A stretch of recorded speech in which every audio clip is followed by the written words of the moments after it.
Okay. All right, good evening, everybody. The time is now 6:02, and I would like to welcome everybody to our regular Galt City Council meeting for Tuesday, October the 5th, 2021. Due to the ongoing COVID-19 pandemic emergency, we have to continue to handle our city council meetings much differently than we usually do for the protection of the public and our city staff. I'm now going to ask our city manager, Mr. Hines, to give a brief explanation to the public. Sir? Thank you, Mayor. Everyone, City Manager Lorenzo Hines. Good evening. This meeting of the Galt City Council is being conducted by teleconference/video conference in compliance with the state and county stay-at-home orders, and as allowed by the Governor's Executive Order N-29-20, which allows for deviation of telecommunication rules required by the Brown Act. Members of the public will see the council members and city staff who are appearing via remote video/telephone connections. City council meetings will be held virtually by teleconference or video conference only until further notice. Tonight's agenda states that rather than attending in person, residents may submit written public comments via email to pubcom@cityofgalt.org prior to the council meeting. Any written comments that were received will be read out loud during the city council meeting by the city clerk on the appropriate agenda item, subject to the customary 5-minute time limit. Unless the same individual also appears and requests to speak live during the meeting. We will take the live comments first, and then the written comments will be read out loud. We are also using the Zoom webinar format, which allows the public to provide live public comment. Members of the public may use the link to enter the webinar as attendees. They should be able to use the raise their hand option in the Zoom webinar to let us know if they would like to speak, and should do so when the mayor announces the time for general public comment or when a specific agenda item is called if your comment concerns an agenda item. We request, as we do at a typical council meeting, in-person council meeting, that speakers provide their name and address when they are called upon to speak and their line is unmuted, but doing so, meaning providing your name and address, is not required. Attendees should also see a lower hand feature if they change their minds and do not want to speak. Mr. Mayor, that concludes my comments. All right, thank you, sir. We'll now call the meeting to order. Tina, can I get a roll call, please? Vice Mayor Sandu. Here. Councilmember Papineau. Here. Councilmember Vandenberg. Here. Councilmember Lozano. Here. Mayor Farmer. Here. If everyone would now join us in a silent prayer followed by a flag salute, and I would ask those of you in our prayer tonight if you could please include Officer Herrera, our officer who's injured as she continues to recover. So if you could please include her in your prayers, I'd appreciate that. Thank you.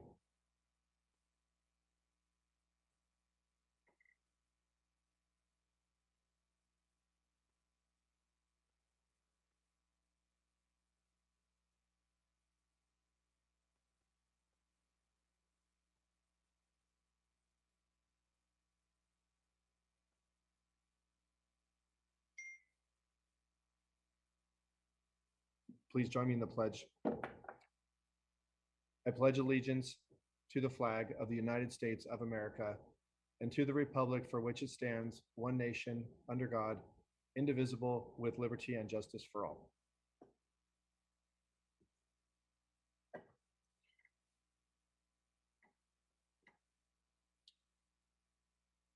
Thank you, everybody. Tina, can you please read our replay statement? The meeting of the Galt City Council will be cablecast on Metro Cable 14, the local government affairs channel on the Comcast Consolidated Communications and AT&T Uverse cable systems. The meeting is closed captioned and webcast at www.sacmetrocable.tv. Today's meeting will air Friday, October 8th at 9 a.m. and Saturday, October 9th at 9 a.m. This meeting can also be viewed at youtube.com/Metro Cable 14. All right, thank you. We'll move on to item B, agenda approval, additions and or deletions. Do we have anything from council? Okay. Then we will move on to item C, public comment. Tina? Under Government Code Section 54954.3, members of the public may address the city council on non-agenda items. The public comment section is for the city council to receive comments. Except for brief responses to questions, no discussion or action may be taken on any item that is not listed on the agenda. Please limit comments to a maximum of 5 minutes. Due to the statewide emergency, public comments may also be submitted as noted above via the options listed on the first page of the agenda for providing live public comment or prior to the meeting via email to pubcommentcityofgalt.org by 4 p.m. on the day of the meeting, which will be distributed to city council and posted on the city's website prior to the meeting, but will not be read out loud. All right, so for those of you who are watching, we're going to be allowing phone-in public comment, which is new tonight. So using the number that was read out by the city manager, and you can still raise your hand online if you are on Zoom. So I'm going to start the public comment period now. Do we have any hands raised online right now? Yes, we do. Okay, go ahead. First one will be Scott. Scott, if I can have you unmute your line. And you have 5 minutes. Can you hear me? Yes, we could hear you. Great. Good evening, City Council and staff. My name is Scott Robinson, and I am the owner of Galt Cannabis Company and a member of the Galt Chamber of Commerce. I am making public comment tonight to request that you consider amending the city ordinance to allow for a medical use and adult use cannabis dispensary in Galt. I would like the opportunity to open a retail cannabis store here in Galt. I believe doing so would benefit the city economically and give community members safe and legal access to regulated cannabis products. This is a solution that could quickly bring in revenue for the city without changing the character of Galt and impacting the community negatively. Thank you for your time and consideration. Thank you, Scott. Thank you, Scott. Next, we have Joshua Azusa. If I can have you mute your line. Hello, can you hear me? Yes, we can hear you. Hi. Go ahead, sir, we can hear you. Oh, I think we lost him. Oh, Okay, he's back. Hello? Yes. Yeah, sorry about that. Yeah, I'm Joshua Zua. I was on the city council meeting last time about the skate park, and I'm still in the thought of having a safe location for kids to be able to exercise and be able to be creative and find a way to, make friends and be able to have a healthy, something that they could work hard towards. I was reading up on some studies that USC and the Tony Hawk Foundation made some studies that skateboarding improves mental health, fosters community, and encourages diversity, resilience, according to USC. And that, a kid that does a trick 100 times, 200 times, out in the real world, they end up bringing out those skills of being able to just try over and over and over and just being, just not giving up is the thought. And so I'm just trying to put the word out there. If we could, hopefully get a skate park, or the continuing thought that we can get something at Walker Park. But that's all I'm really trying to say. I hope everyone has a great night. Thank you so much for the opportunity. thank you, sir. Thank you, Joshua. Any other comments? We Rose? have no other hands raised online currently. Oh, we have a Kelly Gorlick. Kelly, go ahead and unmute your mic, and you have 5 minutes. Can you hear me? Yes, we can hear you. Oh, excellent. Hi, thank you for your time this evening. My name is Kelly Gorlick. I am a teacher in the community. I've been teaching here for 21 years, and I have twins that I just signed up for rec basketball. I missed the bottom portion that was actually in yellow. It was my bad, that stated that all kids would be wearing masks while they played basketball. I would just like the council to explain the need to wear them while playing. The majority of sports that I've seen played indoors have only had the players on the bench and all viewers wearing them. I recognize the safety in that and understanding, including our local schools. I've watched sports being played indoors right now. I just would like you to please review the safety of running while wearing masks and asking our kids to do so in this environment. I recognize that our city only really offers 2 programs for our youth. Everything else is ran by parents or outside things. And this is really the only activity that's being offered for our youth here in Galt.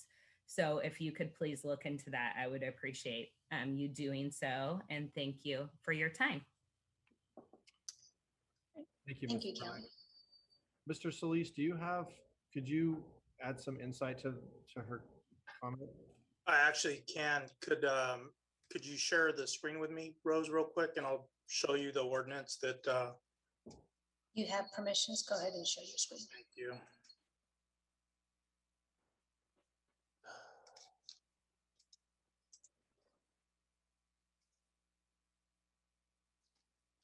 Sorry, I'm just pulling it up real quick. That's fine. Can you guys see my screen? Yes.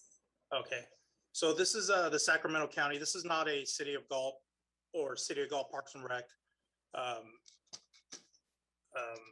mandate. This is part of the Sacramento County mandate.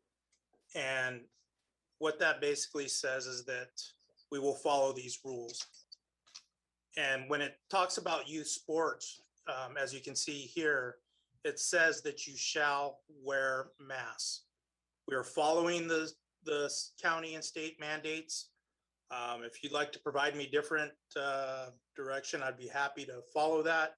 But at this point, these are the directions from the county health officer. I do have an email into the county asking if they would reconsider it. I have not heard back. Do we know, are the school districts, what are the school districts doing? I'm told that they're following this. And Mr. Mayor, we have been consistently following the county health officer's directives all through this pandemic. So this is a county or a state mandate? This is a county. Because I was just interested, I think I was watching professional sports. I mean, it doesn't seem like they're following this indoors. Well, the thing is, I don't know if we have professional sports that are in Sacramento County. You may have been watching professional sports coming out of Santa Clara or San Mateo County, where the mask requirements are a little differently because their COVID numbers are lower. What about the Sacramento Kings basketball team? What are they doing? Well, they haven't started. Have they started their preseason yet? I don't know. That's what Yeah, I'm- I don't Okay. believe we have. And understand that this is just Sacramento County. So in Lodi, San Joaquin County, they do not have a mandate. It just, I get it. And I appreciate you guys reaching out to the county to get a little more back on this. It just seems, I understand the bench and the participants and all that, but it just seems weird. I mean, it doesn't even seem safe that our kids are like running where, I mean, I don't know. It's just me, but I just seem like there's a lot of double standards going on with things, but I appreciate you adding that insight. And for those of you that are watching, parents that have concerns with this, we will keep everyone briefed on what the response back from the county is. Does any council have comment? Mr. Vandenberg, you have your hand up. Thank you, Mayor. Just real quick. So it's stated in there kind of generically that restaurants and bars must also wear masks. Nobody eats with a mask on. Nobody drinks with a mask on. So as they're participating in the reason they're in that building, it seems to be fine not to be wearing a mask. I think the same rule could apply to the people on the court. They are now participating in the activity, and the reason they are in that building, I think it's reasonable to make the same, equally apply that rule equally across all 3 aspects of activities. Councilmember Vandenberg, I understand your point, but I'll have to respectfully disagree. The facilities that these kids are playing in are run by the city of Galt. Restaurants and bars are run by private entities. And so should they choose to accept that level of responsibility, That's their own choice. However, we as a city have to follow the county. And so we need to make sure that we are abiding by the county's ordinances and guidance when it comes to our activities inside the city. Are Again, we- restaurants and bar owners, Mhm. they can do what they want. Even if they're, yeah, and we know they violate the county ordinance, but they do it at their own peril. Are we responsible for the children when they get hurt? Because they are taking responsibility for their own actions in the building, whether they twist an ankle or Right. fall on someone else. And I think the same thing is true if their parents and themselves deem the risk minimal, that they don't need to wear a mask. I think that, again, the rule would apply equally. Well, I understand your point in protecting the city. I can appreciate your point. yes, I'm just Let trying me, to. let me, advocate on let me both interrupt, sides. let me interrupt both of you guys. Out of respect, Councilman Vandenberg, if we're not supposed to discuss non-agenda items, we can ask comments and brief stuff during public comment. So if we want to bring this back for further discussion, then I would advise that at the end of the meeting, you can bring that up to council to see if we want to have a further discussion at our next meeting, or we can go from there. But I can't let this go on too much within the public comment realm here of discussing this topic. So I apologize. Did not mean to cut you off, Jay. I'm sorry. And Good job. Mr. Hines. Do we have any additional public comment? Mayor, I don't believe Kelly was done yet, so I'm going to ask her to unmute her line. Kelly, go ahead. Sorry. I was just going to add, when Armando had posted the thing, there's a word there that says should. So maybe looking into the should instead of will do might guide you a little bit better. Great. That was it. Thank you. You're welcome. Thank you. Thank you, Kelly. Do we have any additional comments? And currently I see no other hands raised online. Okay. Mr. City Attorney, are we good with our time frame on that? Just checking with you for the public comment? Yes, Okay. yes, that was great. Okay. All right, then we will move on to item D, presentations. We have two presentations this evening. First one's going to be Planning Commission Annual Report to the City Council. Mr. Hoffman?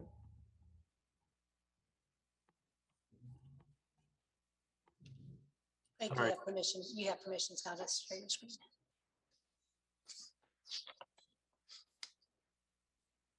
Some odd reason, can you hear me? For some odd reason, my video locked up.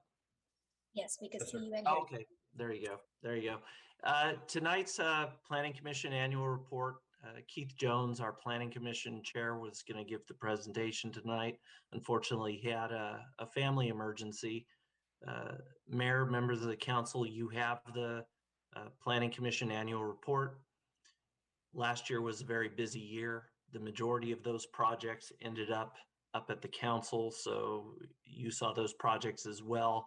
I think the big point that I'd like to make is we really tried in this last year to focus on process and making sure that we were trying to make the process as public as we could. And we heard that from the council, and we definitely heard it from the Planning Commission. There was a lot of unhappiness about how projects were ending up in a public hearing, and maybe you didn't have as much public interaction as should have taken place, and maybe some concerns that felt definitely a little forced by the time it got to the public hearing. So we really tried to focus on instituting a lot more study sessions, a lot more workshops, and I think that really gave folks an opportunity to, in a very non-pressured meeting, ask questions, try to get their questions answered, be able to get feedback from the Planning Commission. And then at that point in time, they directed us to come back at a later meeting. And I just felt like the meetings felt different. And I hope you felt that way at the City Council as well. Again, this was more of a focus on the Planning Commission, but I think we focused on process last year, and we're going to be continuing that. And I think that's something you're going to see moving forward. We have a very dedicated Planning Commission right now, and they all bring a little bit something different to the meetings. They all have a different perspective, and I think they really represent this community well, and I think they represent the City Council well. And that's my presentation tonight. If there's any questions I might be able to answer. We had a busy year and I anticipate another busy year ahead of us. Thank you, Mr. Hoffman. I do appreciate your approach to these projects. It's been very refreshing, and that's just my perspective, but I think you've been doing an awesome job with your approach to everything. I'll go out to the council now. Start with our vice mayor. Do you have any comments for Mr. Hoffman? You're muted, sir. I know that I like to thank you for all the planning commission and chair for doing a really good job in the detail. So keeping a little bit easy job for us because they filter down all of the agenda items. And I also like to thank you, Mr. Hoffman, keeping us updated. He moving to the right direction. Thank you. Thank you, sir. Mr. Papanow.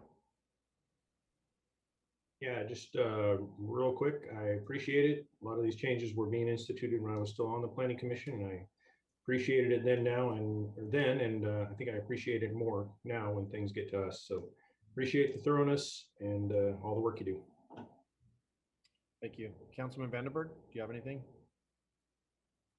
No, I just think it's a very good representation for the citizens that our planning commission is well-rounded and dedicated. I think it's one of the better planning commissions we've had in a while. No offense, Mr. Pompano. And I do appreciate how how you guys are working through the process. Thank you. Thank you, Councilman Lozano. And Vice Mayor Sandy, no offense to you either. You did a fine job for many years. No, nothing to add other than I want to thank all the planning commissioners for their service and the person that I appointed. He and I communicate pretty regularly, so I like the fact that we're having a lot more workshops and there's time for discussion, and so that's it. I appreciate it. Thank you, Mr. Hoffman, for all you do, and the staff for having for doing the job of the planning commission meetings and that. So thanks. Thank you. Thank you, sir. I would just like to piggyback on what y'all were saying, and for those of you who are watching, planning commission is very important. For those of you that may not realize, a lot of things that have to do with whether something's built or comes to the city doesn't even go to the council if it conforms to zoning. It will be decided by the planning commission. This is why we take very careful and very we consider very carefully who we appoint as council members to make sure that our appointees are a representation of our views on planning in Galt. And I think we've all done that. And I think we have a good rounded, like someone said, we have a good rounded planning commission. So I'm very happy with them as well. So thank you for your report, Mr. Hoffman. And hopefully Mr. Jones' family is okay and he can return back to full duty soon. So thank you, sir. All right, thank you. I'm going to start the public comment period. If you are wanting to make public comment on this item, you may do so by raising your hand online, or you may phone in using the phone number that was announced at the beginning of the meeting. And you can press, I think it's *9 to raise your hand if you're on the phone. So do we have any hands raised or anybody on the phone? Currently, we have no hands raised. Okay. All right, we're going to give a few moments to allow for anyone to get on if they wish to do so. Just so you all know, the public, we will be doing this on each item as our new protocol. We'll be allowing a minute of time on each item for people to have time to log on or phone in should they want to. So do we have anybody on still? No? No. Okay. I will advise we have about 15. All right. We're now going to close out public comment. And we will move on to our next presentation, which is going to be from Cal Waste Business Award presentation by Mary Beth Hospital and Jack Miato. Hopefully I didn't butcher your name, sir. Sorry.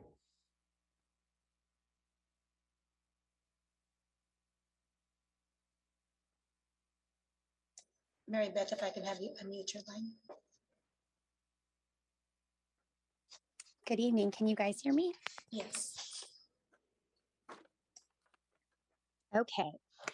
Good evening, Mayor, council members, and staff. My name is Mary Beth Hospital, and I'm the Director of Outreach and Brand for Cal Waste. I want to thank you guys for the opportunity to appear before you this evening. In 2016, Cal Waste received the Sacramento Area Sustainable Business of the Year Award. We were honored to have received that again this year. With that said, Cal Waste understood the importance of an award such as this and the benefits of honoring local businesses here in Galt. Recognizing businesses for sustainable practices, adopting environmentally friendly processes, as well as conserving resources are the outline of this award. We will be awarding 3 businesses each year with the Cal Waste Recycle Recognition Award. Tonight, Cal Waste would like to recognize Spawn's Cookie Co. for their efforts in recycling. Unfortunately, due to their work schedule, they could not be on the call with us this evening, but we do have a photo to share. If we could share that photo, please.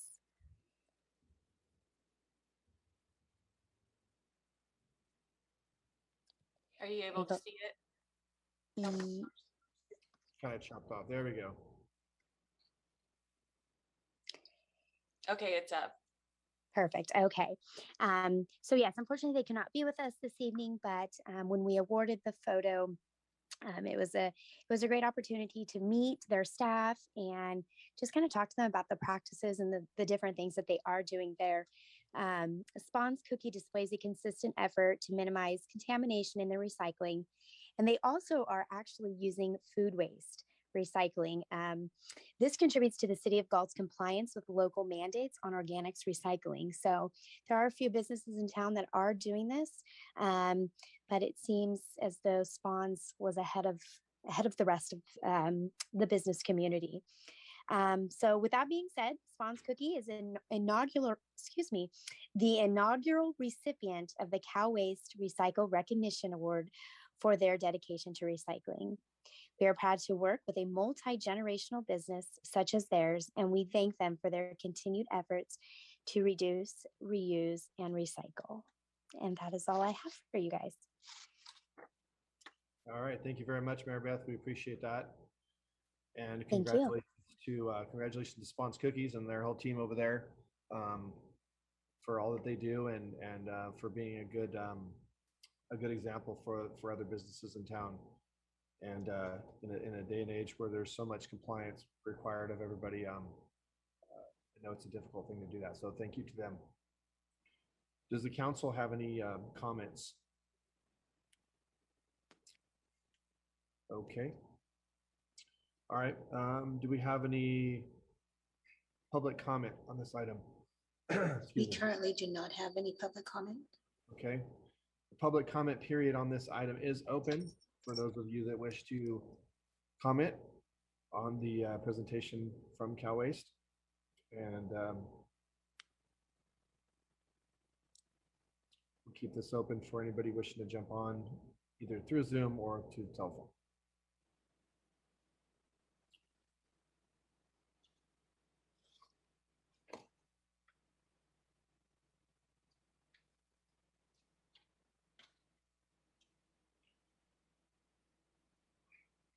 Just let me know if anybody raises their hand or you see any open telephone, Tina or Rose. Okay.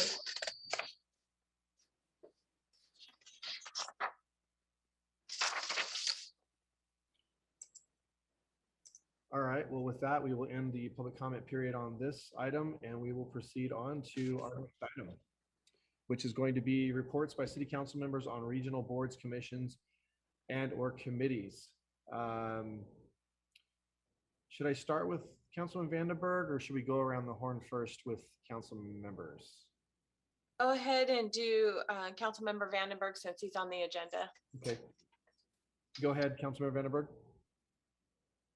Thank you, Mayor Farmer. So I attended the Cal Cities conference. I went all 3 days actually because I'm new to the process. I found it pretty interesting. There was plenty of people to chat to and plenty of information to absorb. That's too much to go into all the things I may have saw or all the people I spoke to, but I will briefly go over some of the information that was shared with the rest of you earlier today. As far as the actual voting went, all three items voted on passed by a large margin. The proposed bylaws, the online tax revenue sharing, and the railroad property maintenance. No, for the citizens, that's not law. That's just the kind of items that are the two items of the three that Cal Cities will try and promote to become law.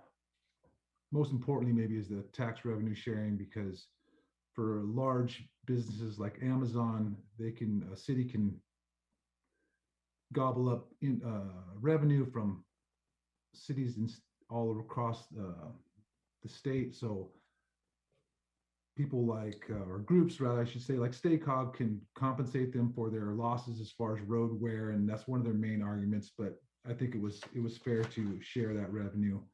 And then I went to and looked at, there was about hundreds of vendors, I guess you could say, for different products and resources.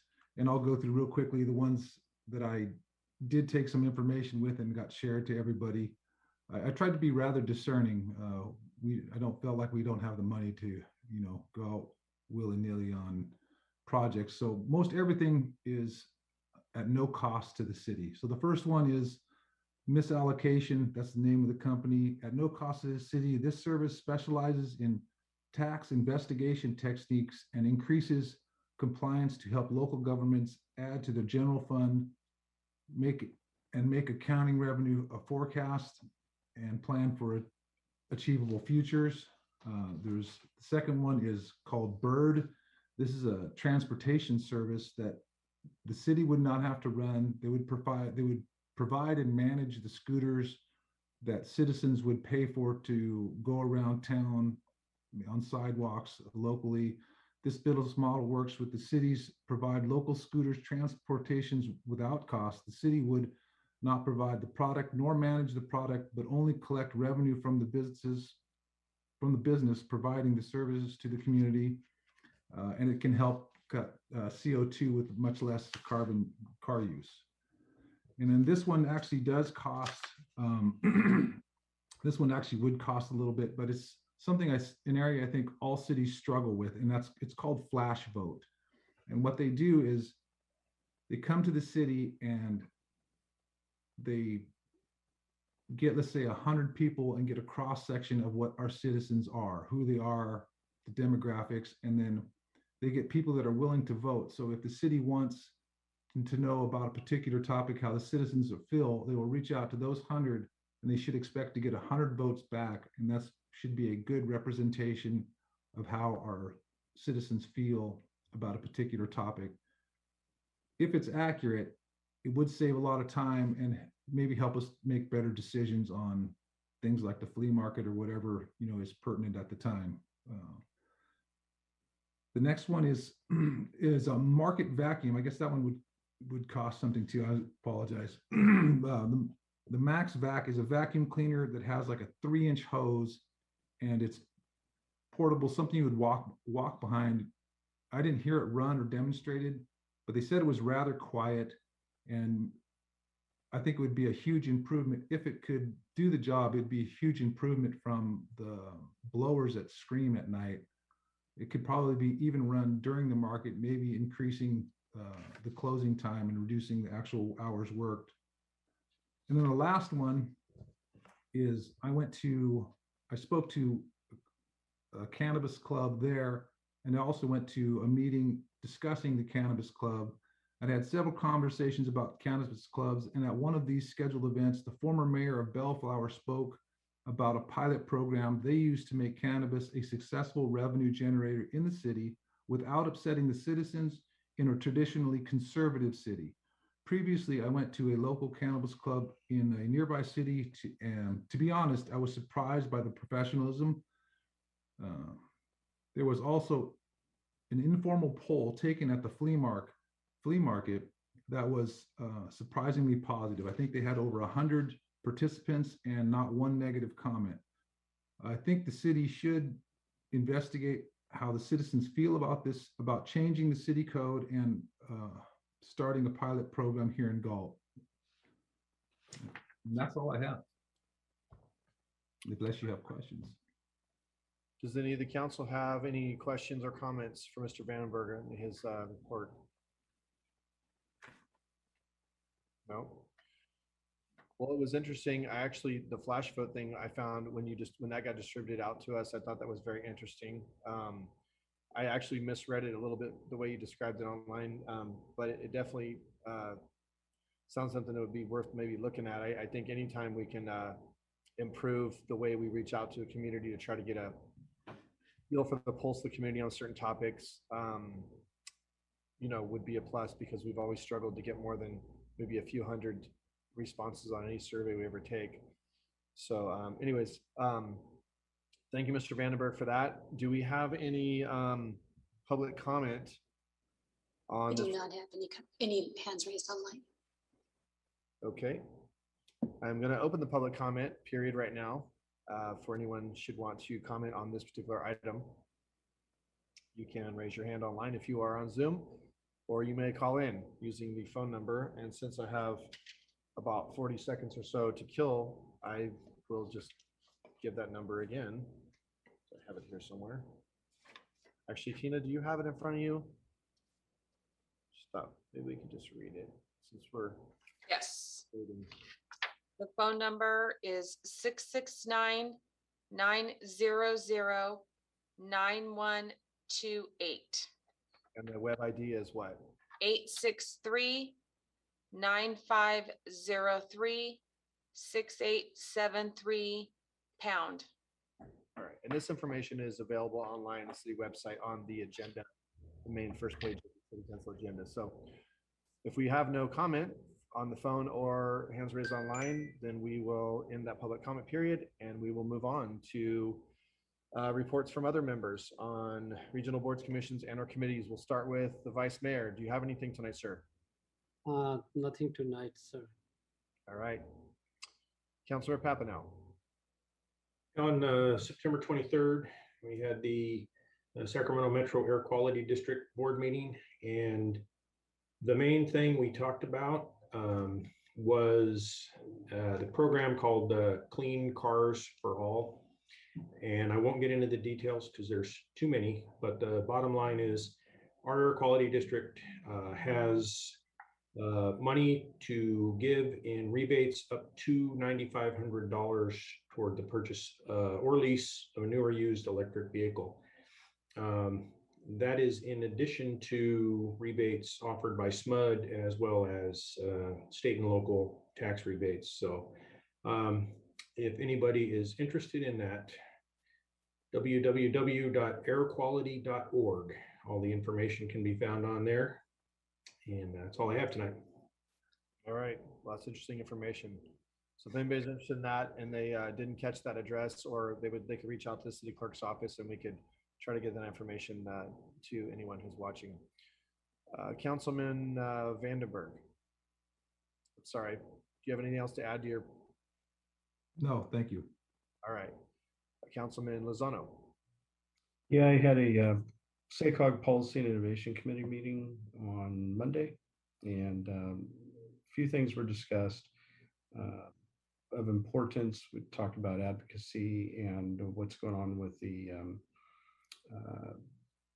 bills back in not only locally here in Sacramento, but in DC, and the issues of trying to get money passed for infrastructure is being held up right now by folks from their same political party arguing about money, and so more to come on that. But it's pretty interesting how locally things mirror back east and what's going on federally, and so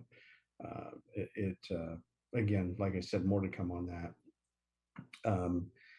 We also talked about the local parking requirements follow-up that we had on the assembly bill that we talked about before, and there was a few interested members who had three members that had interest in bringing that back to see what we could do just from a local level and providing local agencies the ability to have their own types of requirements and and relax them a little bit, so building properties won't be as expensive. And so they're gonna bring that back to our committee and then on to the full board for additional discussion. And then lastly, just an update on the 2024 Metropolitan Transportation Plan and Sustainable Community Strategy. That's starting to ramp back up. That's due in 2 years. And so we're going to be talking about the framework for that and what that looks like moving forward and what the priorities of each of the jurisdictions are going to be. And I happen to have a meeting tomorrow with some staff regarding this, as well as the local parking issue. So that's all I have. Thanks. All right, thank you, sir. For myself, I had a youth commission meeting last night. Was very productive. We had everybody present. We brought on a new youth mentor. We have recently assigned our positions for chair, vice chair, and various. We actually added a new position.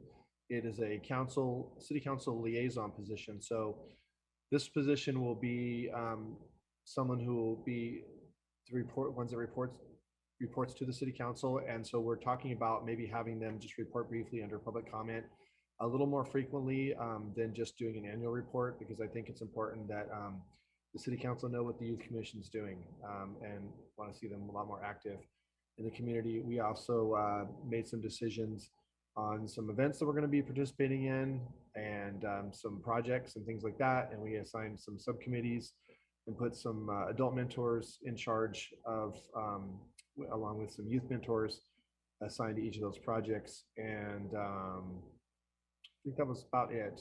Some other things, but overall it's very good. Having a good time on that that committee, and I'm looking forward to some cool things we're going to be doing.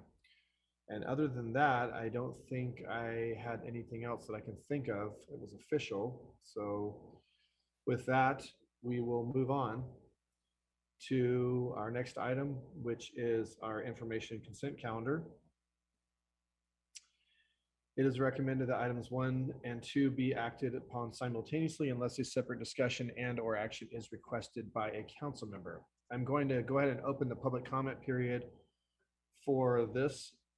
If you have a comment on the consent calendar, one of those 2 items, I'll go ahead and read those items. And if you would want to phone in or jump on the Zoom and raise your hand, you may do so.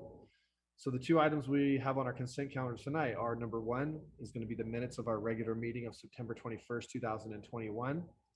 And number 2 is going to be to receive and file warrants for a period ending September 22nd of 2021. So if you do have a public comment, keep that open for a few longer, and then look to see if we get those approved. Again, the phone number and the link to the Zoom is on the front page of the agenda, which can be found at City Galt's website under city meetings on the first page. It is a hyperlink, I believe, and the phone number is not hyperlinked, but there is a phone number and a web ID that you will need to get online.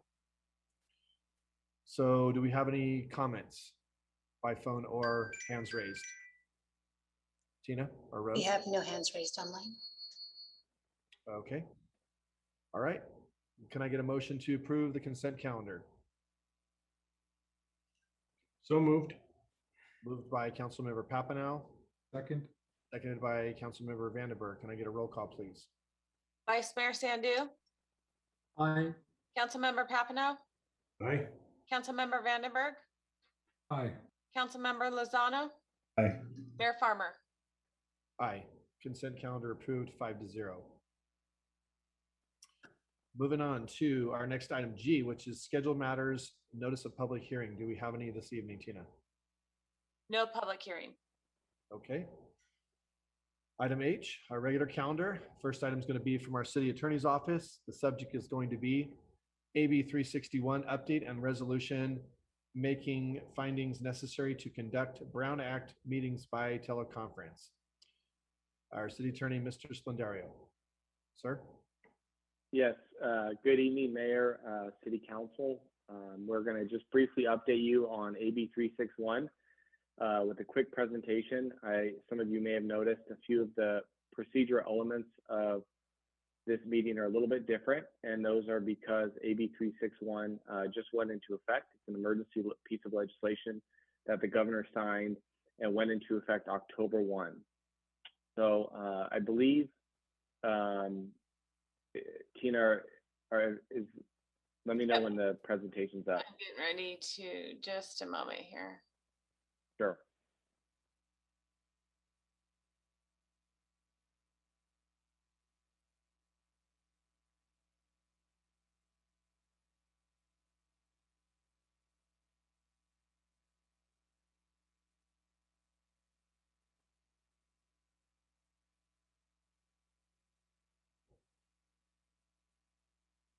Sorry, we've been having.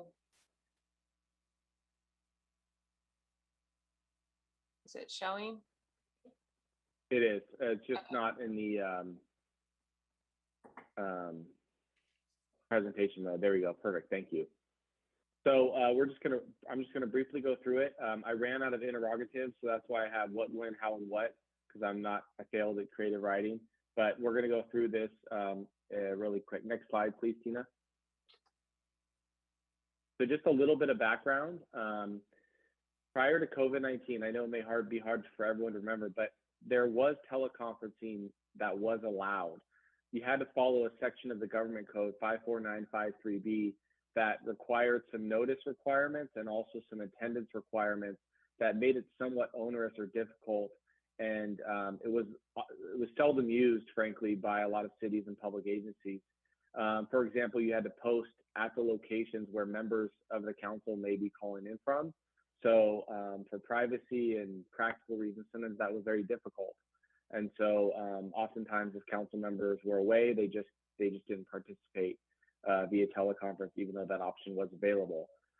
With the onset of the pandemic, a series of executive orders have been issued, essentially providing an exception, a streamlined exception to those teleconferencing requirements, traditional teleconferencing requirements, I should say.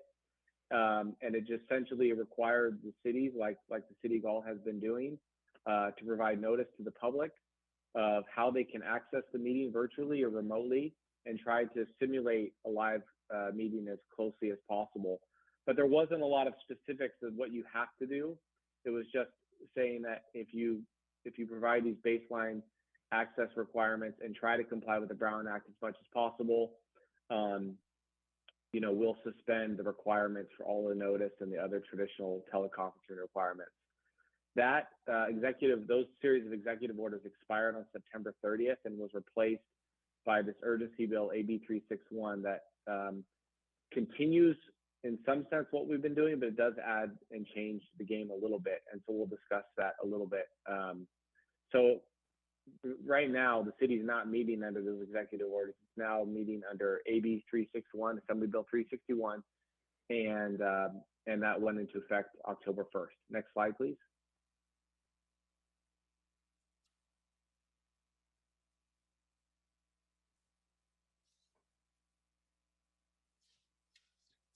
So in order to meet via teleconference under AB 361, we can't just point to the executive order that says we can. There have to be certain conditions or circumstances that apply.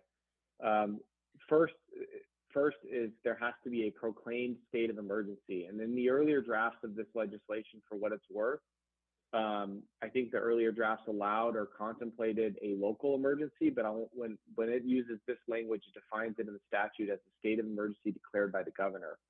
So this isn't something that a local emergency, which a lot of cities have done, and the city of Galt did during the COVID pandemic, that wouldn't apply. So once we have a state of emergency declared by the governor, and that has to be under the Emergency Services Act, then one of three things can happen in order to teleconference. And one of them is where state or local officials have imposed or recommended measures to promote social distancing. The other one is when the legislative body here, the City Council of Galt, if they determine by a majority vote that as a result of that state of emergency the governor has declared, that meeting in person would present imminent risk to health or safety of attendees. Or or they meet just for the purpose of making that initial threshold determination that I just stated, that there would be a present imminent risk to the health or safety of the attendees. So what are we doing here? Next slide, please.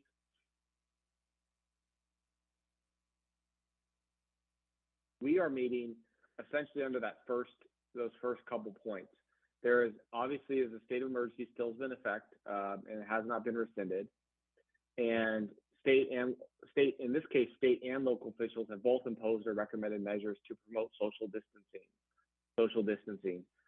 These are just some examples. I know that a lot of people say, hey, the Department of Health still doesn't have capacity. You know, they went away from the blueprint and the capacity limitations, but you're still getting a lot of state and local officials that are still recommending or taking measures to promote social distancing. One is Cal OSHA, which requires in certain circumstances for employees to get training regarding social distancing and how particles spread and effective measures they can take. And one of them includes being distanced from the other. And then there are situations where they actually spell out where you have to be socially distanced for vaccinated or unvaccinated. So we have that at the state level. And then at the local level, the county's public health officer order still requires unvaccinated persons to follow CDC guidance, which in turn requires social distancing. So we have clearly state and local authorization here. That's the basis of the resolution that we're going to be making those findings to continue to allow us to have teleconference meetings as a benefit, as an additional benefit to the public to attend remotely. Next slide, please. So these are some of the procedural requirements, and the long story short with this list is, these are things the City of Galt has already been doing, and even before they were required. Allowing the public to address the City Council directly and in real time. Some cities still are only allowing a written comment prior to the meeting, but not real-time public comment. That's something this city has obviously been doing, providing clear information on how they can address the body. That's been going on. And so these are things that are just more of, these are part of the requirements, but it shouldn't be a big deal because the city's already been essentially following these just as a good practice and a courtesy to the public. We're providing Zoom as an option. We also call an option. Comments are not required to be submitted in advance. We do not require pre-registration in order to speak. So all of those things we've been doing anyways. Next slide, please. These are the things I want. These are just the simple, probably three main areas I want to highlight that are different and are going to require a change for this city as we transition from the executive orders to AB 361. The first one is, I just call it a 30-day shot clock. Essentially, the resolution that the city's taking tonight and the authorization the city has to meet tonight via teleconference, it only has a shelf life of 30 days. So every 30 days, as long as the state of emergency is in effect, the city, if it wants to teleconference, it has to make these findings by majority vote. And as a practical matter, what that means is every other council meeting, there will be something on the consent calendar that will essentially be a resolution to this effect. So this is more just a heads up because you're going to see it and you may wonder what that is. This is to comply with AB 361. The other thing is the statute says 30 calendar days, and it is pretty clear that it's hard to read an exception into that. And I think the safest way to interpret that, and I think what you're going to see a lot of cities do is, if they have to, especially as we head to the holidays, is call a special meeting if there's going to be a break longer than 30 days in order to make the findings so we can continue to meet. So there may be a special meeting or two in November or December. City clerk's office and our office, we're going to look at it and try to come up with the most effective and efficient way to calendar it. But just be on the heads up, there may be a special meeting here or there to make those findings. And that is not currently required by executive order. The second thing is the statute says there has to be a reasonable time for public comment. Now, it says some other things as far as timing, but as it relates to Galt, because we do not have a period of time we require for each agenda item. We do have a limit for each speaker, but we don't have a period of time that we already have for each agenda item. And so because of that, and that's actually true for most cities, that's not uncommon at all, but because of that, we have to allow a reasonable time for people to register or connect to provide public comment. So that's why the mayor is opening public comment. Then he's asking if there's anyone online. He's asking Rose or Tina if there's anyone online. We're restating, the call-in information or the contact information, giving a little bit of time, and then double checking with Rose and Tina before closing the public comment.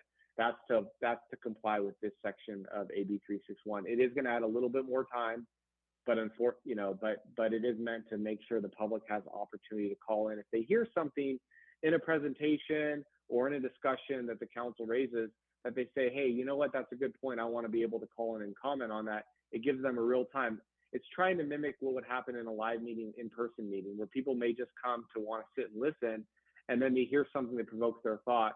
It's intended to give them that opportunity. And so Tina actually did a really good job doing some sample test runs on how long it takes for people to call in and get connected, so we have a basis for that. And that's kind of the baseline that we're working with. And we've talked to the chair, the mayor, about this to make sure that he understands. And all this information will go to the commissions and committees as well to make sure they follow. And then the last major component is essentially if there's a disruption that affects our broadcasting this out to the public, the meeting via teleconference, or if there's other disruption that's within the city's control, we should, the AB 361 says no actions can be taken during that period. So as a practical matter, what that means is we may, on occasion, hopefully it won't happen at all, but we may have to call a recess to ensure that there's no blackout, so to speak, while action is taken. And again, it's the idea of this is an in-person meeting, and all of a sudden everyone couldn't hear and couldn't see what was going on. That kind of undermines the purpose of the Brown Act, which is to have an open and public meeting. So it wants to protect that. So those are the three changes, sort of procedural requirements that will slightly change our meetings a little bit, but we just wanted to update, make sure you knew and the public knew about what was going on. And that concludes my presentation. Are there any questions? I have a question, and I will then go to council. Just want to clarify, for those of you that are watching, we are going to no longer be reading the emails that come in prior. You're still welcome to send in an email regarding an agenda item or non-agenda item for that matter, but this will only be distributed to the council. Jump in anytime, Frank, and correct me if I'm wrong. But they will not be read aloud by the clerk. What we are substituting essentially instead of that is allowing the phone call method. So we are allowing either participation by virtual meeting via Zoom, where you can raise your hand, similar to if you were in a live meeting and you were present. But we're also allowing a phone option, which is supplementing that. But we will no longer be reading the emails that are coming in. Did I get that right, Frank? Is that correct? Yes, and really it's trying to virtually kind of take us back to what would happen in in-person meetings prior to the pandemic, and allowing for multiple opportunities for direct comment. So it's really public comment, written public comment, an opportunity for people to provide information to the public, but if they want to, they have ample opportunity to provide direct real-time comment. Right. So if that concludes that, actually, speaking of that, I'm going to open public comment while I go around to the council members. So if you do have a public comment on this topic, you are welcome to raise your hand online and we will call on you in just a moment, or you can call in using the number. Does any of the council have any questions for Mr. Splendario on this item? Councilman Vandenberg. Thank you, Mayor. I do. On one of the bullet points, it states the legislative body has determined by a majority vote that the results of emergency meeting in person would present an immediate risk and health to the safety of the attendees. What if we vote that we don't feel it's an imminent threat to or immediate threat to anybody, that means we can have in-person Well, meetings, like I or said, is it still required? Go ahead.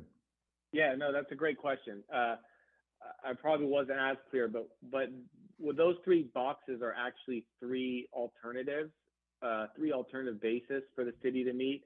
And what the city's doing here is we're actually meeting based upon the fact that there's a state of emergency that's been proclaimed by the governor, and the first checkbox, state or local officials have imposed or recommended measures to promote. So there isn't a separate finding or vote that's required by this council regarding an imminent risk to the health or safety of attendees, because frankly, it's low-hanging fruit, so to speak. I mean, it's the most straightforward and simple way to comply with AB 361 is to pull from the numerous state and local officials that are recommending or imposing social distancing. So that's what we're going with, and that one doesn't require a separate majority vote to initiate the teleconference meeting process. So I put that up there so you knew there were alternatives, but that's not the basis that the city's meeting via teleconference. Okay, I just wanted to make sure there wasn't confusion because it looked like there was wiggle room there. And I would say, yeah, no, a lawyer not passing creative writing seems like an oxymoron.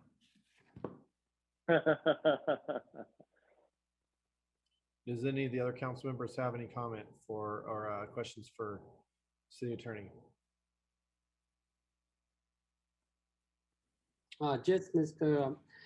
Mayor, I have a question to Frank, not a question, just a clarification. And you mentioned something, we are not going to read the emails. And what was this is part of AB 361, or we decided locally something? Just one clarification. I was not in the last meeting. Yeah, so AB 361 does not prohibit reading public comment, written public comment into the record. That was always a right. That was always an option for the city before the pandemic, and it'll continue to be the option for cities after the pandemic. I think in staff's initial thoughts and my thoughts were, because we're providing an additional opportunity via phone to call in remotely and not just via Zoom. So you have sort of a lower tech and a higher tech option. It made sense to at least try to move back in one sense to the pre-pandemic approach, which I understand the city didn't read into the record. But that's not required by AB 361. It's not required. It's not prohibited. It's just an option, and that's what was decided. Frank, so that's mean this option recommended by the staff, right? And this may be due to the reason because email reading taking too much time to the council. That might be the reason, or? Yeah. So one is efficiency. The other is if people want to comment, there's the phone and Zoom. So some people actually may prefer just to send an email and get it distributed, but they may not want it. You know, it gives them an option to have it read, distributed to the council and made a part of the minutes, but you know, they may not want it read out loud. And so it's just an opportunity to kind of move back to the pre-pandemic approach and limit it to real-time comment. But you know, again, AB 361 doesn't prohibit or require it. All right, thank you for the clarification. Councilman Lozano. Yeah, thank you for putting this together on such short notice. I know that there was some anticipation that it would be signed into law, so there was a little bit of lead time, but still not knowing. I appreciate the thoroughness of the report. I just had one question, and it has nothing to do really with the assembly bill, but more practical application. The recess for certain disruptions. I don't think it's happened here, but certainly in the Zoom world, I've been a part of a meeting where we didn't know that the others did not have access. Does that make sense? So there was an outage at some level. And again, I'm not much of a tech person, but so I don't know if it was like wireless internet or whatever it was, but at some point we didn't know that there was not access. And so what are we doing on our end to ensure that we're monitoring that, or staff is monitoring that, so that if we have a disruption that we can be notified immediately, so that the public doesn't miss any piece of this? Yeah, that's a great question. I'll start, and maybe Tina or Rose or Lorenzo can add on to it. But we discussed that because that's a great question. How do you know what you don't know, and how can we be sure something is not there that should be there?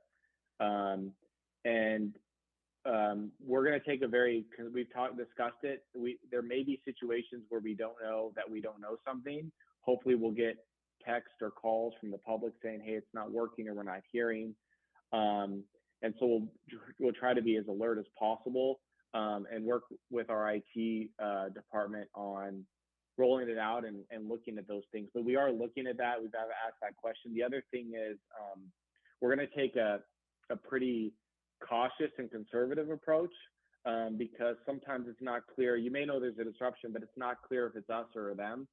And we're going to try to take a pretty cautious approach, because unless you can really be 100% certain and really demonstrate that pretty quickly and easily that it's not us, we don't want to run afoul of this provision. So we're going to interpret that disruption language pretty conservatively.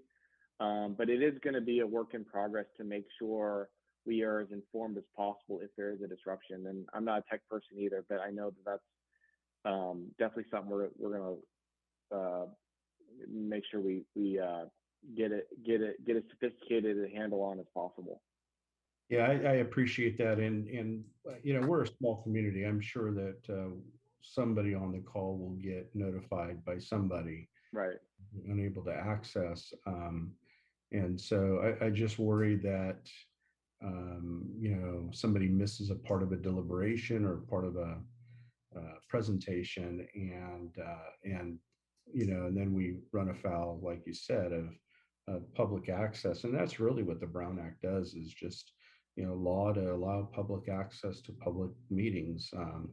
And so I think that we really need to do what we can to help monitor that along. And like I said, I'm sure somebody will get a call. And we're not talking about a ton of people either.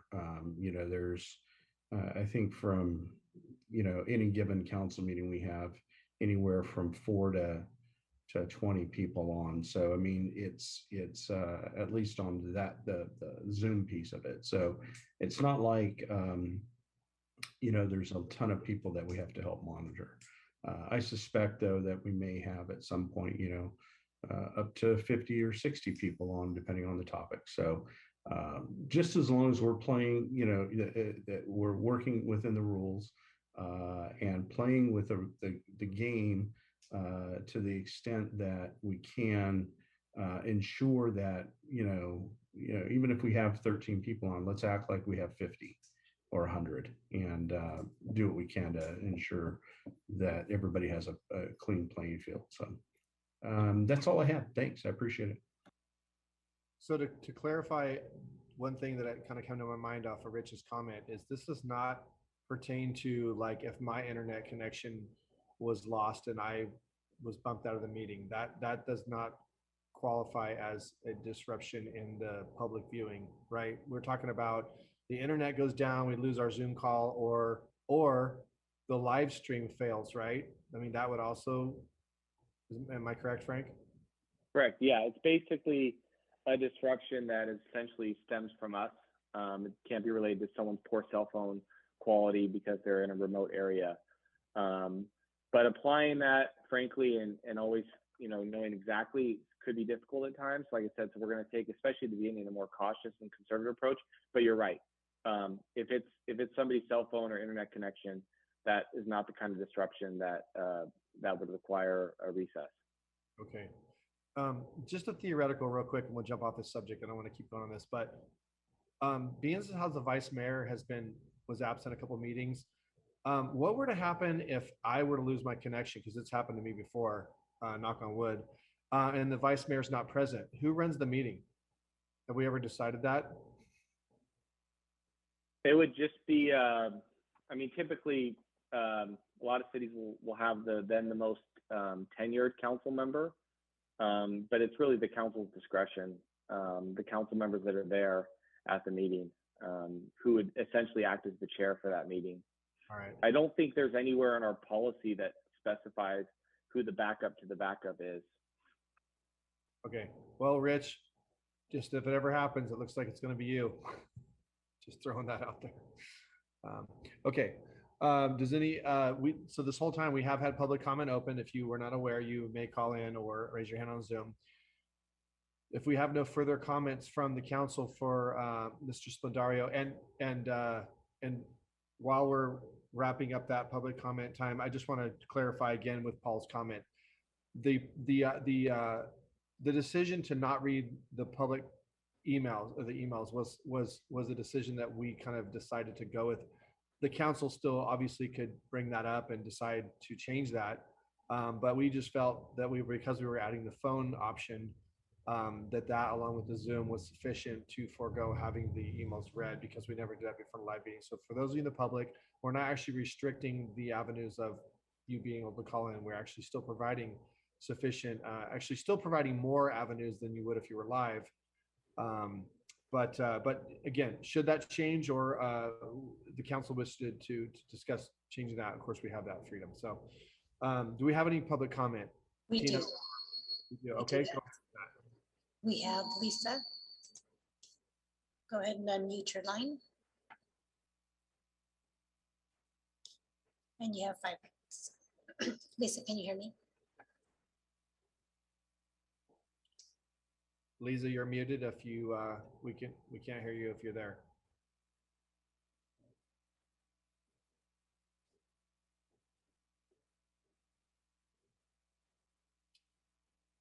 Well, I'm gonna go ahead and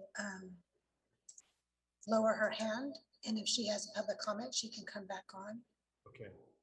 Let me try one more thing. I'm gonna ask her to unmute by tapping on her.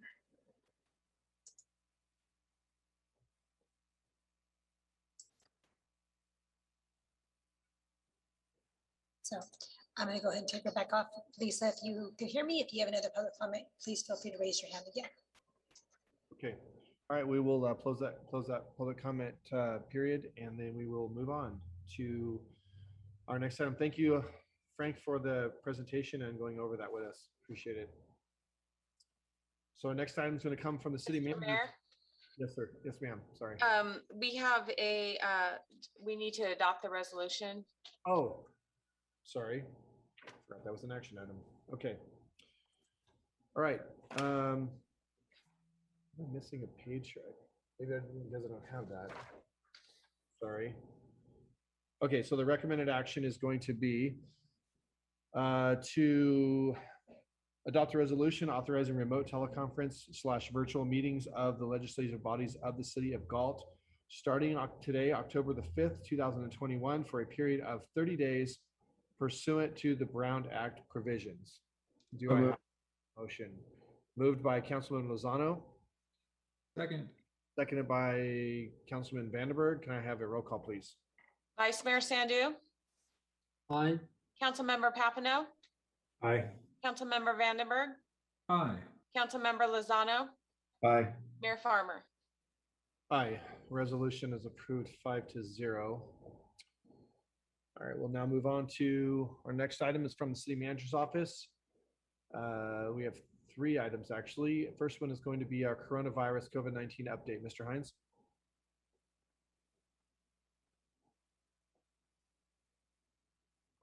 Yes, good evening, everyone. City Manager Lorenzo Hines here. We've got a short presentation regarding COVID-19. So this is our typical chart that we measure the activity of COVID-19 from our prior council meeting. As you can see with the number of cases in Sacramento County, it has risen 3% since our last meeting.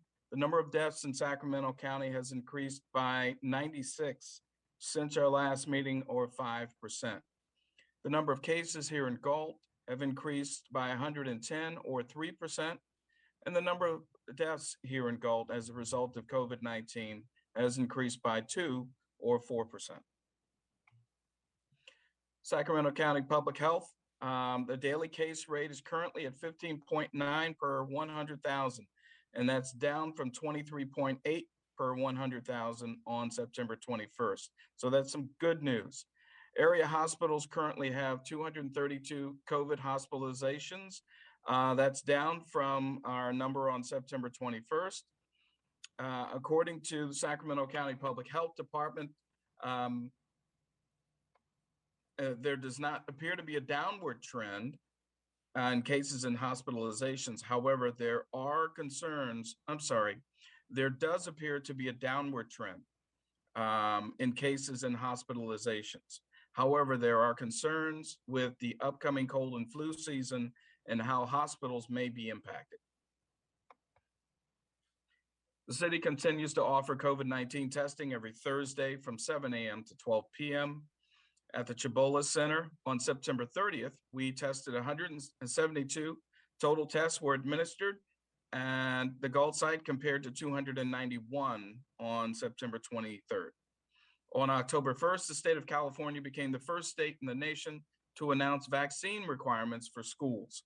Students will be required to be vaccinated for in-person learning starting the term following the FDA's full approval of the vaccine for their grade span. Mr. Mayor, that concludes the COVID update for this evening.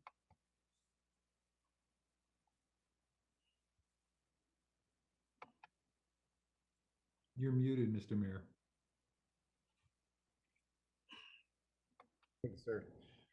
So thank you for the presentation, sir. I will open the public comment period. For those of you who would like to comment on this, you can raise your hand online through the Zoom, or you may phone in. So while we have that comment period open, is there any comments from council for Mr. Hines regarding the COVID-19 update? Okay, no comments from council. So do we have any public comment? We have no hands raised online. Okay. All right, we'll give that about another 20 seconds or so.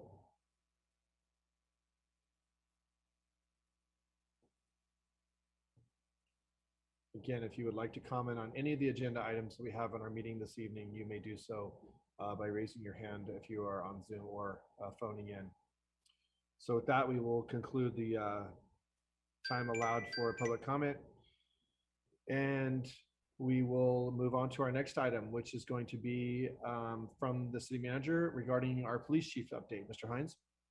Yes, good evening. It is my proud honor to let the council and the citizens of Galt know that Brian Kalinowski, currently Lieutenant Kalinowski, will be promoted to chief, Police Chief Kalinowski, effective October 11th.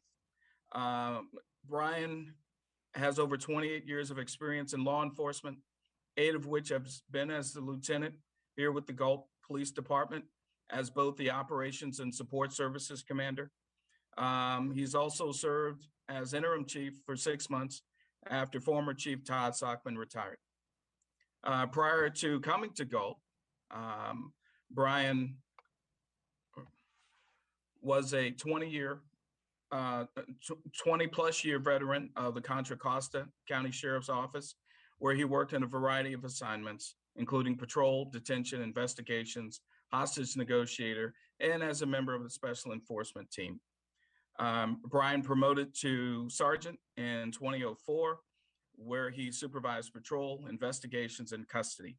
In 2007, Brian promoted to lieutenant, where he managed the civil unit, communications, and custody facilities. In 2013, he came to the Galt Police Department, where he has served as both the operations and support services commander. So to the council and to the public, Brian possesses the education, experience, and skills to serve successfully as the police chief of the Galt Police Department.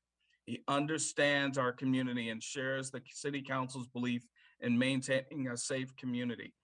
I look forward to working with Chief Kalinowski in his new role as a key member of my management team, and I believe he will provide strong leadership for the Galt PD. So if you would all sort of join me in recognizing Brian as coming on board as Galt's next police chief. And I believe Brian's on the line as well.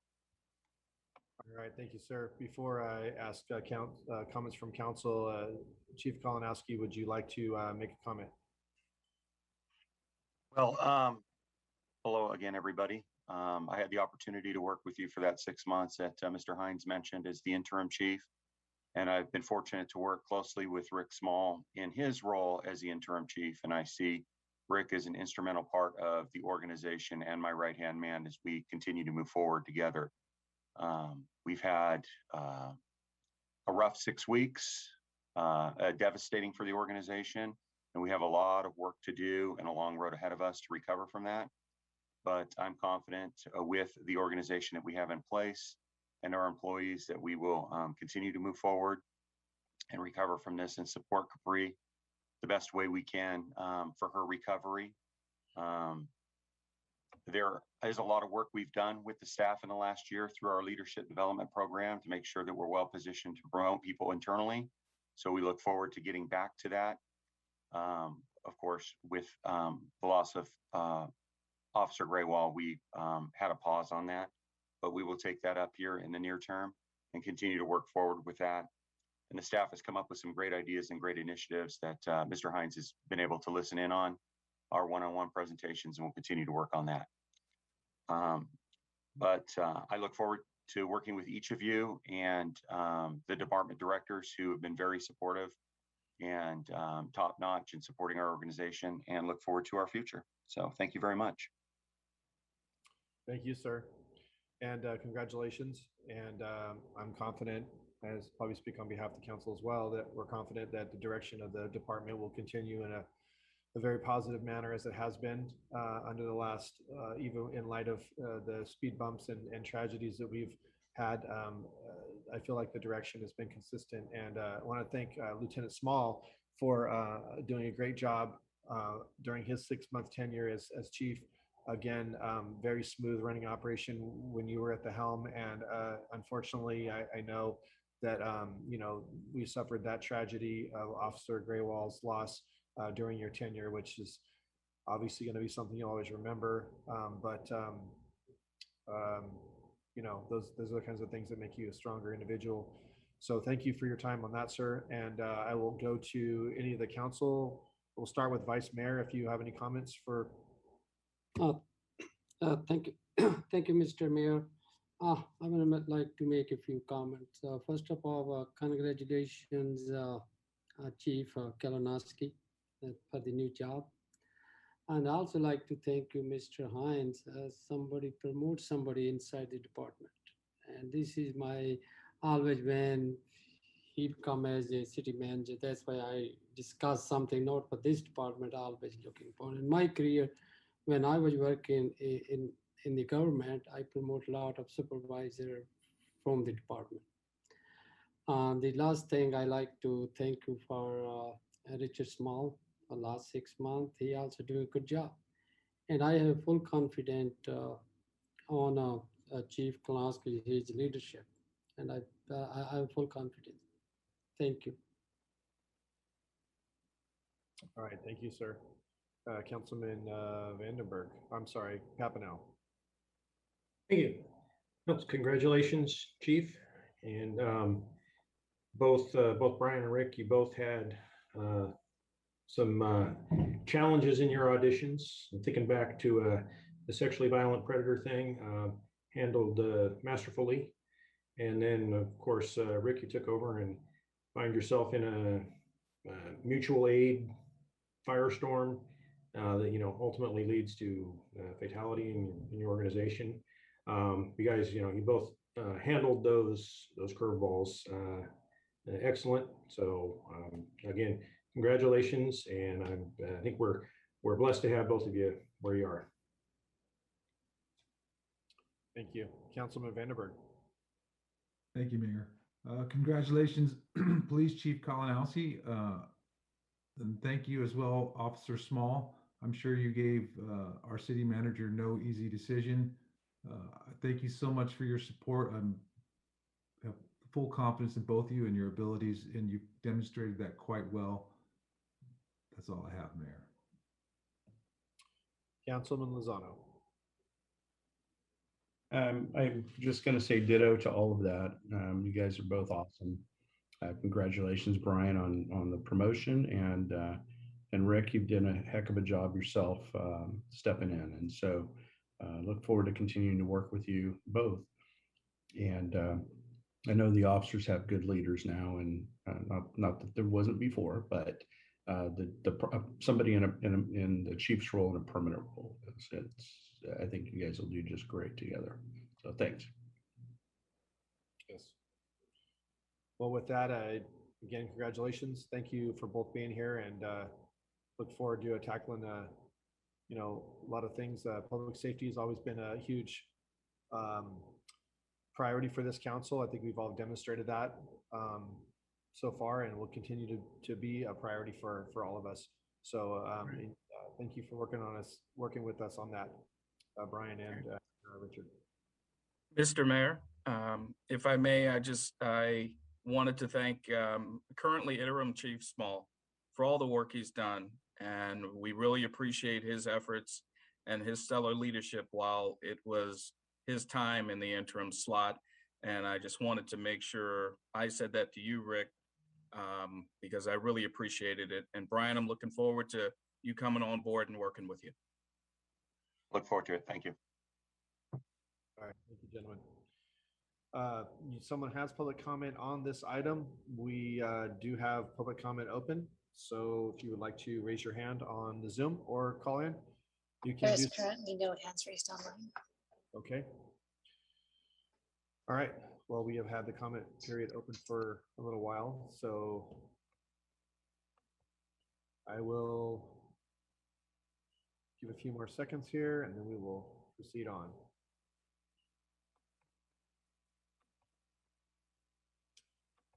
All right. If we do not have any comment, no? Okay. All right, then we will move on to our next item, which is item 4 under City Manager's Office. Subject is going to be consider funding allocations for the American Rescue Plan Act revenues, receive public input, and provide direction to staff. Mr. Hines. Thank you, Mayor. So the PowerPoint that I'm about to provide to council pretty much follows the staff report. There's a couple of slides that I've added for additional information. Frank Splendoria was on the line, and I believe Anna Schwab is also on the line, our city attorneys, if there are any questions. So I'll start at the beginning. The American Rescue Plan Act of 2021. On March 11th, President Biden signed ARPA into law, and it's a $1.9 trillion package. It's intended to combat the COVID-19 pandemic, including public health and economic impacts. In addition to these programs that are part of the rescue plan, many other relief programs for individuals and businesses have been provided throughout the pandemic. The city of Galt is scheduled to receive $6.347925 over the next 2 years. The city received the first tranche of approximately $3.174 million back in July of 2020. So the dollars that are distributed in two veins. A certain number of dollars goes to cities designated as metropolitan cities. And these are cities, and these include cities with populations over 50,000. Now, if you're a city with the population under 50,000 and you accept the community development block grants, you can also be included on this list. The city of Elk Grove, for instance, is considered a metropolitan city. We, the city of Galt, are considered a non-entitlement unit of local government. And we fall into a different category for distributions. So the funds that we receive go out in two tranches, 50% being provided in May of 2021, and the balance to be delivered 12 months later. Although we did receive our dollars in July, those dollars are provided to the state. The state has a distribution mechanism, and that's probably why there was a slight delay. The NEUs will receive their money from their respective states within 30 days of the states receiving those dollars, as what I just mentioned, and NEUs will receive their second payments 12 months after receiving their first. So I'm going to expect the next tranche of our 6.347 million will arrive next July.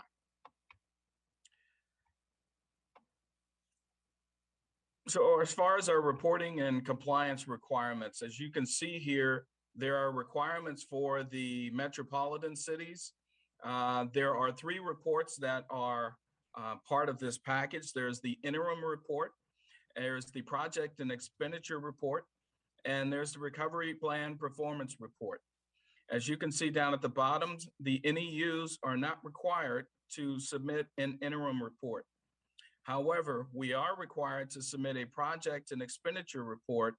And up until 2 days ago, the deadline for that was October 31st, 2021. We received word on Monday that the project and expenditure report is now due on April 30th, 2022. So we have some additional time, but the way we had lined these items up on the agenda was to allow us to get the project and expenditure report in by October 31st.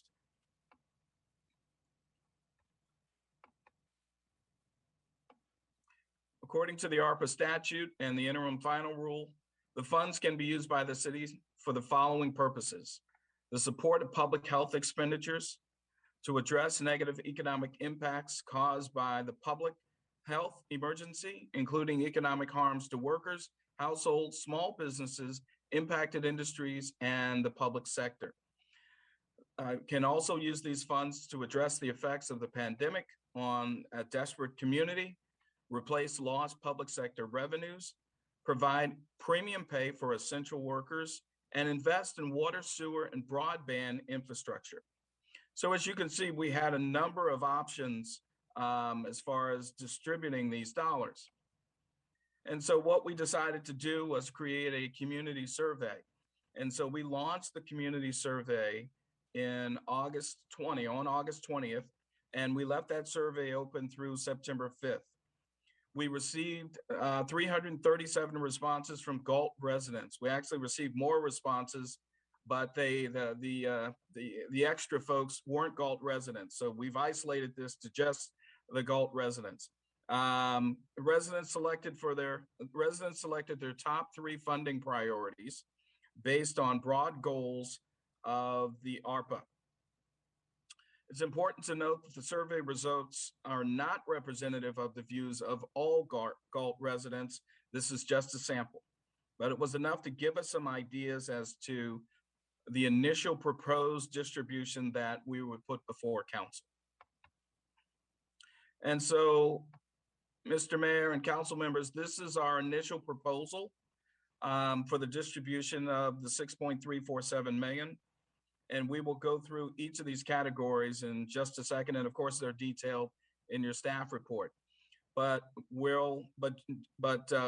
from a summary fashion, the general services revenue loss replacement for 2020, that's calendar year 2020, we've estimated that the revenue loss was 1.481 or 1.482 million. One-time payments for essential workers, 164,000. This represents the dollars that we included in our MOUs to be paid to essential workers. We also have a small business assistance program, which is $1.304 million. That's 21% of the $6.347 million disbursement. We're looking at 930,000 right now for water, sewer, infrastructure repair. We're also looking to transfer 300,000 to our friends at the Consumer Services District, and in representation of the fire services that were received during the pandemic. We're also looking at providing $150,000 for nonprofits, and there's still an amount to be allocated. The reason that the amount to be allocated was held is that we are to calculate the revenue loss replacement for the years 2021, 2022, and 2023. And I actually think that may go out another year, but I think 2023 is the last year. So I am supposed to provide a number for revenue loss for the next 3 years. So I'm holding that $2 million because we will probably eat into that with revenue loss. So the general services revenue loss for 2020, as I mentioned, is about 1.5 million.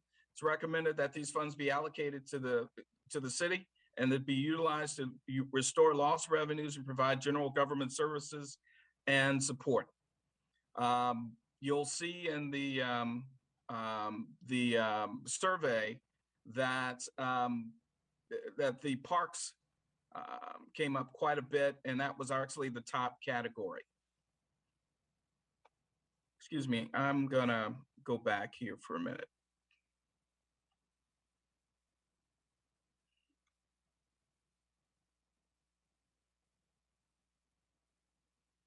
Okay.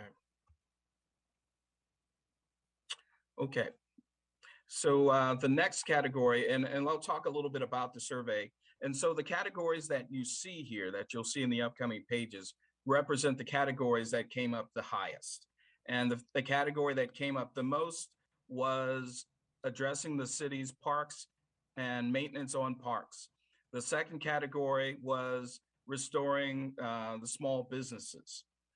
The third category, I believe, was wastewater, and the fourth category, I'm sorry, water and sewer infrastructure. And I believe the fourth category was broadband infrastructure. So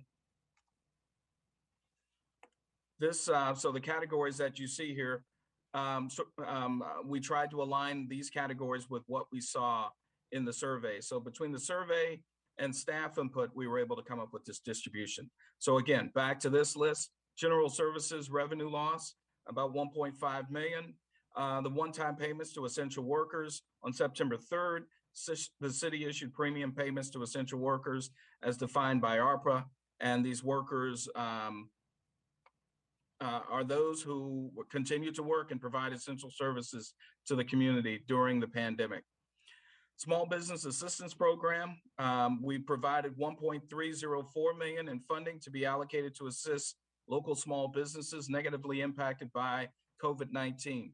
So you'll see it both this Small Business Assistance Program and the nonprofit program. We will set up programs that require a certain level of vetting for the businesses and the provision of support to those businesses that submit to the vetting process. We are not looking to make this vetting process onerous, but we do need to make sure it stands up to federal scrutiny because this is federal money. And my guess is the auditors will be here within 10 years to track these dollars, both the city's utilization, but also who was distributed or who the city distributed those dollars to.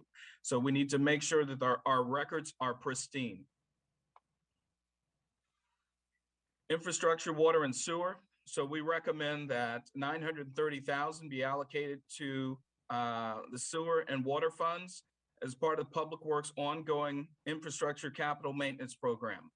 Now, over the next 5 years, Public Works has roughly $6.7 million in infrastructure improvements that are to be made through the enterprise funds. And what this 930 does is allows us to essentially pay for some of those repairs with ARPA dollars. And what that does is lessens the pressure of increasing rates to support these infrastructure improvements. Consumers Community Services District, and we have representatives from the district on the line. While the city is receiving a direct allocation of funds, CCSD will not receive a direct allocation of ARPA funds. However, they are eligible to receive funds as part of the allocations provided by the city, Sacramento County, or the state of California. Staff recommends allocating $300,000 of the city's ARPA funds to support CCSD programs and services, including fire and emergency medical. Nonprofit grant program. So staff recommends allocating $150,000 in funds to a grant program intended to compensate local nonprofits for ongoing economic challenges associated with the pandemic. And as I mentioned earlier, the funds not to be allocated, not yet allocated, is $2 million. City staff will continue to analyze the eligible uses and the needs of the city and its residents and businesses, and will present council with additional eligible expenditures as they arise. Potential funding applications could include broadband upgrading and deployment and rehiring of local government staff to pre-pandemic levels. And also, I will need to calculate the revenue loss over the next 3 years. So the recommended action is, we believe the proposed expenditure plan provides a balanced approach that distributes funding across multiple critical sectors and reflects input received to date from the community and staff. Staff recommends that council receive any additional public comment, deliberate on a proposed funding allocation, and provide direction to staff. Based on council's direction, staff will return. Right now, we're scheduled for October 19th with a budget resolution for council's consideration. Once council approves the budget, staff will develop a more detailed plans for the use of the funds within each budget category. This will include an application process and guidelines for businesses and nonprofit program based on input provided by the Galt Chamber. So we will consult with the Galt Chamber. We will also consult with a cross-section of non-chamber represented businesses to see what works for them. We'll also consult with the local nonprofits as well. Again, we want to make sure that these programs contain a certain amount of diligence when it comes to review, but we don't want to make it onerous. So we've got to find that sweet spot there. Please note that the revenue loss replacement category will be annually calculated and may inform the utilization of funds not yet allocated. The city will report out on the use of ARPA funds on the city's COVID-19 webpage and at city council meetings. And Mr. Mayor and council members, I am open for questions, as well as City Attorneys Frank Splendario and City Attorney Anna Schwab. Okay, thank you, sir, for that presentation. I am going to let the public know, if you have a comment on this, you can call in. I'm going to open that public comment period now so that it can be open during the council discussion, so that we give adequate time for people to call in and be on queue or raise their hands. Just quick question, then I'm going to call on Councilman Lozano. He has his hand up. Actually, just something I wanted to mention is, I was thinking about the survey results, and I know that it was mostly Galt citizens, but I think it is important to know, although it came very high in the survey, so it's probably irrelevant, but a majority of the business owners in Galt are not residents of Galt. So I think that we might have excluded a lot of business owners in that survey that own a business here but are not residents, because there's a large percentage. So I just want to point that out. But the survey was very favorable to them anyways, but I just want to point that out. Councilman Lozano, I'll start with you since you have your hand up. Yeah, sorry about that. I just had a quick question. I'd like to save my questions for later after public comment. But Mr. Hines, I missed the dollar amount you said that we had in deferred maintenance in our water and sewer program. Is it 6 million? Is that what you said? Right. In the current CIP, and Mike Selling can comment further, but in the current CIP, we have roughly $6.7 million in water sewer projects that we have slated for activity over the next 5 years. This is our 5-year CIP.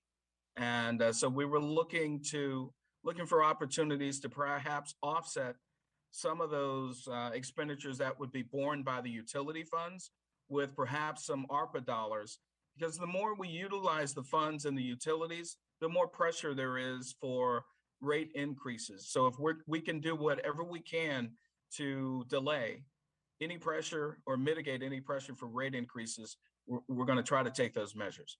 Okay, and again, I just missed that number. I thought I heard 6 million. And the rate increase, we're talking about commercial and residential potential rate increases that would be potentially, yes.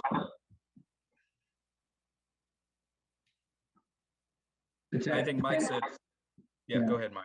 Oh, sorry if you didn't hear me. I said potentially, yes, both. Okay, all right, thank you. If a council member has a question, just go ahead and put your hand up and I'll call on you. I have another question regarding the, I understand that, the details of the business application and the nonprofit applicant, there'll be a process, of course, to, apply for those, which those details will follow, not tonight, but that'll be something you'll be deploying. But I would also just kind of throw this out there, unless it hasn't been thought of yet, that the council should consider the possibility that although that's a generous amount, I am very pleased that we that Mr. Hines, you've set aside and recommending 1.3 million to our businesses. That the reality is that probably a lot of the businesses may not apply for it. They may not be willing to go through the process, or they just frankly, maybe some businesses didn't lose revenue and they don't really want to apply for it. But what I'm leading to my question is, I think we should have a contingency for that money, because should we not have $1.3 million applied for, we should have a backup plan of what we are going to do with the excess money. Where would that go? Right.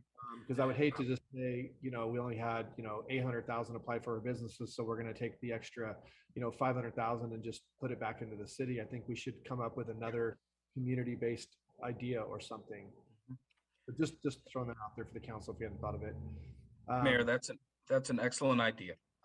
But what we would do, just sort of preliminarily off the top of my head, is that if we find that we're having a problem or due to lack of interest or a lack of enthusiasm distributing that 1.3, and let's just say we only can see 700,000 going out the door, then myself and the staff will put our heads together and come up with what we believe is a good solution or solutions. We will bring those to the council and collaborate with the council and come up with a solution for those remaining funds. So that's the beauty of these funds, is we have the ability to go back and change our minds and redistribute. Okay.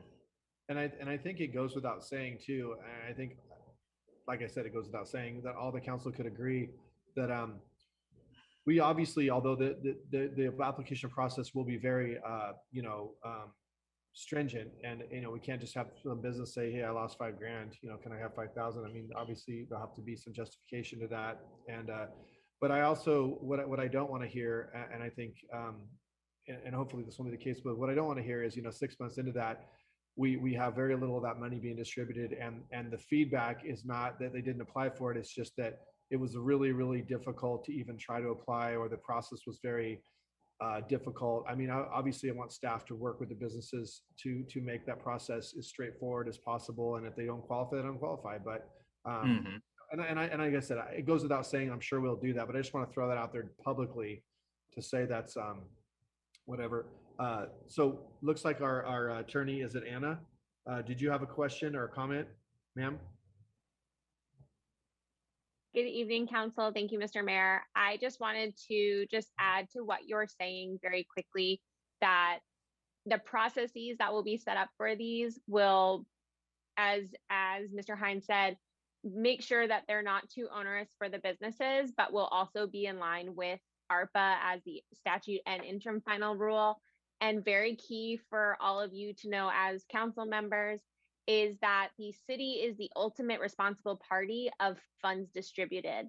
So we want to be particular in how we are making sure these applications are set up to both go towards who they need to benefit, and also so that the city is following, as the recipient of these funds, is following the statute and the interim final rule. So I think that's a really great point that you made earlier about making sure it's not too onerous. And I just wanted to make sure you all knew as well that it's ultimately the city that's going to be the responsible party.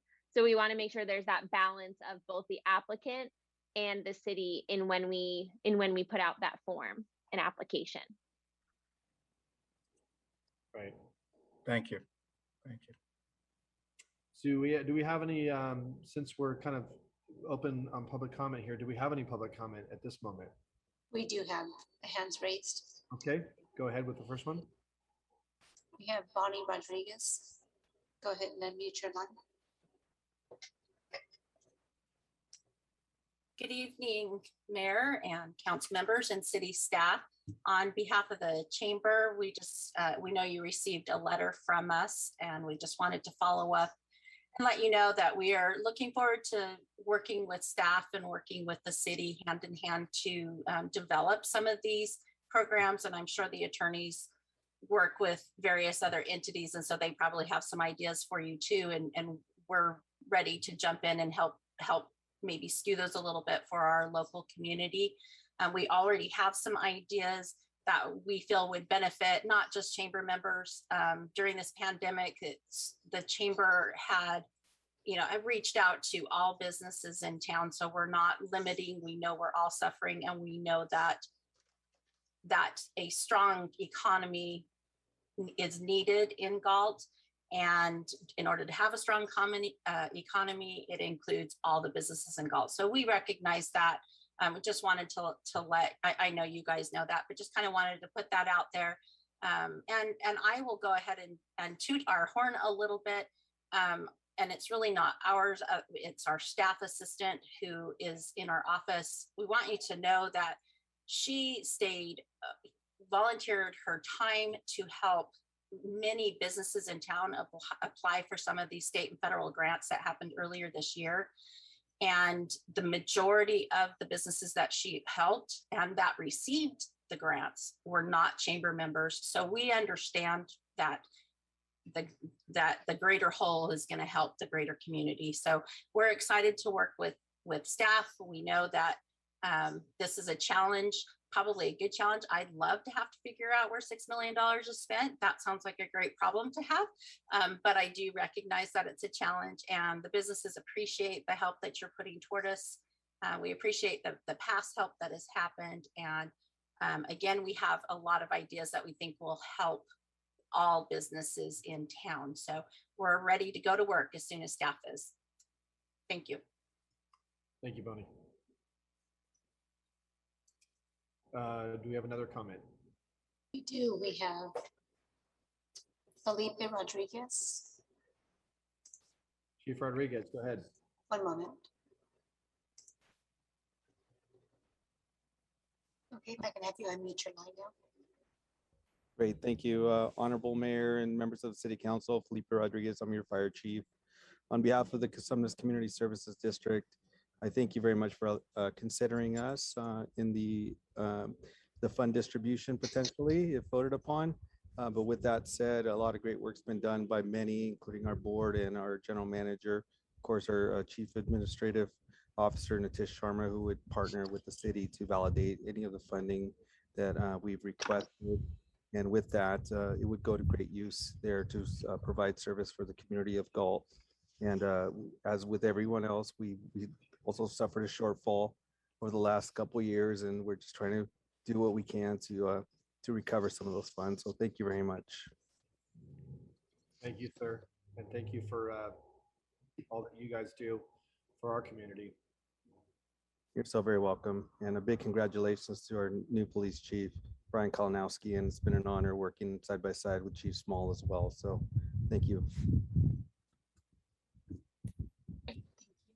Before we go to our next public comment, I'm going to call on Councilman Vandenberg. He has his hand up. Thank you, Mayor. I can certainly appreciate the difficulty of this task. It sounds like a lot of money, but when you start looking at the needs of the city, there's multiple areas that could gobble it all up. I'm curious in the overall, not in the overall, but in the written responses to the survey. The first one had an interesting thought that right now I believe it's about $50 that everybody pays every month or on a loan. How much of that loan is left to pay, and can it be paid with this money? And that would be kind of a blanket relief for all citizens. Well, I don't really know which loan we're discussing. That's it. Does that reader actually mention which loan? No, use of the money for sewer and water updates. I have been paying for all of these for years and get rid of the sewer surcharge on my city Galt bill. So maybe that's more clearly stated. Okay. Director Selling, any thoughts before we move to City Attorney Swab? Yeah, just really quick. I think what they're referring to is the state revolving fund loan. And basically that's a loan that the city took out to pay for the treatment plant upgrades some years ago. I don't know what the balance is. I see Mr. Clarkson online. If he may know that off the top of his head. Otherwise, we can get back to you with that information. Thanks. Let's let City Attorney Swab respond to this one. So it would be a wonderful thing if we were able to do it. Unfortunately, there are restrictions on the use of the funds. One of those restrictions is on paying outstanding debt. So we cannot use ARPA funds to pay outstanding debt, which would remove the ability for us to pay back this SRF loan, or if it were another loan, with these funds, unfortunately, for this one. And that's fine. That's what I expected. And so me needing to know the total is irrelevant. I think that's one of the hardest things for citizens to understand is that the city is, in some respects, has their hands tied and they can't do X, Y, and Z as easily as they may like. I would really like to see the landscaping and of the parks cleaned up. I think the citizens have suffered a lot from our budget needs. Right. I would advocate for the caller at the beginning of the meeting to finally fix the drinking fountain at the park, at the skate park. It's been broken for far too long. Well, the great thing about this, Councilmember Vandenberg, is that in that revenue loss category, correct me if I'm wrong, City Attorney Swab, we have a certain level of flexibility to address the general government expenditures. And given that parks rated so highly in that survey, you can I think you can be pretty confident that the plan that we come back with when we come to you with the sort of the subset of how we propose to spend that 1.5 million, you can be confident that parks is going to be part of that. That's good to hear. I think that's important for the social well-being of our city. The last thing I would like to bring up is that I'm concerned it's not enough dedicated to the local businesses. And then again, if they don't clear the hurdles, it may be too much. And is there some, aspect of this that will allow us to control that easily and transparently? Well, the thing is, when we roll this program out and we gauge the enthusiasm and gauge the number of applicants, we'll be able to tell whether it's too much or too little. And so that's sort of a question that's to be answered. But I'm glad that we have the flexibility to see if 1.3 is enough. But because I think the mayor brings up an interesting point. Some folks may not be interested in this, and some folks may not have done as poorly as one would think during the pandemic. So we just don't know.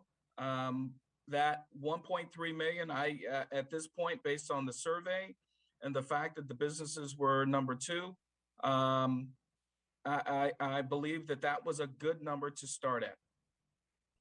Thank you. That's all I have, Mayor Farmer. Thank you.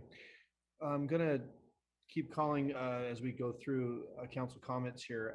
Just checking, do we have more comment, Rose? We do have, Let's go to another public comment. we have no more. Their hands were taken down.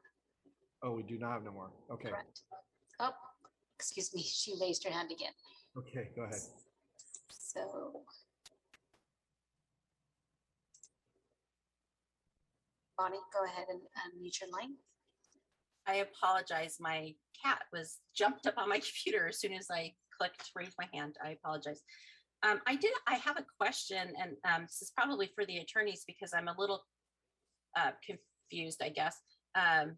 Mr. Hines mentioned that there's going to be that accountability, yes, and Hannah, and I apologize, I can't remember your last name, said that ultimately it's the city's responsibility for this money.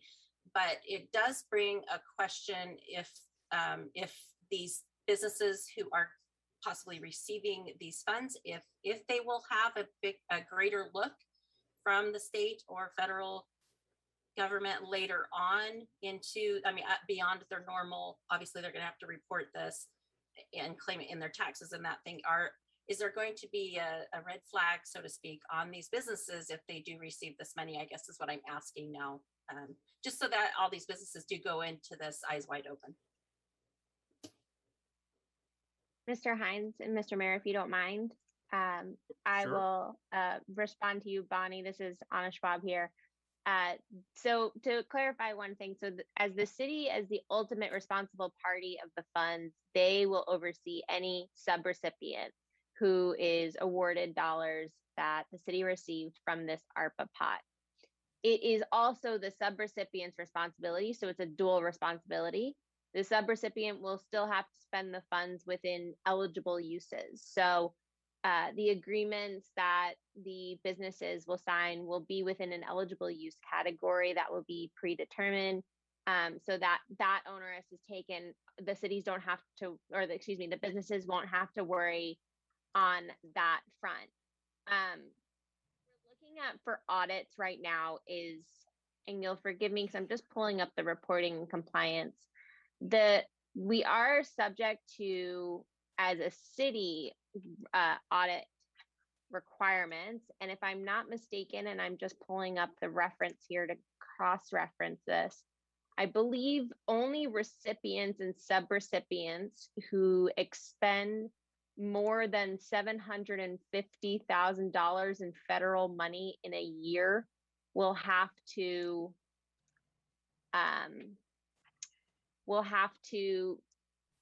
will be subject to an audit. And I am just trying to confirm that, but we can get you that exact information here in a follow-up, because I'm just trying to pull up yes, it is, excuse me. Recipients and subrecipients that expend more than $750,000 in federal awards during their fiscal year will be subject to an audit under the Single Audit Act. So if I could be so bold to say, I think based on the amount allocated, again, Mr. Hines said it would be dependent on how many businesses are interested. So we're going to have to wait to see to that to be answered part, as Mr. Hines noted earlier. So City Attorney Swap, just a second, Bonnie, I just wanted to clarify. So the city is going to expend more than $750,000. And so the city is subject to review or audit by federal auditors because we've passed that threshold. And so the dollars that we've distributed, while those subrecipients may not be subject to audit because they're actually getting less than $750,000, they may not be or subject to federal audit. However, given that the city, and I love the way you eloquently put it, that the city is ultimately responsible. So if that 1.3 million is distributed in a way that we can't prove or we can't justify, that $1.3 million is due and payable back to the feds. Okay. Yeah, and if I may, Lorenzo, expand on that a little bit. We will be spending that money, and as a direct recipient, our books will be open, and they're going to chase the money to see where that money goes. And so, to the extent, I guess what I would say is, even a subrecipient that spends less than $750,000, their books are going to be open to the extent they need to look at their books to look at our books to say, well, you said you gave this to this business for their next negative economic impacts, and we have this in your file that doesn't add up, and then we're going to go look at their file and it doesn't add up. So they may use their books as sort of evidence to help to audit us. So even if they're not directly looked at, they could indirectly be looked at as well. So so I would just, a word of caution, and I think everybody's intent here is to obviously make sure that nobody has to disgorge and give the feds any money back. But Right. you do want to be careful as far as even if they're not directly audited, they could indirectly be audited just through the fact that the city's going to be spending that kind of money. Okay. I appreciate that. One other question. Obviously, a lot of our businesses applied for the PPP loans, so I think same issues apply there. However, PPP loans were a forgiveness thing, and then not taxed. Are anyone who's receiving money from the city, is this going to be taxed? Do we know? I don't know. Okay. I think Bonnie, what would be helpful is to, let me just interject, sir. Sorry, sir. Sure, no problem.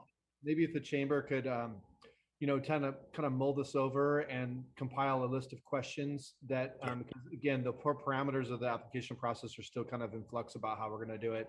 Come up with a list of questions that we can present to council, to Anna, who's the expert at BBK on this particular this topic, and then we can get all those answered properly, instead of just speculating on some of them or just kind of thinking we think so or something. So that's just an idea. No, I appreciate that. I'm sorry, they just came to my mind. It's like Frank was talking about earlier. They pop in your head. So, but thank you. I appreciate it. Thank you. Councilman Vandenberg. Thank you, Mayor. I just had one last question. How granular will the audits be? Will it be down to the businesses showing improving receipts? That depends on the parameter of the audits, and what the auditors are ultimately looking to prove. Now, I can tell you, as a former federal auditor, I used to work for the Inspector General for Amtrak.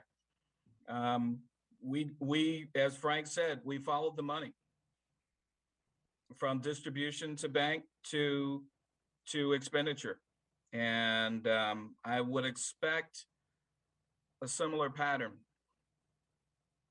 We also have a little bit of guidance from the reporting and compliance guidance guide that, if council would like, we can pull out for you all to just review and have.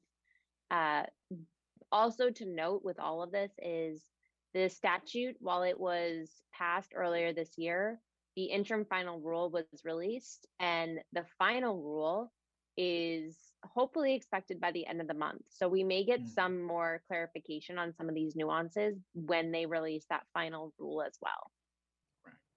A summary of that would be great. And my reason for asking is certainly the businesses should know up front what they're applying for and expect. And, that's why I asked. Thank you. Right. Understood. Councilman Lozano. Yeah, I have a few questions, and I appreciate the city manager taking the time today to chat with me about a couple of these things here before tonight's meeting. In the staff report, when it talks about small business assistance program, it talks about assisting local small businesses negatively impacted by COVID-19. One of the discussions I had with the city manager was, well, what does that mean? And does it mean that there has to be some previous or future impact, and how do we show that? And is that a federal rule, or is that what we put on the questionnaire? Interesting. Anna, can I ask if you can give some clarity on that particular category? So, forgive me, can you repeat one more time? Because I think I missed the very end of what you were asking. So my question is this: in the staff report, we talk about assisting local small businesses negatively impacted by COVID-19.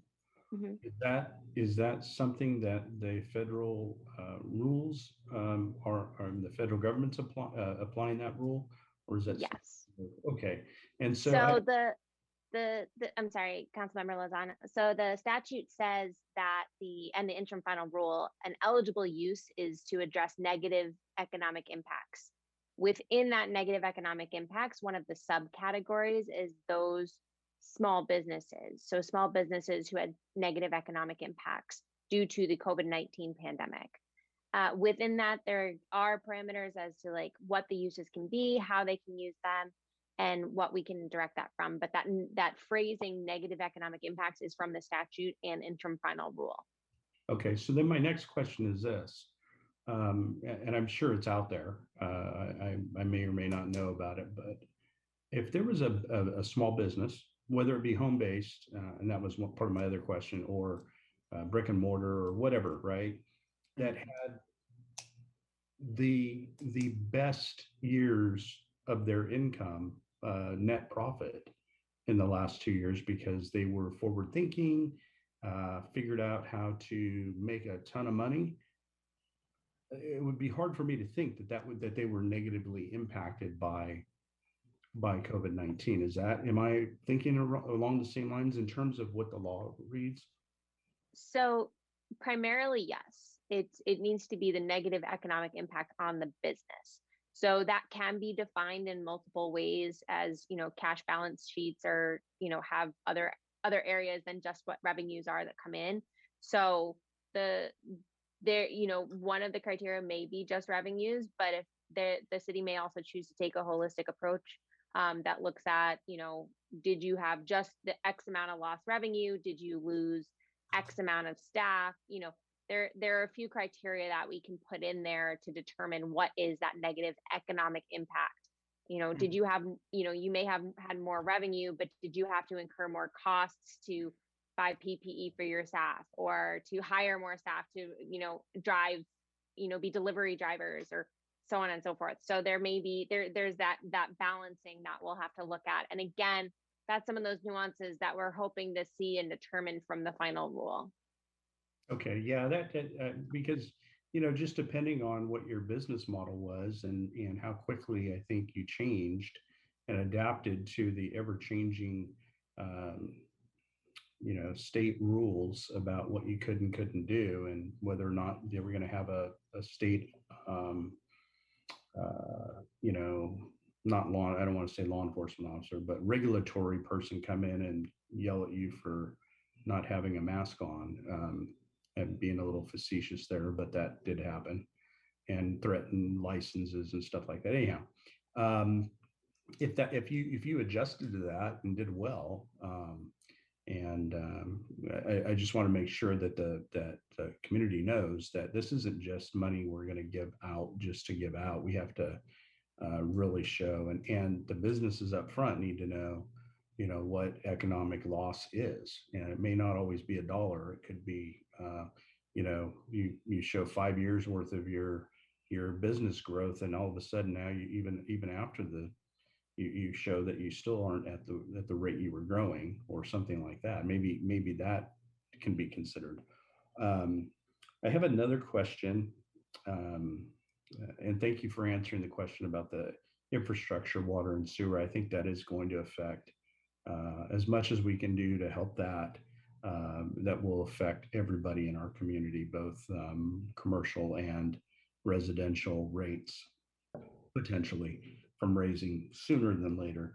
But I have a question about the nonprofit, and I guess it's more of a comment than anything. Well, first of all, the question would be, do we have to treat them the same as a business in terms of the law?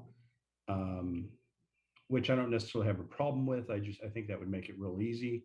But there are some special nonprofits out there that have a totally different way of doing things. And I'll give you an example. The income may have dropped drastically because they didn't do any fundraising, but also in that particular year, they didn't have any expenditures, or very few expenditures, I should say. So their net for that particular year, income may not have dropped much or at all, but there's still an economic impact because as they come out of this, there's going to be a need to do fundraising, and whether that's a dinner or whatever it is, right? That they're going to have that issue. So that's the question: is do they have to be in the law treated the same? So as a nonprofit, they do not have to. There are two ways for a nonprofit to get funds from the city. as a subrecipient. The first way is through the negative economic impact. They can receive funds under that category.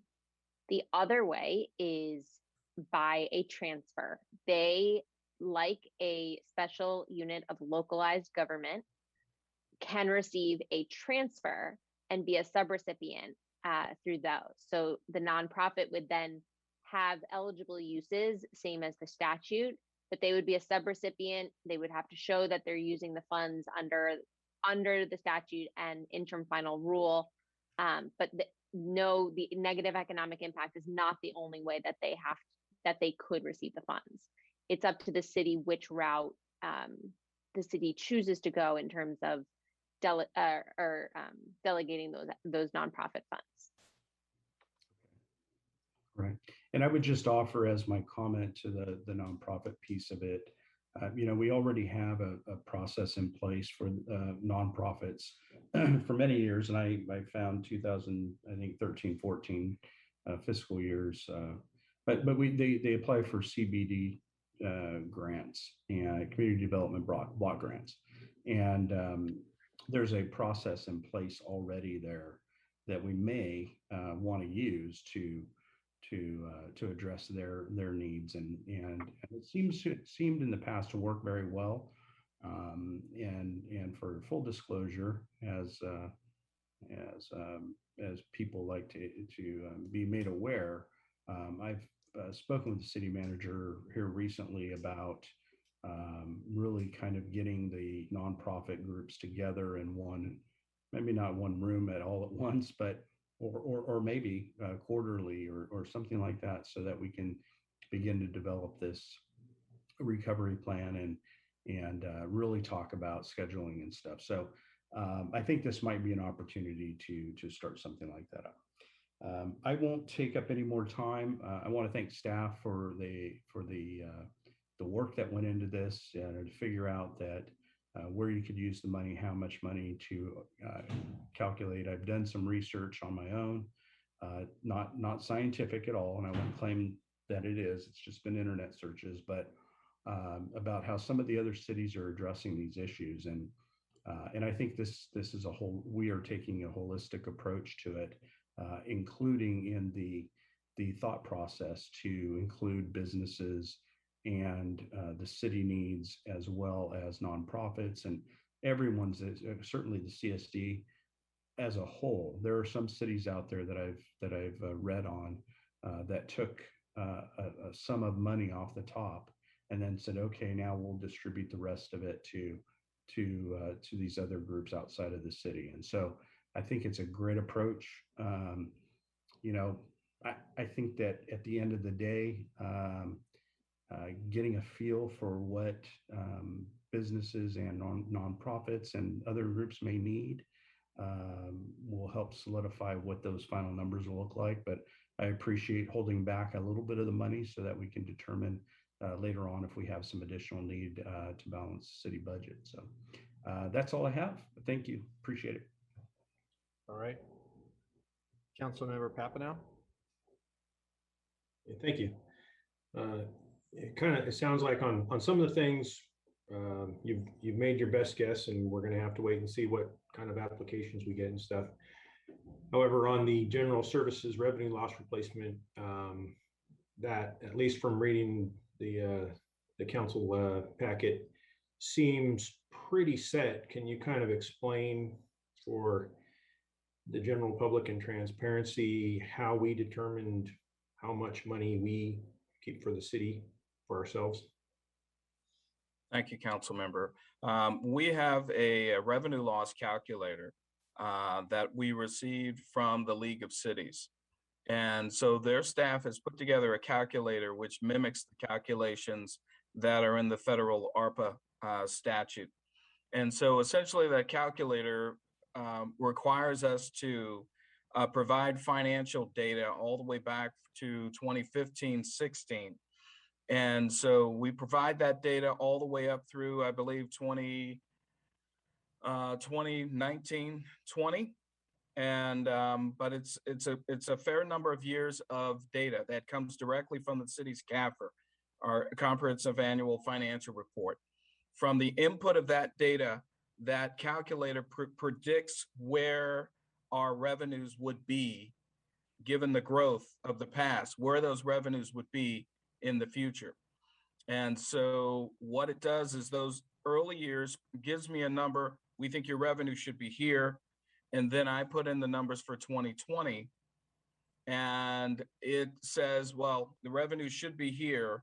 However, I put in the numbers for 2020 and the revenues are actually here. And so that delta is that 1.481 million that you see on the schedule.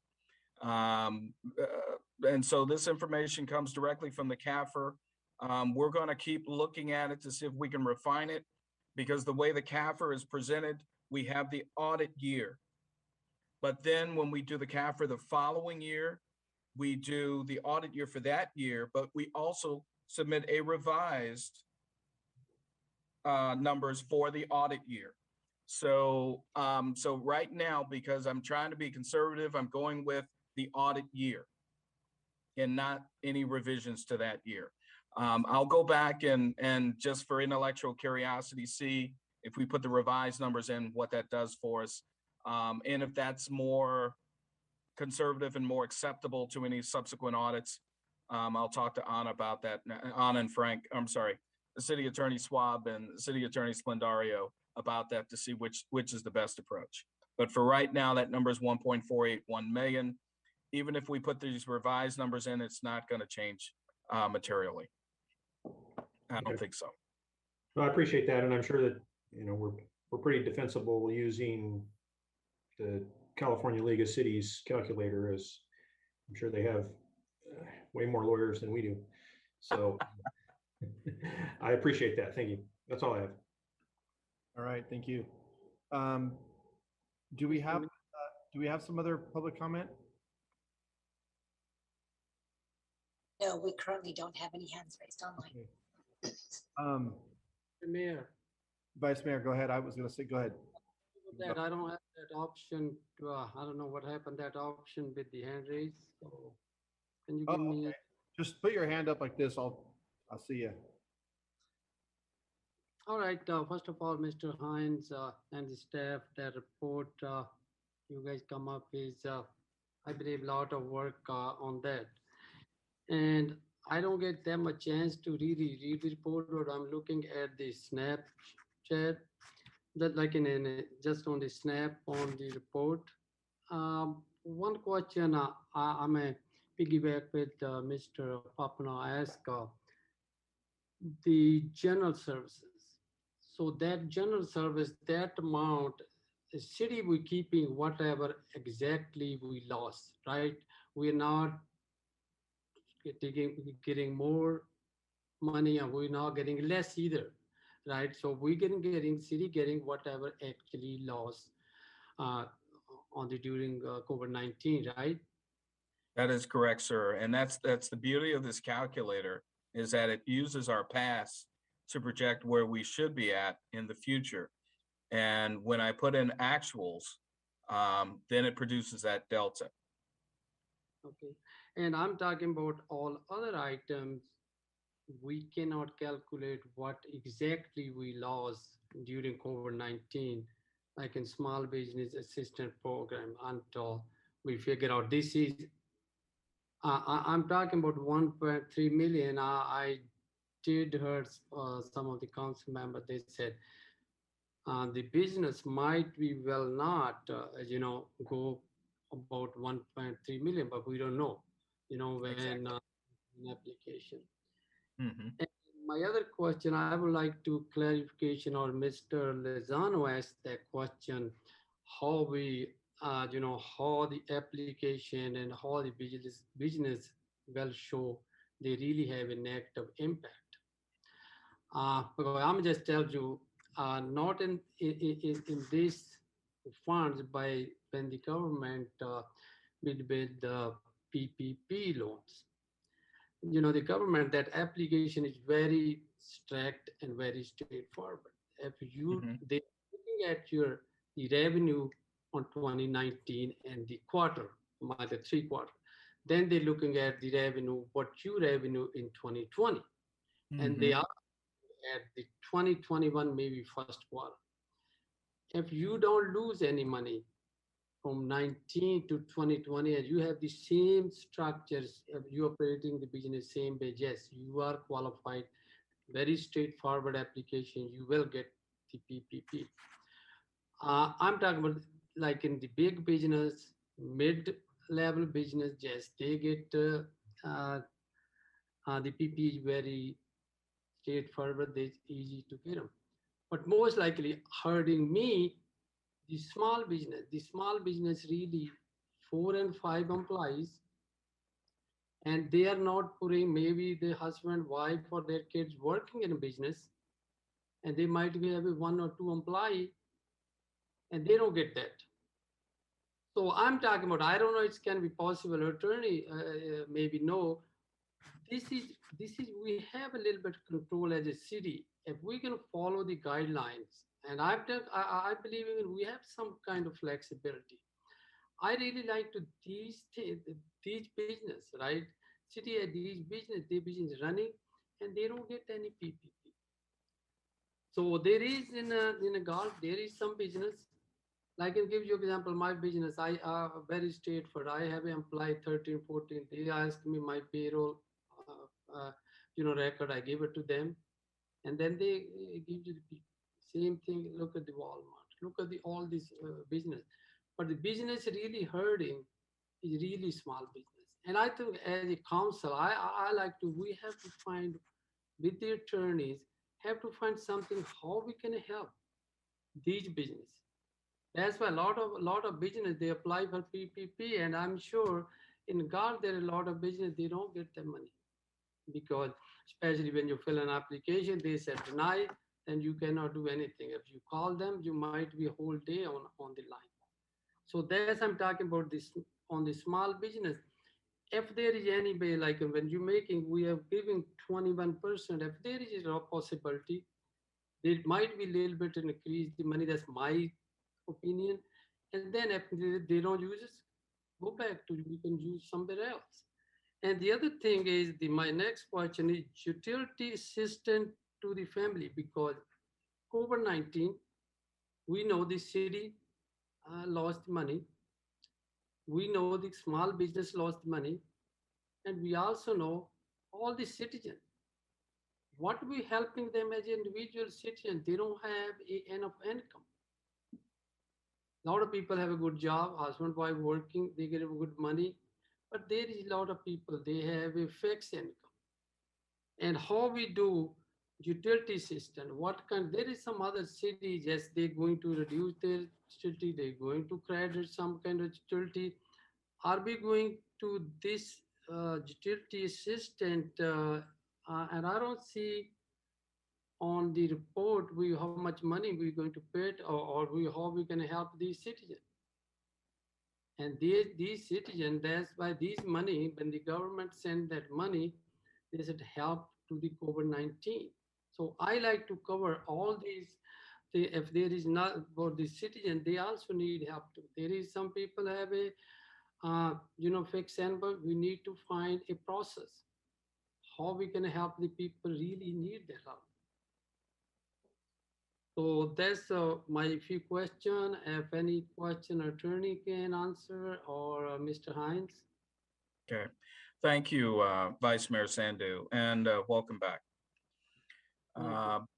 So for the first question, which I think dealt with the application process and maybe the uniqueness of some of our businesses, we'll take that into consideration. We just have to be able to measure all of the things that these dollars require us to measure. Now, granted, I'm the son of a sole proprietor, so I understand these businesses take different formations. They're run a little differently, and I understand that. But we'll take all that into consideration.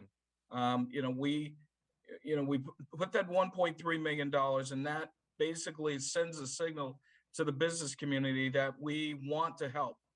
And so we'll figure out a way to help within the guidelines that President Biden and his team have laid out for these dollars. And so I just wanted to let you know that we're going to work with folks to see if we can to see if we can help them out. Regarding the utility assistance, I'm going to let City Attorney Schwab and City Attorney Splendario address that one. So utility assistance is a very unique one. A lot of cities have asked about trying to use the funds for utility assistance. It gets a little tricky in a couple of ways. One, because there are state programs that are now doing assistance for arrearages. That's part one. But part two is the assistance for individuals and for households is very specific in ARPA, and doing it for utility assistance, you would not be able to do it for every citizen unless every citizen fell under the qualifications. Mostly those are those in usually the low to moderate income, more on the low side, and then qualified census tracts. So disproportionately impacted communities is the phrasing used in the rule. The other side is when the city is the utility provider, we accounting for some of this, so we cannot account for our water bills excuse me, let me go back really quickly to this part. There's been a few questions about general revenue, and I just want to clarify one thing, and Mr. Hines touched on this as well. The calculation that was made is based on the calculation given in both statute and final rule. So the statute laid out that there would be lost revenue, and the interim final rule laid out the actual equation that every city and recipient county and state had to use to calculate lost revenue. So that calculator that the League of Cities has provided is based off of that and is a really handy tool for the city to use to calculate this. In that, there are areas that we cannot include in general revenue for our calculations.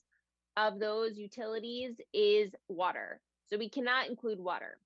We can include sewer. So it does get a little tricky. And I think Mr. Selling has said in previous conversations that we see them as two different items on the bill, but they're sent as one bill, if I'm recalling correctly.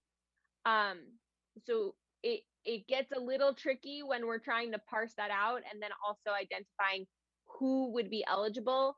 I don't know if that exactly answers the question, but it just gives a little bit more insight into the complexity of that issue specifically. Understand, I do understand, but utility means different kind of utility. I'm not asking we have to do the sewer, but I'm talking about what we are doing for the citizen. And if we cannot do that, then why we this question on the survey? We put the survey, I'm sorry. Excuse me, Mr. Hines. No, you go ahead. We put the survey out to get a sense of where the desire was, or where the need was, as far as those 300 folks that have applied. And so we wanted to see where that wound up. Now the water sewer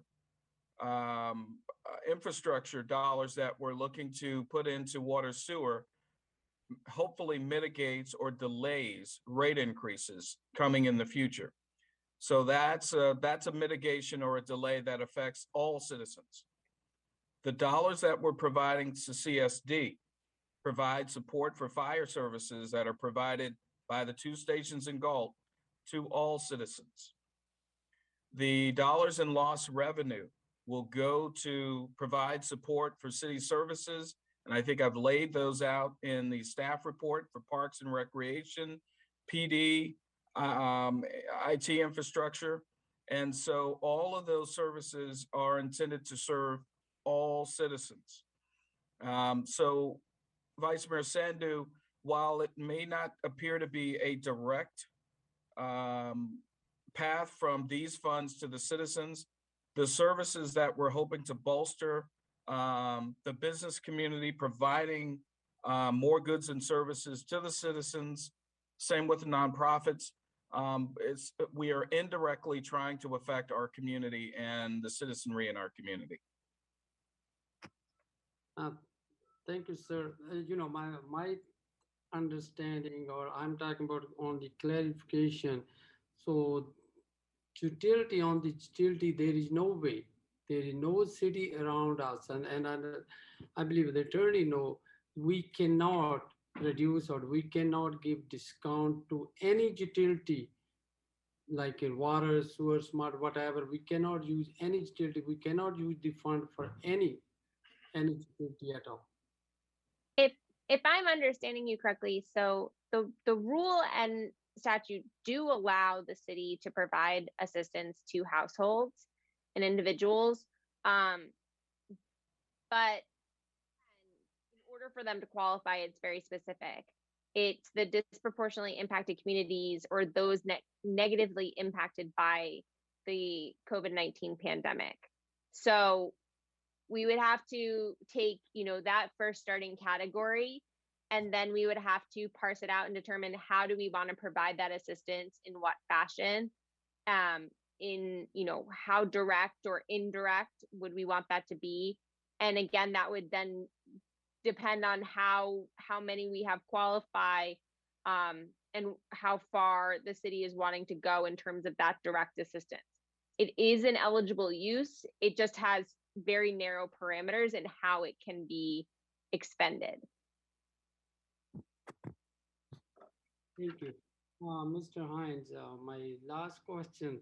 So on the utility, so we have no plan directly to help each individual, like their income is lower than whatever, and we are helping them indirectly. That's our plan. Is there is any way we can look back if there is anything we can help directly? So Well, we'll be happy to look at that, Vice Mayor. Right now, I tried to come up with a plan that allowed us to get as many things done and to touch as many sectors as I could, because providing these dollars to the city, again, allows us to bolster those revenues or those services that we provide to the citizens and those programs that we provide to the citizens. Um, the infusion for small businesses, the infusion for the nonprofits, the infusion for fire. That's and then the infusion for water and sewer. That's what we were hoping to again touch all of these sectors and hoping that would make an impact.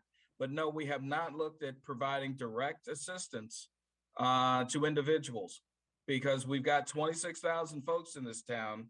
And if we're looking at that, then we've got to look at an intake process for perhaps anywhere between 2,000 and 10,000 folks, depending on where they fit within the parameters that City Attorney Schwab has put,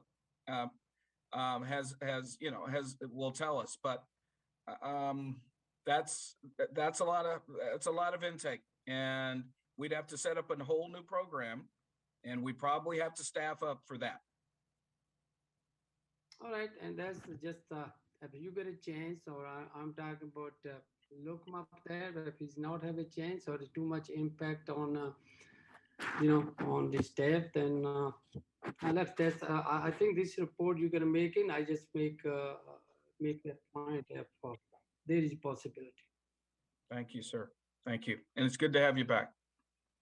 Thank you. Thank you. Before I call on you, Councilman Vandenberg, if you would indulge me for a minute and let me go with some questions that I have. And for the council, if you guys would indulge me for a minute here, I wanted to bring this up. So I went away this weekend. I was on my way back, trying to take a little working overnight vacation, and I had read my packet and I was going over thinking about these ARPA funds and the impacts of things.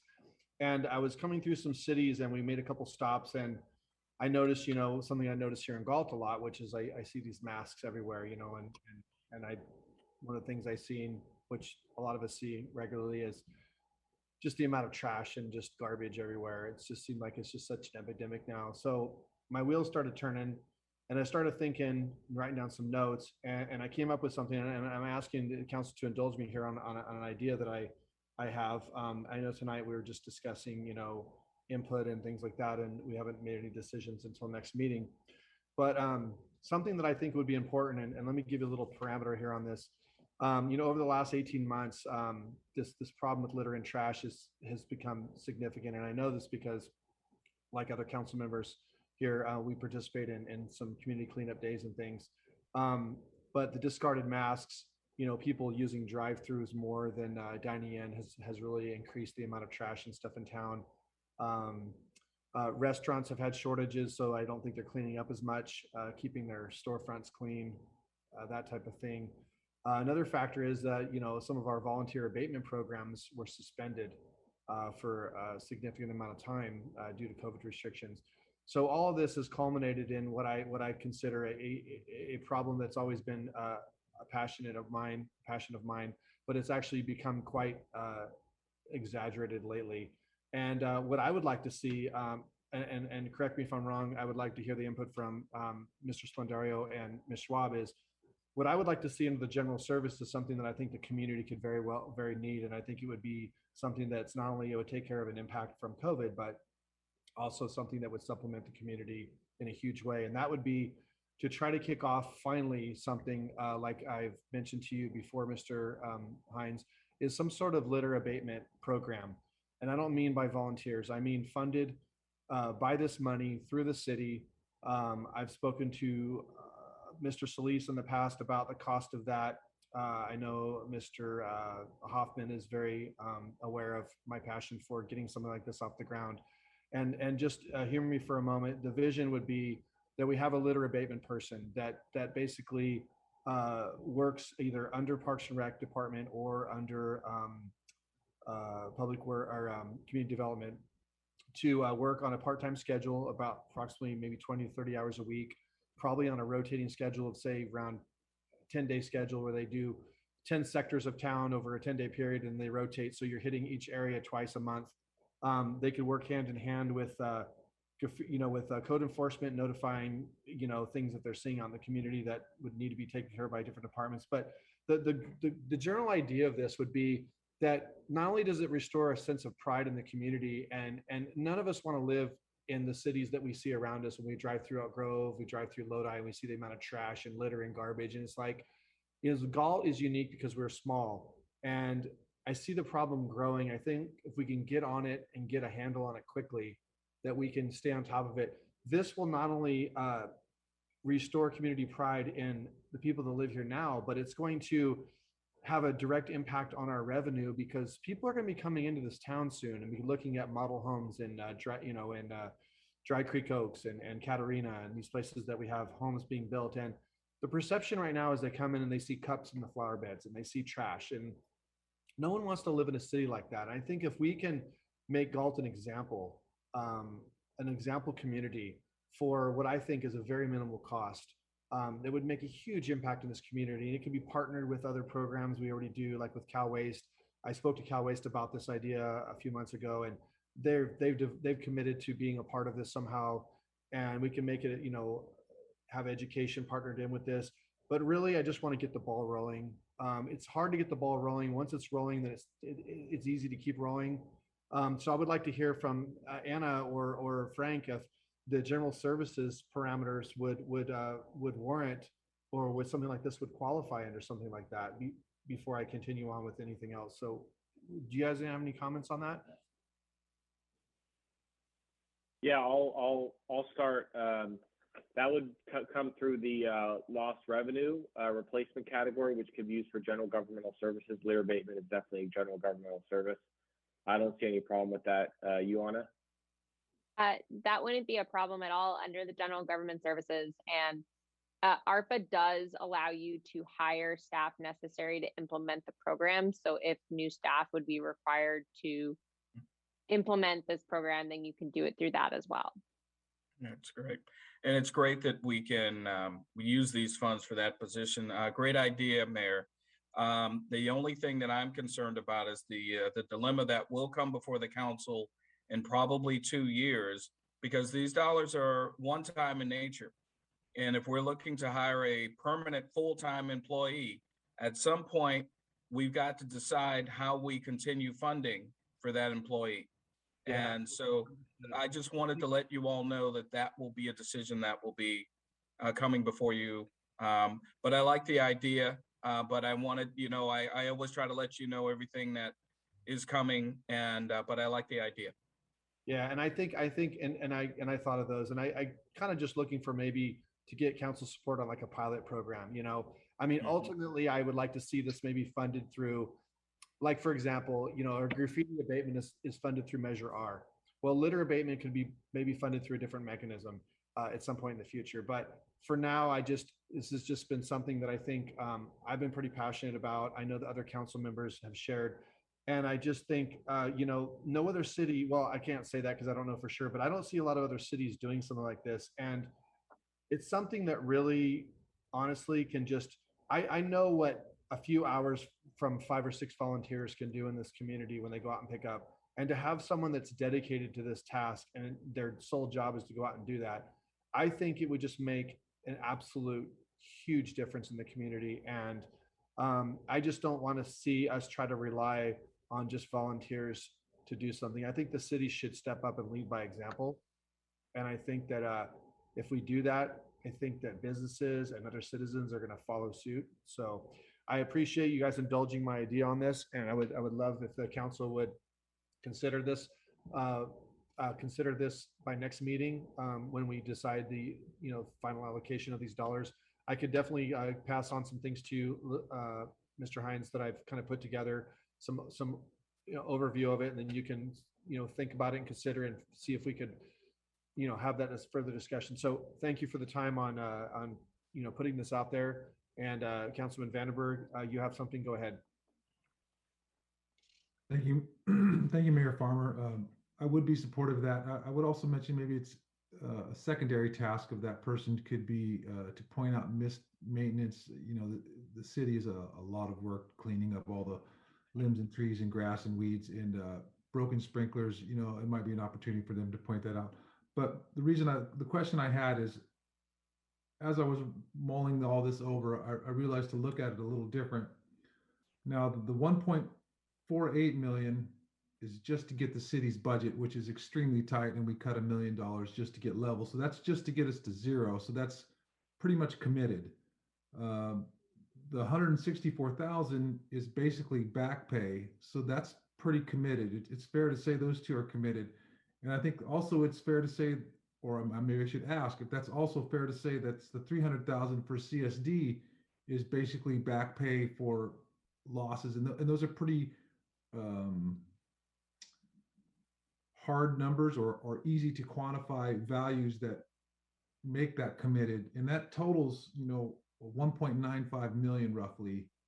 So that's a huge chunk that doesn't give us maybe as much flexibility as I realized coming into this meeting. Well, the beauty of it is, council member, is that, the use of that 1.481 million has a certain amount of flexibility to it. But we were informed by that survey that folks wanted to see the parks taken care of. And so you are right, to a certain extent, it is committed, but we still have flexibility there. But, I think the expectation is that there be a certain amount of that for the parks. Also, in the funds that we're setting aside for future revenue loss, there is also an expectation that we do something with broadband, because that category came in 4th. And so I'll be looking at that as well. So this is a fluid process, council member. But I think we're kind of done the best we can in laying out the distribution. Broadband, that's not something that would come through grants via STACOG. Maybe we could look at it if we could get funding from STACOG. My concern is that there may be certain parts of our community that may not have access to consistent internet service. And I don't know that for sure, but I would like to find out, and I want to make sure that internet access is accessible for all. And if these dollars can help us get to that point, that would be great. But that's a future discussion. One thing Go I ahead, just Al. wanted to clarify on the lost revenue is the lost revenue category under for ARPA funds. We have up to that amount that we've calculated for the calendar year to spend the next year. So one of the ineligible uses is we cannot take ARPA funds and put it into reserves. So Right. we can't go and take the funds and just put them into the Galt's, general account and allow them to stay there for perpetuity. We have the funds have to be obligated by December 31, 2024. They have to be expended by December 31, 2026. And for lost revenue, we have up to the amount we calculate per year. So we're going to have to, in addition to our other auditing and record keeping, we're going to have to keep very clear records as to what we are using for lost revenue for general government services from the lost revenue category per year and how we're drawing down on that to show it's not just sitting in reserves. Exactly. Thank you. I would love to put it in reserves, but I can't. Anna will yell at me. So we've got to obligate these dollars. Councilmember Lozano. Yeah, just briefly on what Councilmember Vandenberg was talking about in terms of SACOG. SACOG is doing a study on remote and telework types of studies, and so it is possible that in the future that although SACOG is responsible for regional transportation planning and housing elements and stuff, that they could get into the business of providing funds to conduct studies, just like the Energy Commission did for us, or that doesn't have anything directly to do with transportation or housing. So that is a possibility to at least have a mechanism there in the future to get some funds to do that study to figure out where the need is for broadband and what that looks like. Mm-hmm. That does indirectly tie to transportation planning, and reducing vehicle miles traveled and stuff like that. So yeah, that's quite a possibility. All right, thank you, sir. Just want to remind everybody watching, if you want to make public comment, you can put your hand up online, or you can call in. And on that note, do we have any comments waiting? Rose, just looking around for which square. We have no hands raised. Okay. So do we have any further comments from the council regarding this particular item? Again, I know we're just all kind of throwing ideas out there and getting input and looking at the allocation of this. And then if I'm understanding this correctly, Mr. Hines, and for the public watching, this will be brought back next meeting to try to put some kind of budget in place, right? Yes. Yes. Okay. Well, I'm going to give a few more seconds of opportunity for public comment, and if there is none, then we will wrap that up. Okay. So, Mr. Mayor, if you're looking for a little filler for that time, our crack staff here at the City of Galt mentioned that utility assistance is available through the state. Apparently, there's some state housing and resource dollars, or the State Housing and Resource Agency is managing this program. It's for renters, for rent and utility assistance. So for those folks out there who are listening to the conversation we had earlier and wondering about some level of utility assistance, apparently it is available, and apparently it's out on our Instagram page, the city's Instagram page, and there's an explanation for it. So we want to make sure everybody out there is aware of that. Okay. Well, thank you, staff, for looking that up while we were talking about it. Okay, well, good discussion, everybody. Do we have any, before I wrap this up, do we have any comment? Nope, no hands are raised. Okay. All right, then we will move on to our next item. And correct me if I'm wrong, Mr. Hines, will you be transitioning off the meeting now? Yes, I'm going to introduce the very first slide in the next item. And then I'm going to turn the meeting over to Director Selling to fulfill the CM role going forward in this meeting. All right, so we'll move on to the next item in our agenda from the Public Works Department, which is going to be the subject is Traffic Engineering 101 workshop. Right. So before we launch into the Traffic 101, first of all, before we get into this topic, I wanted to thank City Attorney Anna Swab and City Attorney Frank Splendorio for all of their help on the ARPA staff report. Those two attorneys were immensely important to me in putting this report together and making sure that whatever creative ideas I may have had all fell within the ARPA guidelines. So I just wanted to thank both of those folks publicly. I really appreciated their help. Yes, thank you both. We appreciate you hanging on and giving us some legal advice on that. Thank you. So before Director Selling gets started here, I wanted to just bring to the public's and to the council's attention the things that we're doing this month. And for those folks who may have watched our prior council meetings, we have dubbed October our unofficial Traffic Safety Month. The reason it's unofficial, it's because apparently Traffic Safety Month is earlier in the calendar year, but in Galt, we're being innovative, and we've designed or designated our own Traffic Safety Month. So for this month of October, the Galt PD Traffic Safety Campaign has kicked off on October 1st, and with messages related to distracted driving. Did you know the top 3 violations? And that's the Instagram post that you see over here to the right. Apparently basic speed law, stop sign violation, and unlicensed driver, which that's pretty interesting. Also getting back to the bulleted list, we're also looking to provide messaging related to vehicle safety tips for the winter months. And additional topics will be added throughout the month to highlight the importance of safe driving in our community.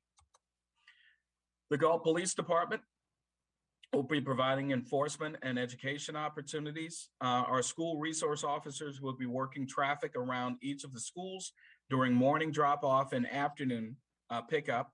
Our patrol officers will increase directed traffic enforcement efforts as time permits. Motor officers will focus efforts on those areas of the city identified as having higher rates of vehicle collisions. The radar trailer will be deployed as staff is available.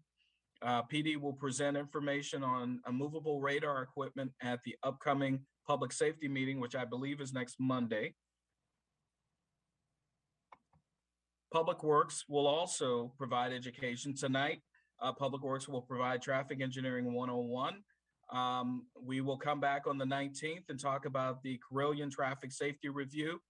And then we will also talk about the Meadowview Park Traffic Safety Review at the next Public Safety Advisory Committee meeting. So I wanted to thank Mayor Farmer for the suggestion some time ago about doing a campaign. And so we've adopted that.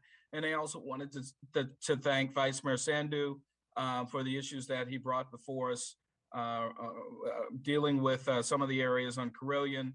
And I believe some of the other members of the council have also weighed in on some of the issues on Carilion. So I thank you all for your input, and we have responded, and I look forward to the conversations this month about traffic. And Mr. Mayor, with that, I'm going to turn the meeting over to Public Works Director Mike Selling. And if there are no questions for me about that presentation, I will log off of the meeting. Well, just real quick, not really a question, but I just want to say how thankful I am that you have been very receptive to this. And I've actually been very pleased. I mean, very, very pleased with what I've seen deployed so far with the social media and the posts from PD, from the city, all the things you just overview. I mean, just really kind of, understanding and taking this outcry from the community very seriously and deploying, every tool in the tool chest right now. I just want to say thank you for doing that. So thank you as you log off. All righty. Well, all right. Well, thank you all. Have a great evening. Director Selling, I leave it in your hands. All right. Thank you, Lorenzo. All right. Bye-bye. All right, well, thank you all. And basically, we'll just kind of jump right into the traffic engineering basics overview presentation I've got for you. And hopefully you can see that on your screen now. And basically, as you may recall, and as the city managers touched on, there were some concerns and suggestions, to address some traffic safety issues, probably going back a couple of months or so. So one of the things was to bring a presentation for the council and the community, maybe to understand how things like the placement of stop signs and the setting of speed limits are determined. And so this presentation is intended to provide a basic understanding of traffic engineering. Additionally, I want to note that engineering is only one part of the equation, and the other parts include the legalities and enforcement. So as I go through this presentation, I'll either provide opportunities for City Attorney, Mr. Splendorio, or Chief Small or Chief Kalinowski to weigh in regarding their respective areas, or they can chime in as they see fit as well.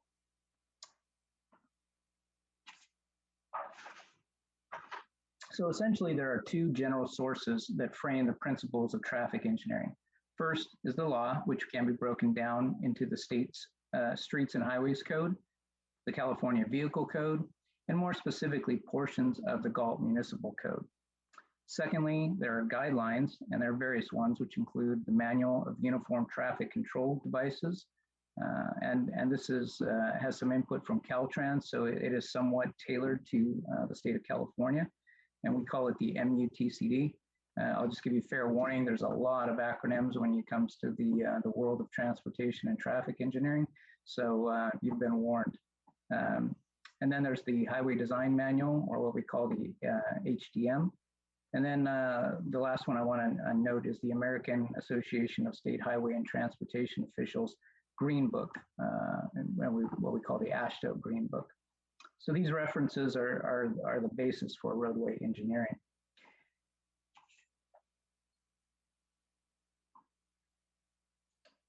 Let's see, let's get that, there we go. So on the law side, these are the key references. And after I go through them, I would invite Mr. Splendorio or either of the chiefs to add any comments that they may have. So the Streets and Highways Code covers roadway design and use and includes other modes of transportation, including pedestrians, bicycles, etc. The CVC, or California Vehicle Code, pertains to motor vehicles and their operations and includes things like safety features on vehicles, in addition to the quote unquote rules of the road. The Galt Municipal Code, or GMC, includes specifics within the city, things like specific speed limits.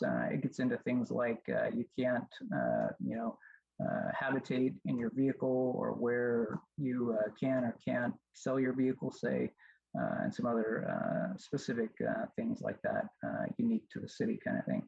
So I don't know if either of the chiefs or Mr. Splendorio have anything there before I move on. Hearing none. Oh, did I hear something? No, nothing for me, Mike. Okay, great. So we'll keep going then. So switching to the guidelines side, first up is the MUTCD, and this is a federal nationwide policy, as I noted, that it's tailored to the state of California, and it covers the gamut of traffic control devices, the stop signs, signals, flashing beacons, and the like. And it also includes strong guidance on how and where to deploy these devices.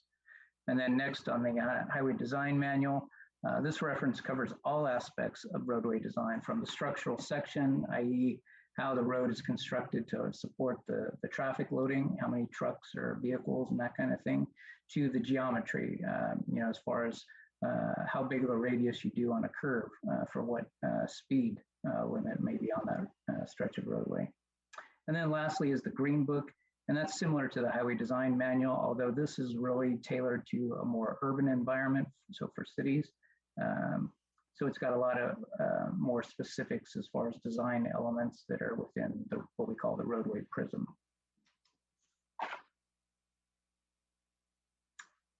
So when it comes to the principles that really govern the roadway environment, these are the major keys. And consistency, I just can't overstate this enough. From the striping to signing and other devices, consistency is crucial to ensuring a safe operational environment. And then next is driver expectancy. And this is really kind of goes hand in glove, essentially, with consistency. We want to construct and maintain an environment that doesn't surprise drivers. And then next, I've got the roadway classification. So this is related to the existing or planned environment. For example, most roads in neighborhoods or residential areas are classified as a local road. And so hence they're narrower, which helps keep speeds at a lower level. And then those local roads basically feed into the kind of the middle tier, if you will, what we call collector roads. And so those collect traffic from the neighborhoods. And so that's the second tier, primary tier of road classification. And then those collectors in turn feed into arterial roads. And these are typically multi-lane roads. They don't have to be, but they're typically multi-lane roads.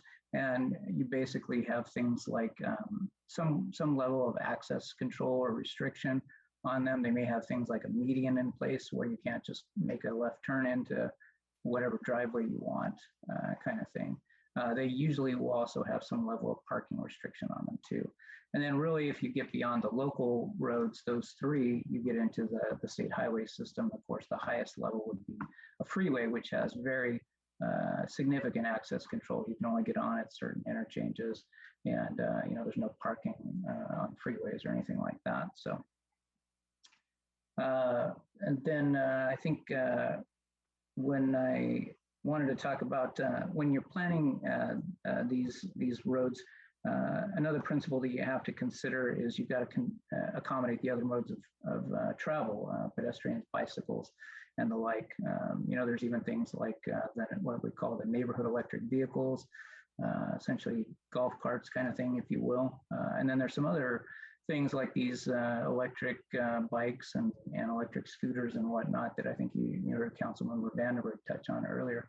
So there's many modes of transportation that you have to keep in mind when you're looking at designing these facilities.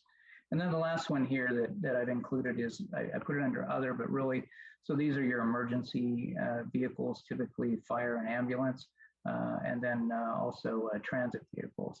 And probably most everybody has probably seen, sometimes there's like this little device that you see on the traffic signal poles.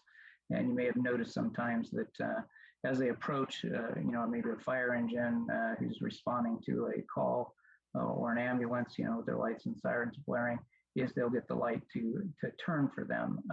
And so that's what we call vehicle preemption. So there's those types of vehicles too that you plan for in the design.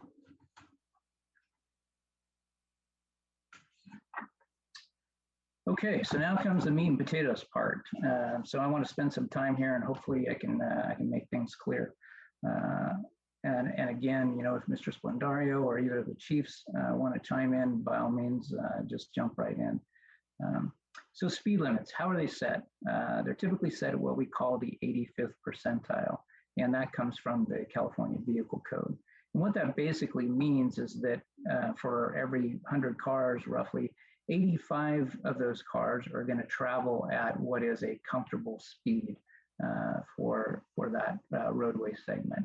And the thought here is that the other 15% are going to be folks that are just, they've got a heavy foot, they, for whatever reason, they may have some urgency or whatnot, but there's always going to be about 15% of the traffic that's going to travel at a greater speed than what is reasonably comfortable to the bulk of the population.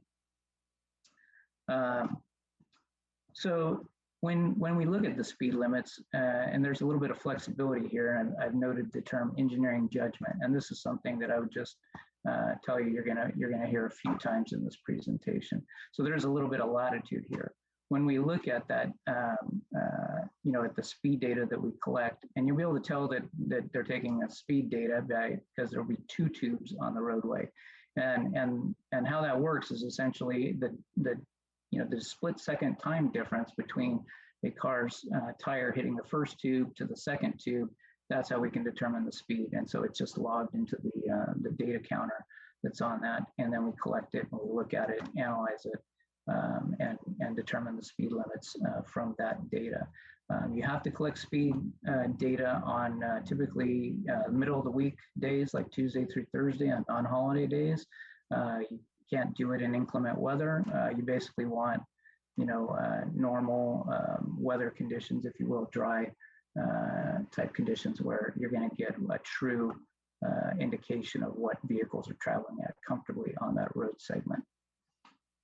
So if you get the data and it comes back, and let's say it's 47 miles an hour is what the data shows, the 85th percentile, this engineering judgment gives us the flexibility to set that speed limit within 5 miles an hour either way. So we could set it at 45, you could set it at 50 in that example. And again, that's kind of that engineering judgment. They're going to look at certain factors, the nature of the roadway, maybe how many driveways or whatnot are accessing that segment. Things like that can affect, they might tend to want to set that case at 45 rather than 50. So, but again, if it's more of an open road, not so much concern of vehicles coming and going from the frontages, then it might be set at 50. So, and then the other thing I want to talk about, so that's the 85th percentile, but there is another classification of speed limits, and that's called prima facie. And this is a Latin term. Basically, what it kind of comes down to is it's a default speed limit. And really, there's three. I've showed two on here. The 25 mile an hour, which is a typical residential speed limit, and then the 55, which is more of an open country road or even state highway type speed limit. There's also a 15 mile an hour prima facie speed limit, and that's for things like within a certain proximity to railroad crossings, other maybe loading zones and that kind of thing. You'll have those sometimes. So prima facie, again, is just kind of a default speed limit. It's not supported by data. And the thing about prima facies is they're kind of, again, they're a default.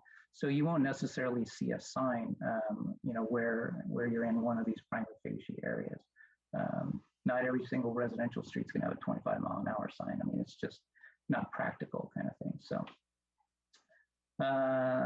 let's see. And then I want to talk a little bit about enforcement, moving on down to that. So enforcing speed limits is done in various ways, and either the chiefs may want to jump in here too and clarify anything. But from the engineering standpoint, for prima facie speed limit zones, they can do it by observation. A lot of officers that are doing traffic enforcement kind of go through some special training, and they can estimate speeds of vehicles as they pass by. And so they can stop a vehicle in a prima facie zone by observation. For locations where you have posted speed limits that again are supported by that data, they use radar, they use LiDAR, which is basically a laser radar, if you will, technology. Other methods include pacing and then estimating, which I think I already touched on. And then for posted speeds, enforcement is based on a current, what we call a traffic and engineering and traffic survey, or an ETS is another one of these acronyms. So, and I want to stress the word current. They're basically good for 5 years when you do them. So when you collect that speed data, and an engineer has to do a report, and basically it'll include things like a description of the roadway, the classification of the roadway, the speed survey, of course, the volume data, how many cars are on that roadway, the accident history, or what we call now is crash experience, how many accidents occur in that segment. And if there's any other special conditions that may be like a grade where it's a steep incline or decline kind of thing, or a tight curve, something like that. So that engineering and traffic survey will have that kind of information from the engineer. And then again, the speed data, and then those are good for 5 years. Now they can be extended up to 7 or even 10 years. It requires recertification of the radar, LiDAR equipment, that kind of thing. And then the engineer just basically has to check and review that there haven't been any substantial changes on that roadway segment. And so it can be extended in that. And then, of course, if you're going to change it, you have to do a new engineering traffic survey. So, and I guess one other thing in doing those, sometimes we get asked, to look at doing a new survey, and people's hopes are to lower the speed, when actually, if essentially the volume of traffic and the speed of traffic is higher than it was in maybe the prior survey some years back, the new survey could show that it needs to be raised actually in order for it to be enforceable by PD. So it's kind of one of those things that be careful what you ask for, I guess. So pause. I don't know if either the chiefs or Mr. Splendorio had anything, or I'll just keep going. The only thing I would add. Yeah. Go ahead, Frank. I was just going to say, Mike, I think I'm going to chime in probably towards the end once you cover these basic categories. So I just don't want to leave you hanging anymore. I know you keep asking for my input. Chief Small, did you have anything? No, I'll do the same. I think that's probably going to flow better that way. Okay, sounds good. Okay, so the other major traffic concern that's come up recently is the intersection control, right? So how do we determine where we put a stop sign, or maybe a yield sign, or a traffic signal? And then even I'll touch on roundabouts too at the end here. So before I get into this though, I want to stress this, that any control should not be installed unless it's going to improve the flow of traffic and or the safety and operation of the intersection. And additionally, it also shouldn't disrupt progressive traffic flow, meaning if there's traffic moving down a corridor and you put in a stop sign or something, that you don't really look at the whole corridor holistically, you don't want to necessarily impede that flow unless you've got a good justification for it. So that noted, here we go. So for stop signs, it's largely determined by what we call warrants, and essentially there's 3 warrants for stop signs. And what a warrant is it's really a threshold. So meaning there's certain criteria, whether it's volumes or delays or accidents, there's certain thresholds or numbers basically that you need to show that exist in that situation in order to consider putting in that intersection control. And so again, for stop signs, volumes, and crash experience, and just to kind of tell you where the numbers are, thresholds for volumes are 300 vehicles per hour on the major street. And this is for an 8-hour period. Doesn't have to be 8 consecutive hours, any 8 hours in a 24-hour period, but there has to be 300 cars on the major street in each of those 8 hours. And then on the minor street, you're looking at 200, and it can be a combination of cars, bikes, pedestrians on the minor street. You have to look at the same 8 hours for the minor street approaches, but again, you get to count bikes and peds too, in addition to the cars. So that's the volume threshold. There is a kind of a second tier, if you will, at the 70% level, and that's for roadways where the speed limit is on the major street is 40 miles an hour or above. So you get to drop the numbers a bit down to from 300 to 210, and then from 200 down to 140. So and so someplace like Carillion, speed limit above 40 miles an hour, so you'd be looking at that second 70% tier potentially. And then on the crash experience side, and this goes the same for signals too, is it's five accidents or crashes of a correctable nature by putting in that control. So meaning if you put in that stop sign, you know, depending on the type of accident that was occurring there, that you're going to correct that. And it's 5 accidents within any 12-month period. So it can be a rolling 12-month period. So 5 in a 12-month period of a correctable nature. And DUIs, and you know, they're not correctable, so they don't count. So just wanted to stress that. There is a third combination where it's kind of 80% of the numbers and then 80% of the crash experience too. So, you know, you drop to 4 accidents in that case, and then you can do the math on the other 2. And then, you know, there obviously, you know, I mentioned it before, this is where engineering judgment comes in to a degree too. But, you know, I just want to stress that you don't want to deviate from those warrant thresholds too much without a good engineering justification, because you're basically, you know, opening yourself up.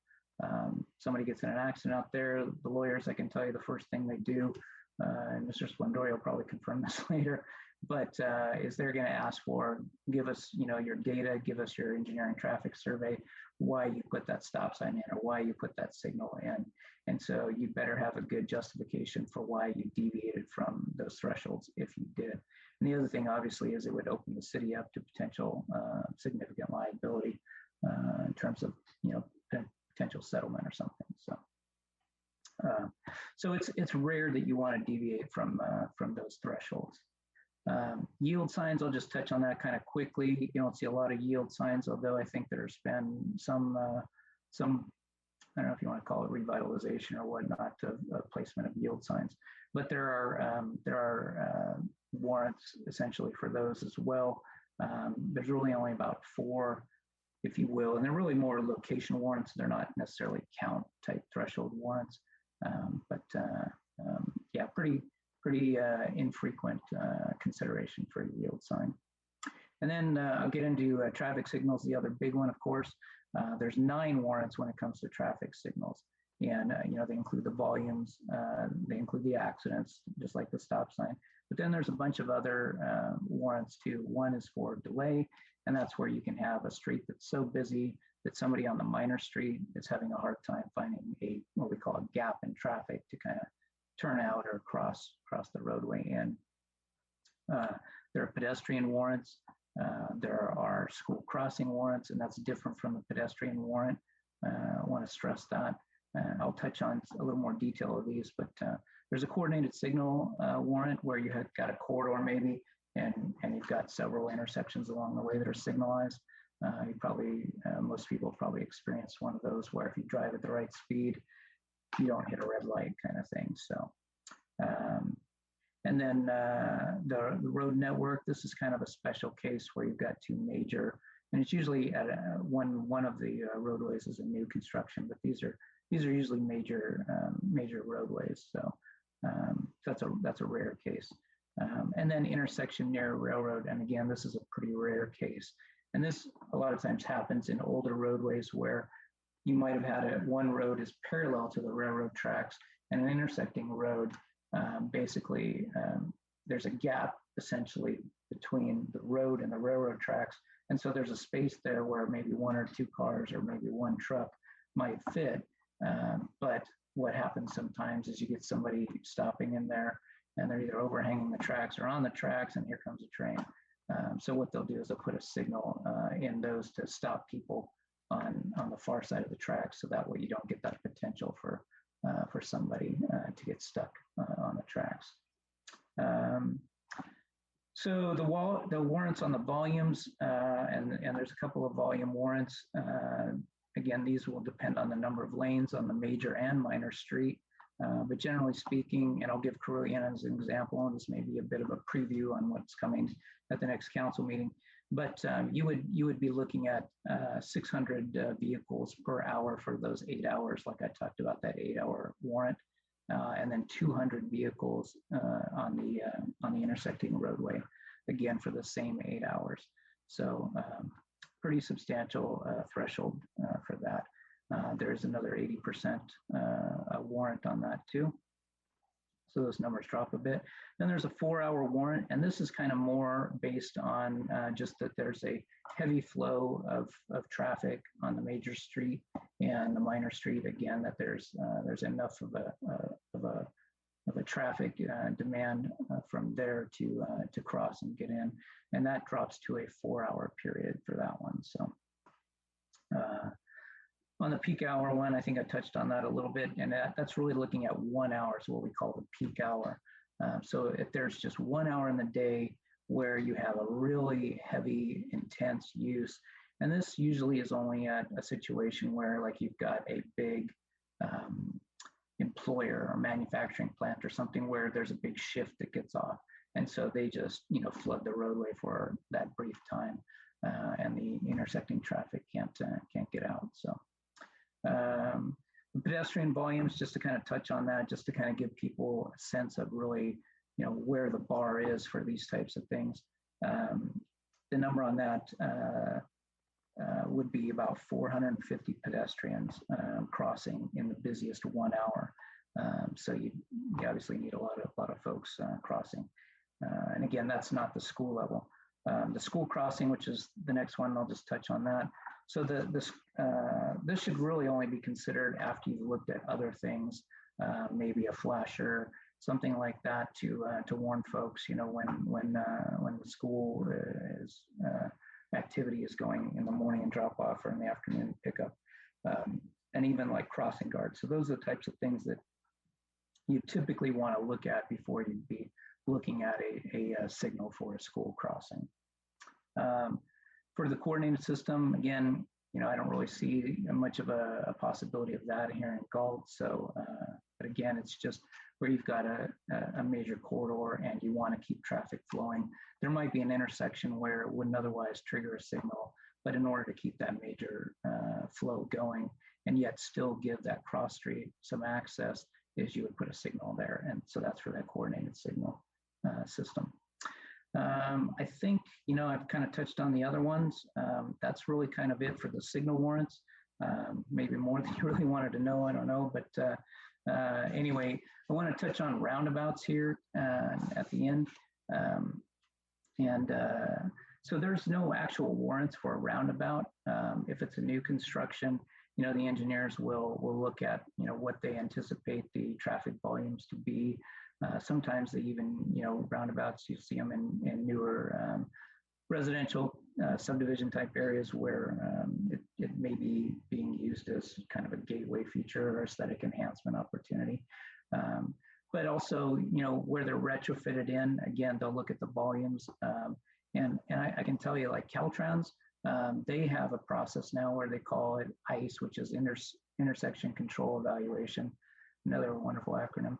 But their default, when you start looking at how you're gonna, control that intersection under Caltrans, the first thing is you start with a roundabout, and then you justify why you need a signal or something else.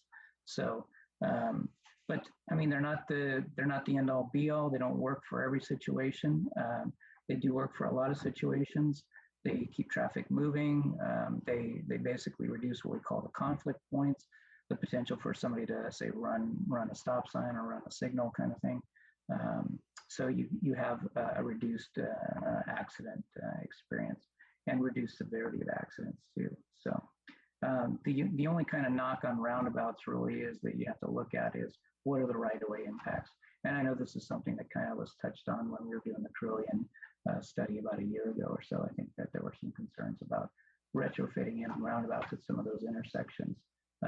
What would be the right-of-way impacts? So with that, Mr. Mayor and council members, this concludes my presentation. And I don't know if Mr. Spandario or either of the chiefs want to say anything at this moment, or if we just want to shift it over to council. But we're available for questions. And I think Mr. Clarkson is on the line probably still too. So I think maybe what we'll do is we'll just if council has questions, then if Keith or whoever would be most appropriate to answer those questions can just jump in. I'll kick it off real fast with one question, then I'll go over to Councilman Lozano, who's got his name up or his hand up. just a scenario here. You know, I know F Street, F and C is one of those intersections that's currently, I'm just using this as an example, is one of those intersections where we're soon going to be getting at least a pedestrian increase, something based on the down there. But I was thinking about what you were saying about proximity to railroad tracks, how that's usually a difficult intersection. But it's funny that like there's an intersection at C and 4th Street, exactly the same intersection of 4th and F Street, but yet F is just as highly used street, if not more, in my opinion, than C Street. But it doesn't have a stop sign, and there's been a stop sign at 4th like, for as long as I can remember. So it's just interesting how I don't know how you could justify one at one spot but not the other. I don't know. Maybe because it's been there 100 years and the other. But Yeah, without knowing what the basis was when they put that one in, it's hard to say. And yeah, sometimes traffic volumes can be a little tricky perception-wise too, and so it's always good to take counts. And it might have been, you know, back in the day, maybe everybody was using C Street back then, and very few people used F. And now the traffic volume may be more balanced. So it's really hard to say. But. Councilmember Lozano, go ahead. Yeah, just Mr. Selling for the presentation, pretty thorough. And I like the fact that you touched on, because my question always is, well, what if we just do it anyway, right? What if we just put in that whatever device wherever? I'm glad you answered that piece related to liability and or you know, the expectation of the driver.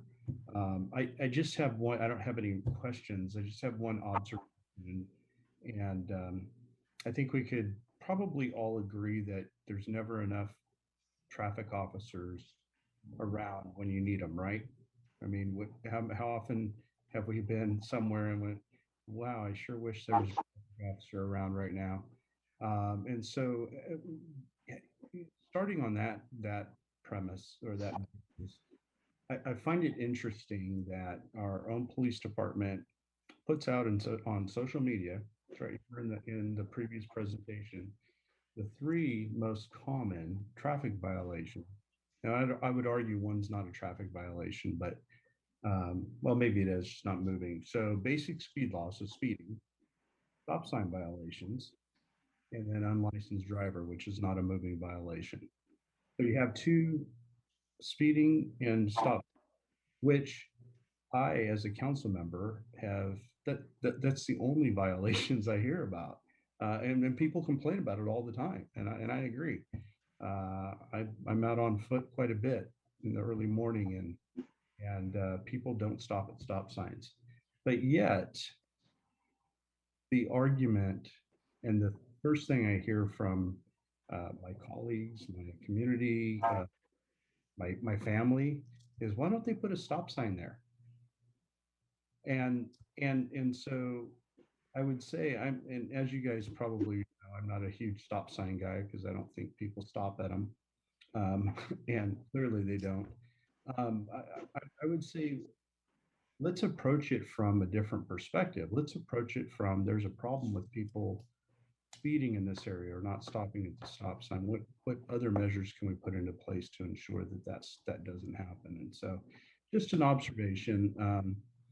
You know, I think that there was a public information officer recently that said that stop signs aren't a shield for vehicles to stop before the limit line, and it's true. And the point is, you know, everyone expects people to stop, yet that is the biggest violation that we have in our city, or one of the 3. And so it doesn't happen. And I think that's more unsafe sometimes when there's an expectation, especially from a pedestrian perspective. Having worked around schools for almost 28 years, the pedestrians, no matter the age, expect people to obey the law. And I expect people to obey the law, but there's never an officer there to enforce it when you need it, it seems. And so if we had an officer at all, probably 500 stop signs in our city would probably work.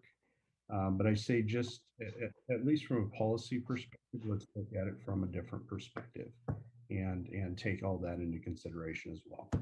So I thank you, Mike, Selling and staff for putting this together. And we, there are some intersections and roadways that we need to address, and I'd be open for anything, including stop signs. But certainly want to make sure that we're doing it the correct way. So that's it. Thanks. All right, Councilmember Papanow. Thank you. Thanks for the very thorough presentation. And kind of dovetailing off what Councilmember Lozano said, you brought up the liability factor if we install a traffic control where it's not warranted. The threshold hasn't been reached in the event of a crash or something. But, and I don't know who this question should be answered by, but is this not all information such that if we install, say, a stop sign where we have not met the warranted threshold, would that information be available as a defense in court or a citation? Yes. Yeah, maybe I'll go ahead, Frank. I'll take that. Good question. The basic theory that the cities get whenever there's either a vehicle versus pedestrian or vehicle versus vehicle or some version of roadway accident, cities are always the big pockets that the plaintiff's attorneys are looking for, because if the other driver has a minimum liability insurance policy, 15-30 policy, 15,000, 30,000, and the person otherwise doesn't have a whole lot of money, they're immediately looking to the city, and they're going to look at the city's roadway and traffic engineering design to see if that was a reasonable and defensible, if it made good engineering exercise, good engineering judgment. And there's a defense actually to these cases. They're called dangerous condition of public property cases, and it's called, I don't want to spill the secret sauce here at a public meeting for potential plaintiffs' attorneys, but I guess what I'll say at a high level is there's a design immunity defense that can be a very powerful defense in these cases if the city can say, this was the design that we had for this intersection, and we built and installed the intersection consistent with that design, then the courts are going to be reluctant to second guess the city. However, if the plaintiff's attorney can show that the technical memo that was the basis of that engineering design or that particular traffic calming measure or traffic control device clearly violated, was not consistent with the MUTC or other guidelines, and then they find out that there really isn't a basis at all. It may have been an arbitrary decision because of either neighborhood pressure or some other thing. The court's going to set aside that defense and say that was not a reasonable or defensible engineering judgment. So those decisions do get looked at, and it potentially could lose the city the design immunity defense. And I've seen it. I've seen it happen numerous times. Cities get hit with multi-million-dollar settlements or judgments for roadway design, traffic control, traffic engineering design cases all the time. And you want to have a strong defensible engineering basis for that. It doesn't mean that reasonable engineers won't disagree. I want to be clear, but it has to be reasonable and has to be defensible for independent engineering reasons. So hopefully that answers the question, but that's just kind of a thumbnail sketch. No, I did. I appreciate it. And unfortunately, I'm having a little bit of connectivity problems. I've kind of got a little audio problem. And so just on a basic, I run a stop sign, and can I come to City Hall, look at the survey, the warrant that was behind or wasn't behind putting that stop sign there, and bring that into court as a defense to my ticket for running that stop sign because it wasn't warranted to be there in the first place? The answer is maybe. If there was, if there was a retrofit basically stop sign placed there, If it was part of the original design, as Frank was just talking about, there wouldn't necessarily have to be that. It was based on whatever traffic study was done, say for a development or something that indicated that there would be a sufficient volume of traffic to warrant, say, a stop sign at an intersection. It would be based on that traffic study that was done, typically by a consultant. But so it kind of depends, I guess, is the answer. Yeah, and I guess if your question, I'm listening to it very like woodenly and literally. But if your question is, can that be defense in traffic court? Probably not for you, violating the traffic sign, but could be a basis of a strong claim if you got injured or mauled at the intersection in a liability case, which frankly the city may care about more than somebody's personal criminal infraction citation. Then yes, it could be. All right. Thank you. That was it. I'm gonna make a comment real quick before I go to you, Jay. I think too it's important, and I agree with what Councilman Lozano said earlier. It's like people just don't stop at stop signs. I mean, I honestly think that if you use the 85th percentile formula on, say, the stop sign at C and 4th Street, right next to where my business is, you'd probably have to take the stop sign out, because I would say 85% of the people don't stop at the stop sign. They just roll through it, or they do a California stop. But I think that a lot of people that, at least that I think Rich and I hear, all of us actually, complaints from the community where people are speeding on my street. We need a stop sign. I think those people are really looking at the stop sign as a means, even if they don't stop, they do a California stop or whatever, but they're almost looking at the stop sign as a means to slow people down instead of them doing 45 down the street. That's really what it is. I don't think it's really they expect people to stop. They're just looking for some kind of something to get people to slow down. I think ultimately, enforcement seems to be really the best thing out there. Unfortunately, you just never can have police officers at all the places at all the right times, just like Rich said. And honestly, unless it hits the pocketbook, people just don't pay attention. I mean, unfortunately. So I just think that obviously there's a compromise. I would like to think that we can maybe look at some other, compromises where maybe we have public outcry for, I want to stop in my intersection because people are, well, maybe we can look at like a flashing sign, or maybe if the issue is that they don't feel their kids are safely crossing, maybe we need to look at the crosswalk. Is the crosswalk safe? I know my wife has almost been hit in the crosswalk by our shop probably a dozen times in the last month because she tells me about it. And it is a crosswalk and she's in the crosswalk. But the problem is the crosswalk's not really marked that well. And when you have someone coming up and they're doing a California stop, they're almost hitting her. And so what do you do about that? I mean, there's already a stop sign there.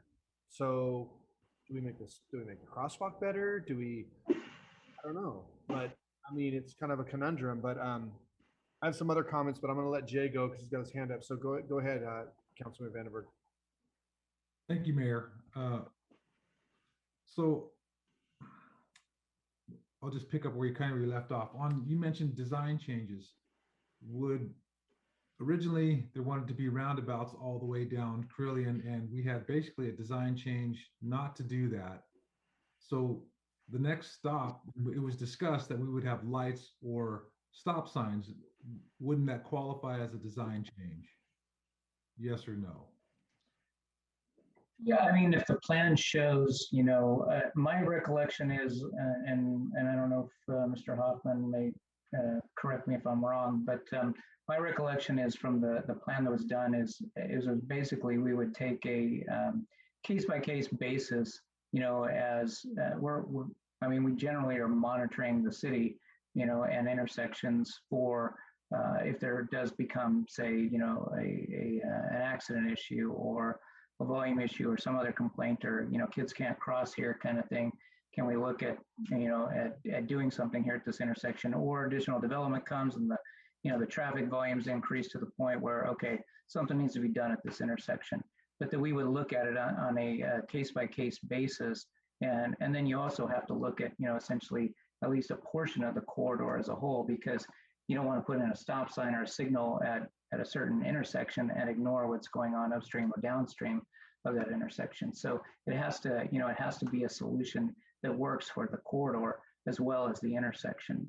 Because like I said before, you don't want to essentially impede, the flow of traffic by putting in some new intersection control. So you kind of have to look at a little bit bigger picture. So I guess to try to answer your question as, is it a design change? We didn't specifically say, at intersection X, it's going to be a signal or it's going to be a roundabout kind of thing. So it's not really a design change, at least as I recall from where the study ended up. So it was that we would look at an intersection as we determine something needs to be done there. So I don't know, does that sound about right, Craig? That's correct. With the Carillion Master Plan, the document was essentially not accepted. Neither the alternatives were identified as preferred. And so it was just going to be a case by case basis. And you essentially have the status quo of what Carillion looks like, but in the future, doing what's best for the roadway. Okay. Police Chief Small, when people talk about, and Councilman Lozano's not the only one that mentions that people don't stop at stop signs. Do they slow down? I mean, an infraction is rolling through a stop sign at 3 or 5 miles an hour, but certainly that brought traffic at a speed where people can make a better analysis of the intersection. Well, I don't know if I understand what the question is. Typically, when giving an infraction, rough percentages, are you giving infractions for people rolling at 5 miles an hour, 20 miles an hour, or blowing through at 45? I think that's, I don't know if I can really answer that because on the citation, the officers typically note what the speed they estimated was that they rolled through the stop sign, but the vehicle code requires a complete stop prior to the limit line. So again, it's the officer's discretion once they make contact with that person, whether they feel that a citation is justified or whether a verbal warning and some education is more appropriate. So it's really a case by case basis. So I would say that the faster they go through and the more egregious the violation, the more likely they are to get that citation. So surely, but okay, so that basically, but people do generally slow down. We get online, there's been a lot of complaints about racing down Marengo, and have we ever considered, I know people don't like it, but a pilot program for speed bumps? If on a street out there that you just put 1 or 2 to stop those things, because I agree that there's not enough. I know the police is trying, but we'd like to have more officers than we presently have. And if something, 1 speed bump or an undulation would put a big change in people's perception of how they're, how they're allowed or could possibly drive down that road. So I can probably take that. As far as speed bumps go, and it does vary jurisdiction by jurisdiction. But typically on a road like Marengo, I don't think you'd find any jurisdiction that would put, or consider putting a speed bump on a higher classification roadway like that. Typically they're for, the residential roads, sometimes what we call a minor collector road, that kind of second tier that I talked about. You'll look at them sometimes on that. Again, depends on the jurisdiction. And really it's, obviously it's to slow people down. The other thing that, that some agencies do is they'll use them to address cut-through traffic kind of thing, where people are trying to find the fastest route around something. And so you put those down and you essentially shift the traffic pattern, hopefully more to where you want it, on a higher classification roadway, and people aren't cutting through neighborhood streets kind of thing. So. Okay, so, and I want a little clarification. You mentioned that on higher speed roads or something to that effect, that you can diminish the amount of required accidents, or what you're calculating a change in the traffic for stop signs, etc. Did I understand that correctly? That's for higher volume or higher speed roads?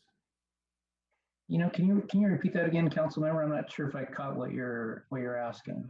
Yeah, I can't write as fast as people talk, unfortunately, but sorry. that's okay. You mentioned that under certain circumstances, you can reduce the amount of events required to change traffic laws. So does that apply when it, like a lot of people online, there was, like hundreds of comments online about Marengo, people smashing into walls of people's homes, and it's happened repeatedly in the same areas, is there, is that reasonable to change? Yeah, so what you're referring to is where I said that there's a lower bar for certain warrants on whether it's a signal or a stop sign, that there is a lower bar, and depending on the conditions. So I think that's what you were getting at there. Now, when you're talking about, and I'm recalling, the vehicle where there are apparently two drivers that that crashed into that wall there. So that is an accident, and I don't have the details of it, so I got to be a little careful here. But we would look at the details of it and determine, is it correctable, of a correctable nature? And at least my limited understanding of that, the cause of that accident was it was driver error. So you're not really going to, it's probably not going to, qualify as a correctable incident, if you will. Okay.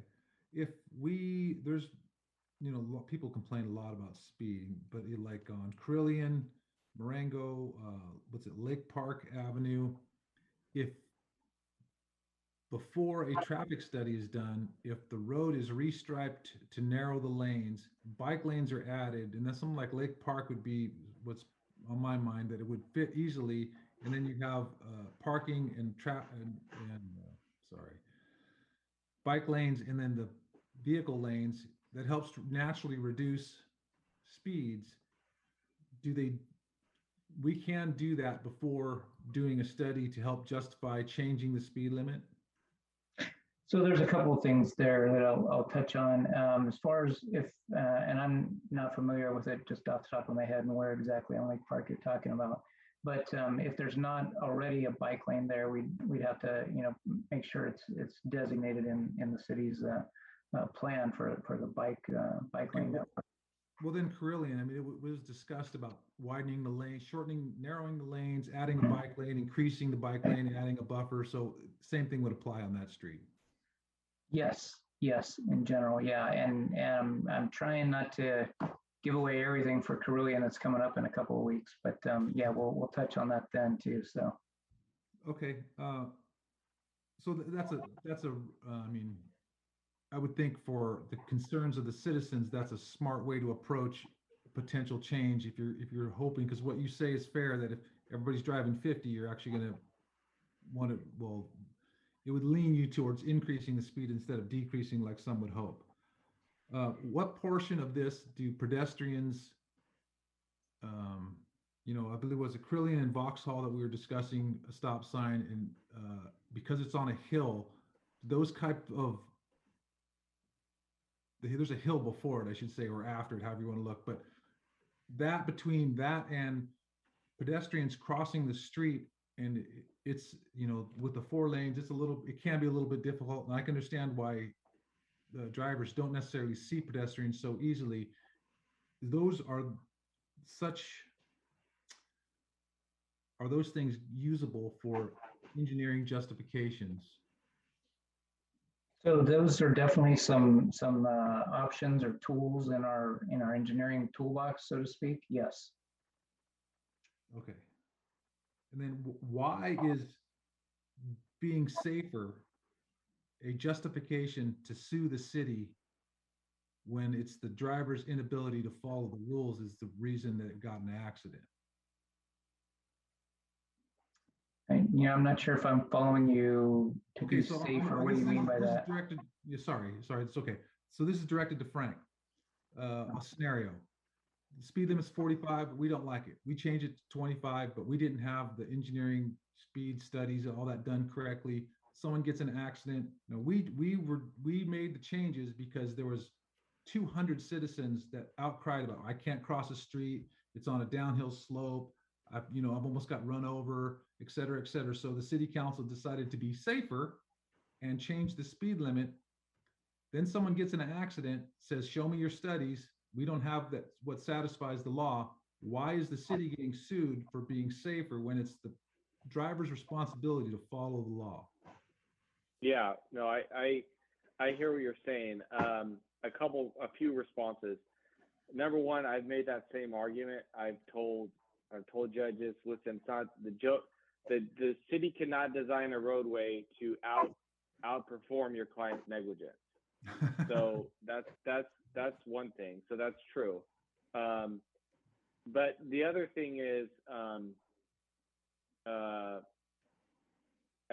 know you use the term safer, but I think a more accurate term would be to say, hey, isn't it always better for the city to take a more conservative approach when it comes to, like downgrading speed limits and other things, increasing traffic calming measures, and what they would say on the other side, like the plaintiff's bar, what they would argue is, listen, with the conservative measure you took, although you thought conservative is safer, it actually created a more, they could take the position, not in every case, but I'm just saying they could, and I have seen this done, where they'll say it created a false sense of security for either the pedestrian that was crossing. So for example, marked crosswalks. Oftentimes people will say, hey, marked crosswalks are actually safer at intersections because it lets the drivers know people could be walking across. But I've seen them say, hey, actually there was no warrant for a marked crosswalk here. You put a marked crosswalk, it gave pedestrians in a very busy intersection a false sense of security. So they come across walking through the marked intersection, and then drivers don't expect a pedestrian there, and they hit the pedestrian. So that's a sense where you would think maybe the more conservative route could have created a trap. Now, I'm not saying that that's always going to be the argument. They'd have to make and prove that case. But my basic point is just to say more conservative is not always better from a liability perspective. Maybe it could be, but it's certainly not always. I've seen, because it goes back to the principles that Mike talked about earlier as far as driver expectancy and consistency in the roadway. And if you have situations where you have a certain level of speed or level of traffic, and then you have a surprising or unexpected traffic control or other kind of device, or a device that doesn't match the warrant, it could create conflicts later on with pedestrians or other intersections. So I think I understand. Does that make sense? Yeah. I think I understand what you're saying. And so if at like Curlian and Vauxhall, if you put just a crosswalk, that would create the false sense. So you may have to go crosswalk plus lighted pedestrian crosswalk to help traffic. That would help mitigate the false sense that the traffic would be. You have to make sure you take those engineering considerations before making a simple change. Okay. Yeah. That's fair enough.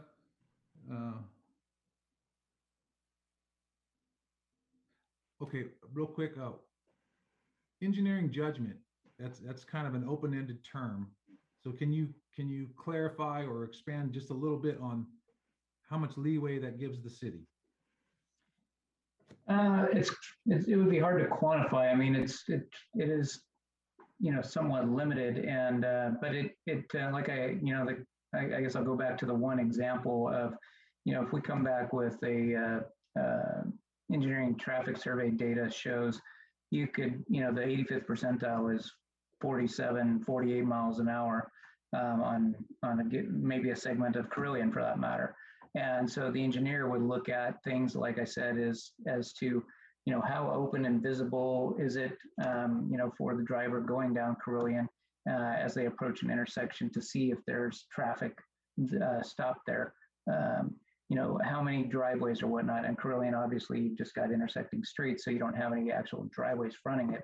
So that would tend to give you, the engineer would probably use their judgment to swing more toward the higher speed limit in that 5 mile an hour swing. But again, if it wasn't Carillion and it was some similar street, but there were a bunch of fronting homes on it with all these driveways, potentially kids outside riding their bikes or playing or whatnot, then the engineer is going to take that into consideration in their judgment and say, I'm going to, recommend that the speed limit be set, at the lower end of that 5 mile an hour range. So it's factors like that. So, there's got to be good reasoning, I guess, behind it. So there's not a lot of leeway, but it's a case by case basis, really is what it comes down to. Okay, I think that's all I have. Thank you. All right, and I just want to state that we are going to be talking about these specific intersections and things that you're bringing up at the next meeting. Tonight was kind of a general overview, just kind of a preface for those discussions. So I know we all have, this is a big topic, and I foresaw it being a lot of conversation. What I would just like to say out there, generally speaking, is I think that the council is really going to have to make some hard decisions about, I mean, it's just not realistic to think that we're going to be able to grant all the citizens who want a stop sign at said intersection or this and that. There's going to have to be compromise. There's going to have to be compromise from the citizens, and there's also going to have to be compromise from the city, I think. Because I think, and I speak for myself here, but I think I'd like to say that I speak for the council as a whole, is I am not prepared to always look at something and say, well, this is why we can't do something, and this is why we can't, and always put, well, there's a chance that we might be liable, whatever, and put that as a more priority in front of someone's life. And I say, for example, at F Street, we've had lots of fatalities at the intersection there. Some guy maybe drunk, rode his bike in the road, got hit, his fault. Another, maybe scenarios that were something that, but if we would have had a crosswalk there, or if we would have had a controlled intersection, would those people be alive right there? And the answer is probably yes. So I just don't want to look, and when we start diving into these specific streets, I don't want to always say, well, because there's always going to be a risk of liability, but we have to really come up with a compromise of, well, maybe a stop sign's what we're going to do. Maybe we'll look at a flashing beacon or something. But I know that a few years ago when I was advocating for better marked crosswalks, the city puts a parking lot on the railroad property across from, say, Velvet Grill, but then argues against me when I was talking at the council meeting with the old council. I was in, this was years back, to mark a crosswalk, which I had almost been hit in a couple times, and I've since almost been hit in that same crosswalk since then. And the argument from the then mayor at the time was, well, we don't want to clutter up Old Town with crosswalk signs because we've done such a good job making Old Town so pretty that would just clutter it up by putting a safety sign. I mean, I've never heard, to be frank, I've never heard such a ridiculous comment. And I think that this council, at least I speak for myself, I am not going to sit there and just hide behind, oh, well, the legality says we can't do nothing. If we can't justify putting a stop sign, we're going to find something else or find a different measure that we're going to do. Maybe it's a much higher enforcement at that particular intersection. I don't know, but I am not prepared just to dismiss people's concerns. My goal is going to be able to find some compromise and find some sort of solution. I would like to see a second motor officer. I know we were on track to have that before Officer Graywall was tragically killed. I still think that's something I think would be a big deal. But anyway, so I'm just painting some parameters out there. I think that we're all going to have to consider come next meeting when we look at some of these specific intersections that we all have been hearing complaints about. So it's going to be some tough decisions for sure. So I appreciate everybody's comments so far. Do we have any public comment on this matter? We have no hands raised online. I'm going to just remind the public, if you have a comment on this particular item, and again, we will be discussing some of this further at next meeting, so it's not necessary to comment now. But if you have a comment, Mr. Vice Mayor, go ahead. Thank you, Mr. Mayor. Give me a chance to speak on the traffic.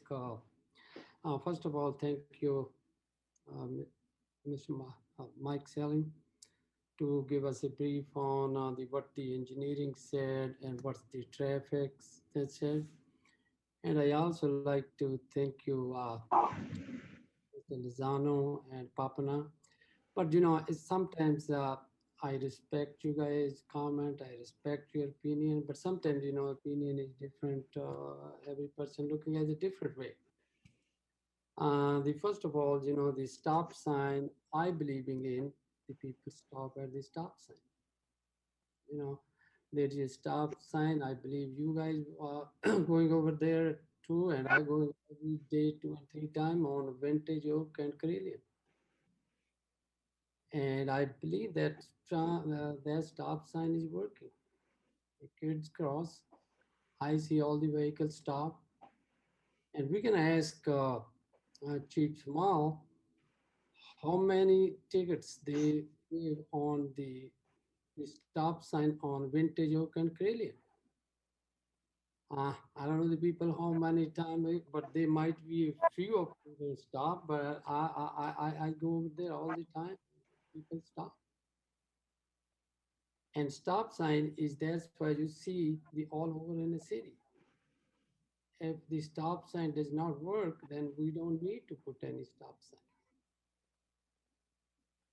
And the third thing that stop sign, the neighbors requested, there is 58 people on same neighbor me and the same neighbor Mr. Papano and same Mr. Lozano. And that stop sign can be never qualified as a traffic study. That stop sign never can qualify anything else. We know there is no that much time. But if you see the structure, when you going taking left from both sides, and I'm telling you, luckily not that much accident, but near miss is very important.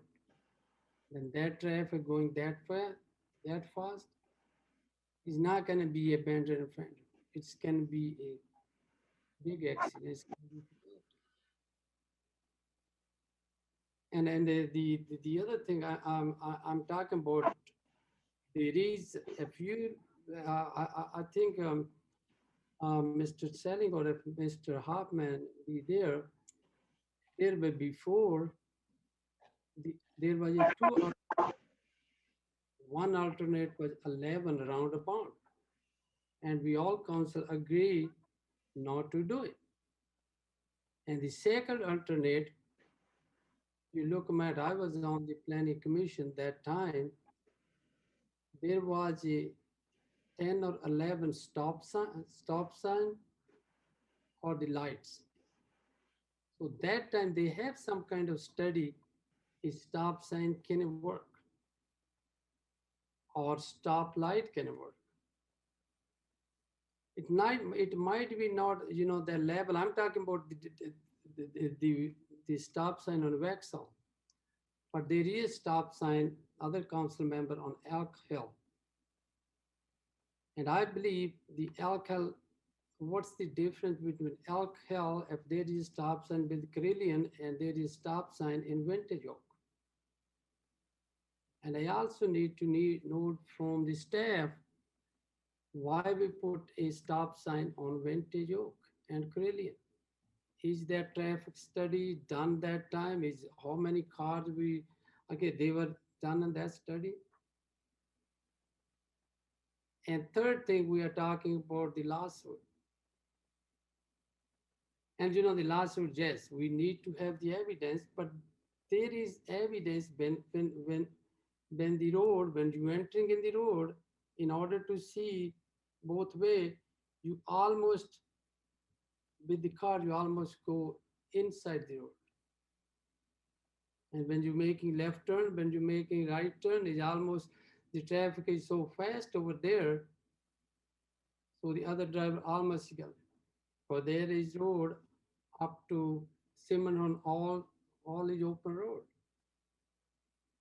And I'm just, I'm just trying to observe myself. I live over there a long time. I don't bring that issue until all the neighbors bring that issue. These neighbors put me on a notice. And that's why I talked to Mr. Hines. I'm putting on notice on his staff. And we have to take care of some kind of thing. And the reason I believe I asked you to look at the study on the stop sign, that may be, in my opinion, the most cost effective.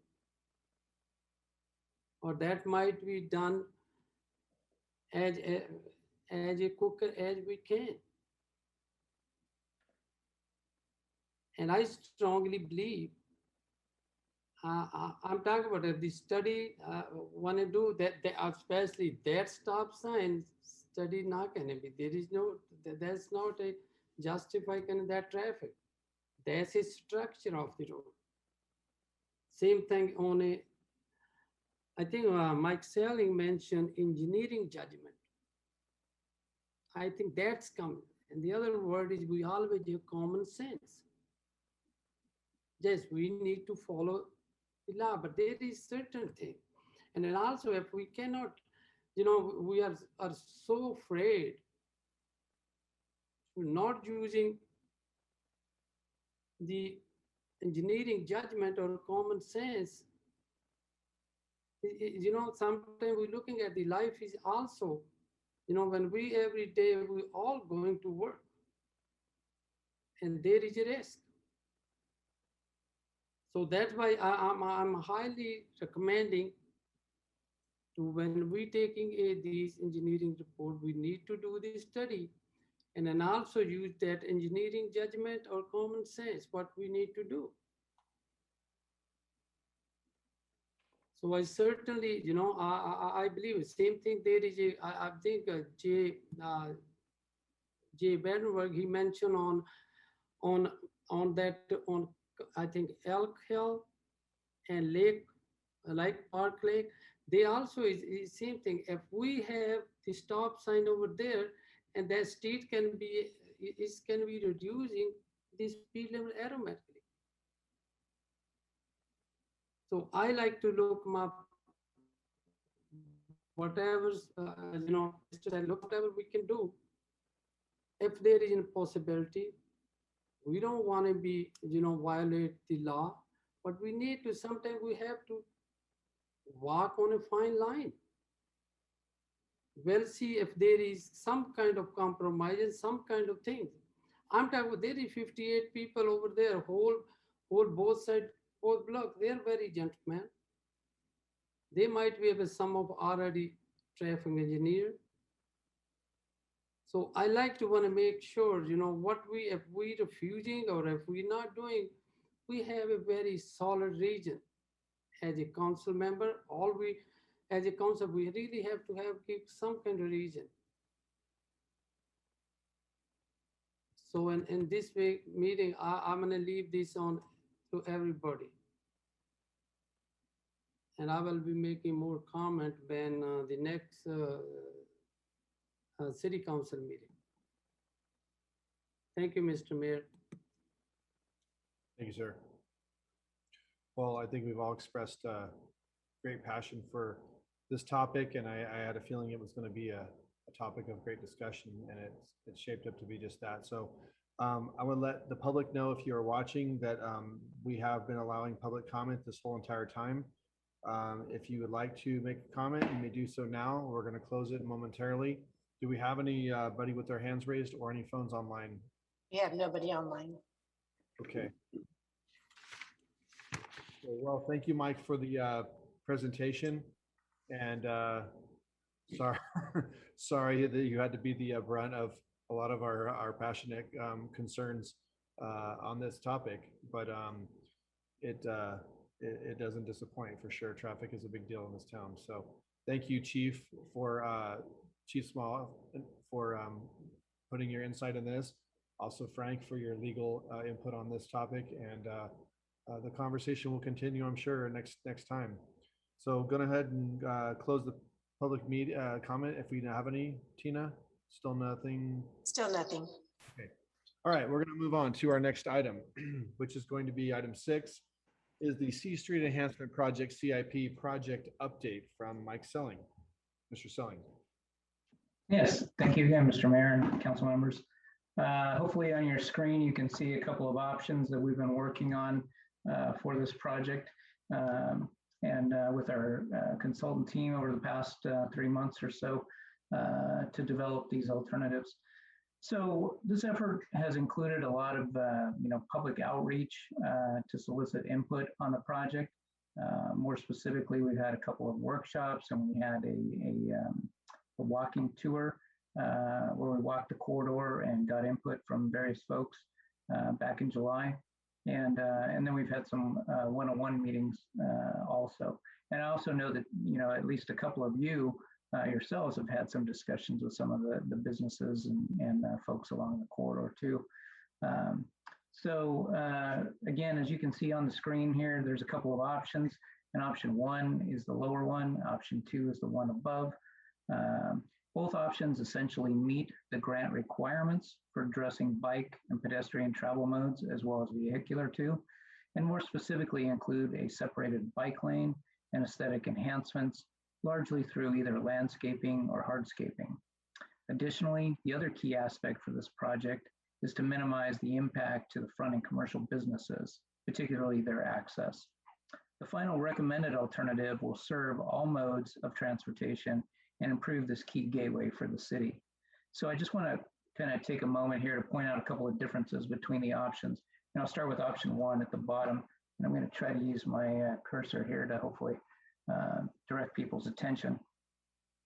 So option 1 has more landscaping opportunities and maybe kind of starting from east and moving west over here near Civic Drive. You can see that there's a significant landscape median here, the green with the little tree symbols. Again, there's a second one as we move down the corridor here across between Little Caesars and Moriscos.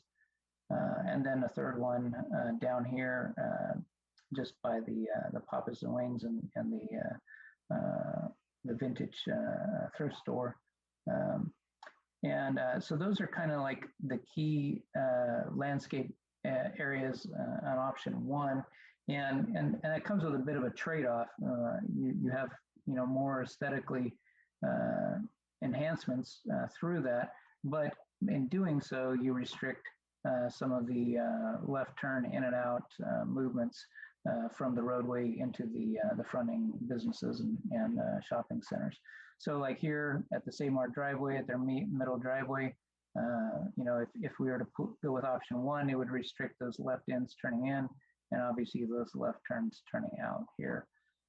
Similar thing, if you're going westbound, Moriscos would be restricted turning in, and also when you're coming out, you wouldn't be able to turn left to go westbound. And a similar situation again down here.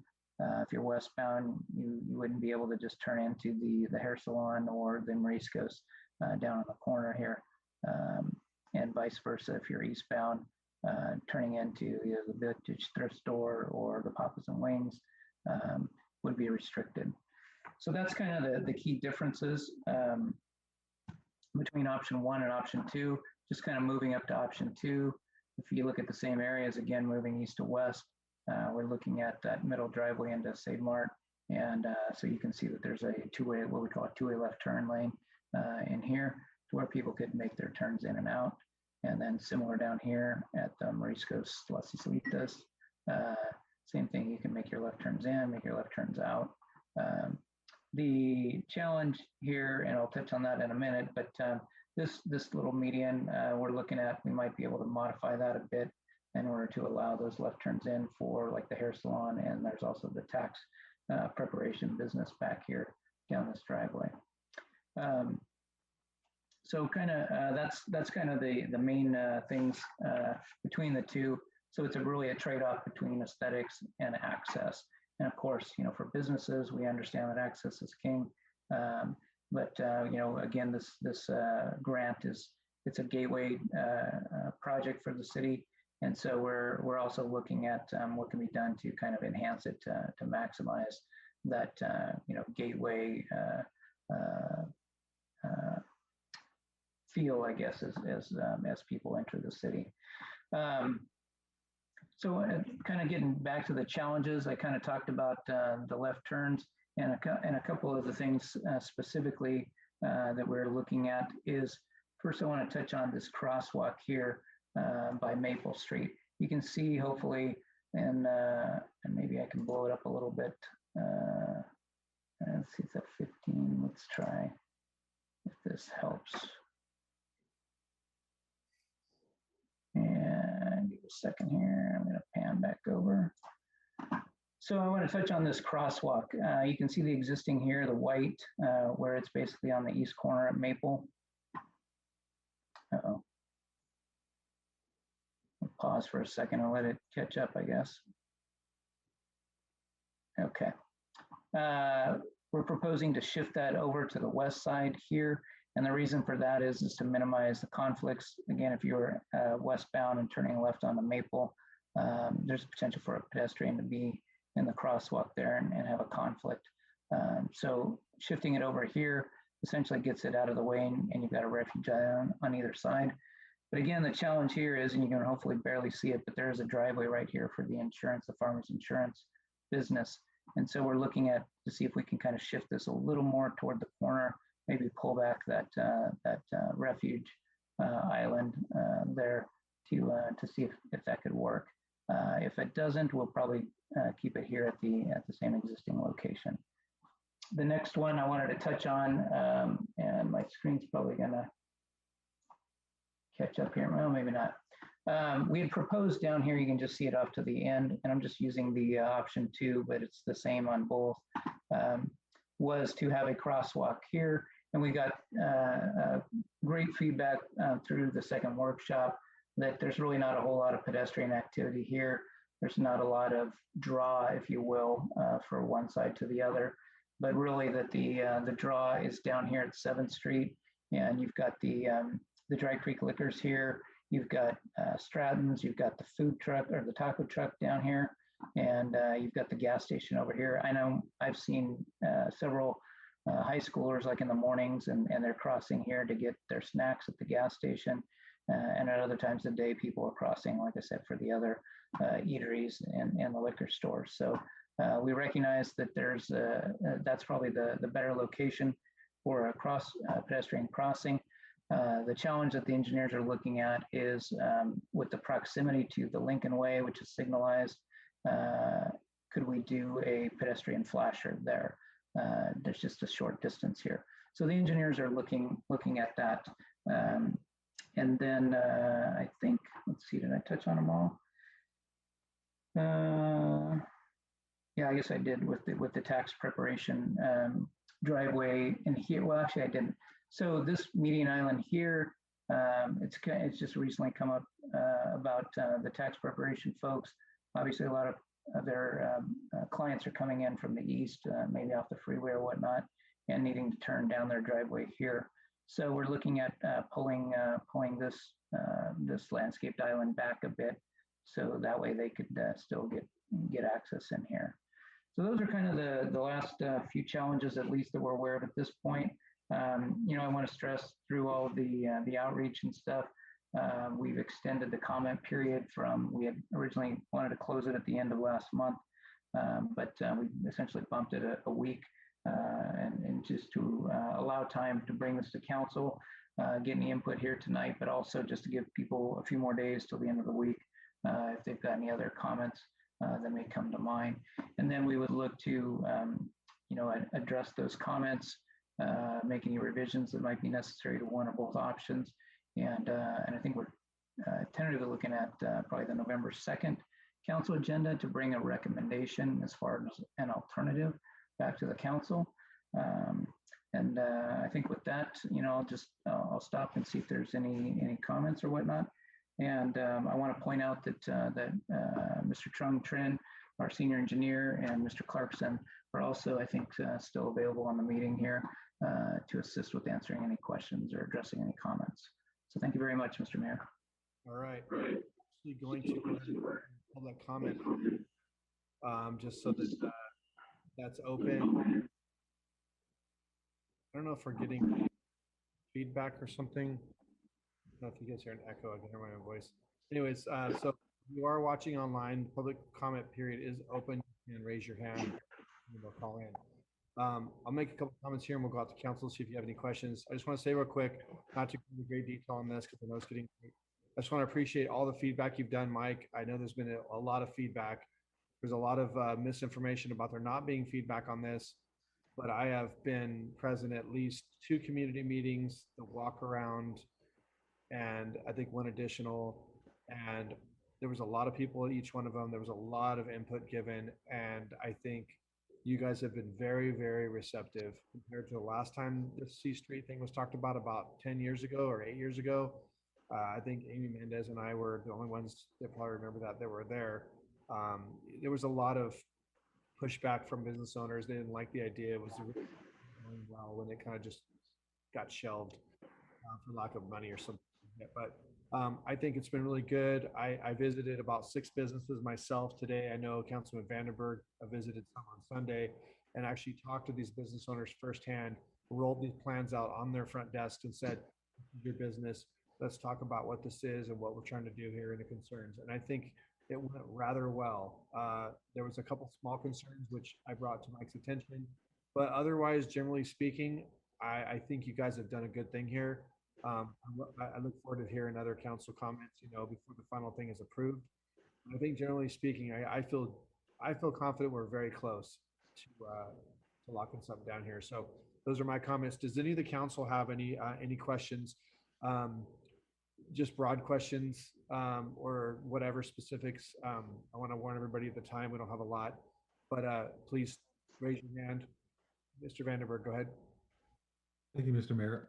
Just real quick, so I spoke to 5-7 businesses. Everybody was fairly positive, really positive, actually. They liked the option to keeping the access. The only business owner that was worried was the Vintage, and they wanted their front parking spots back. And the reason she stated this is because if you go out to eat, you're focused at, I'm going to go to this restaurant, and you're more likely to park a little ways and walk. She says much of her business is from people seeing and stopping more on a whim, and she's losing where the majority of her customers park. So I'm asking to have that maybe get her parking spots back, and then I'd like to see as much greenery. Personally, I'd like to see as much greenery as possible up by Carl's Jr., in between Carl's Jr. and Starbucks. And I realize you're trying to squeeze in like a turn lane, a straight lane, a bike lane, and 2 turn lanes actually going east. But there's a red square there. Can that be turned into a tree, or is that something that I missed? Is that something on the legend maybe that I didn't realize is a landmark or something? Yeah, so that was identified as a location. That was identified as a location for a possible gateway feature, like a sign like, welcome to Galt or something like that. I know there's been some discussion, maybe not right there, but a little further up as far as like a electronic marquee where, events could be, shown so people are aware of whatever events or whatnot may be. But it could be landscape. I would suggest that there would probably be some, low ground cover type landscaping around if there were some kind of signage, again, a welcome to Galt type of signage feature or something.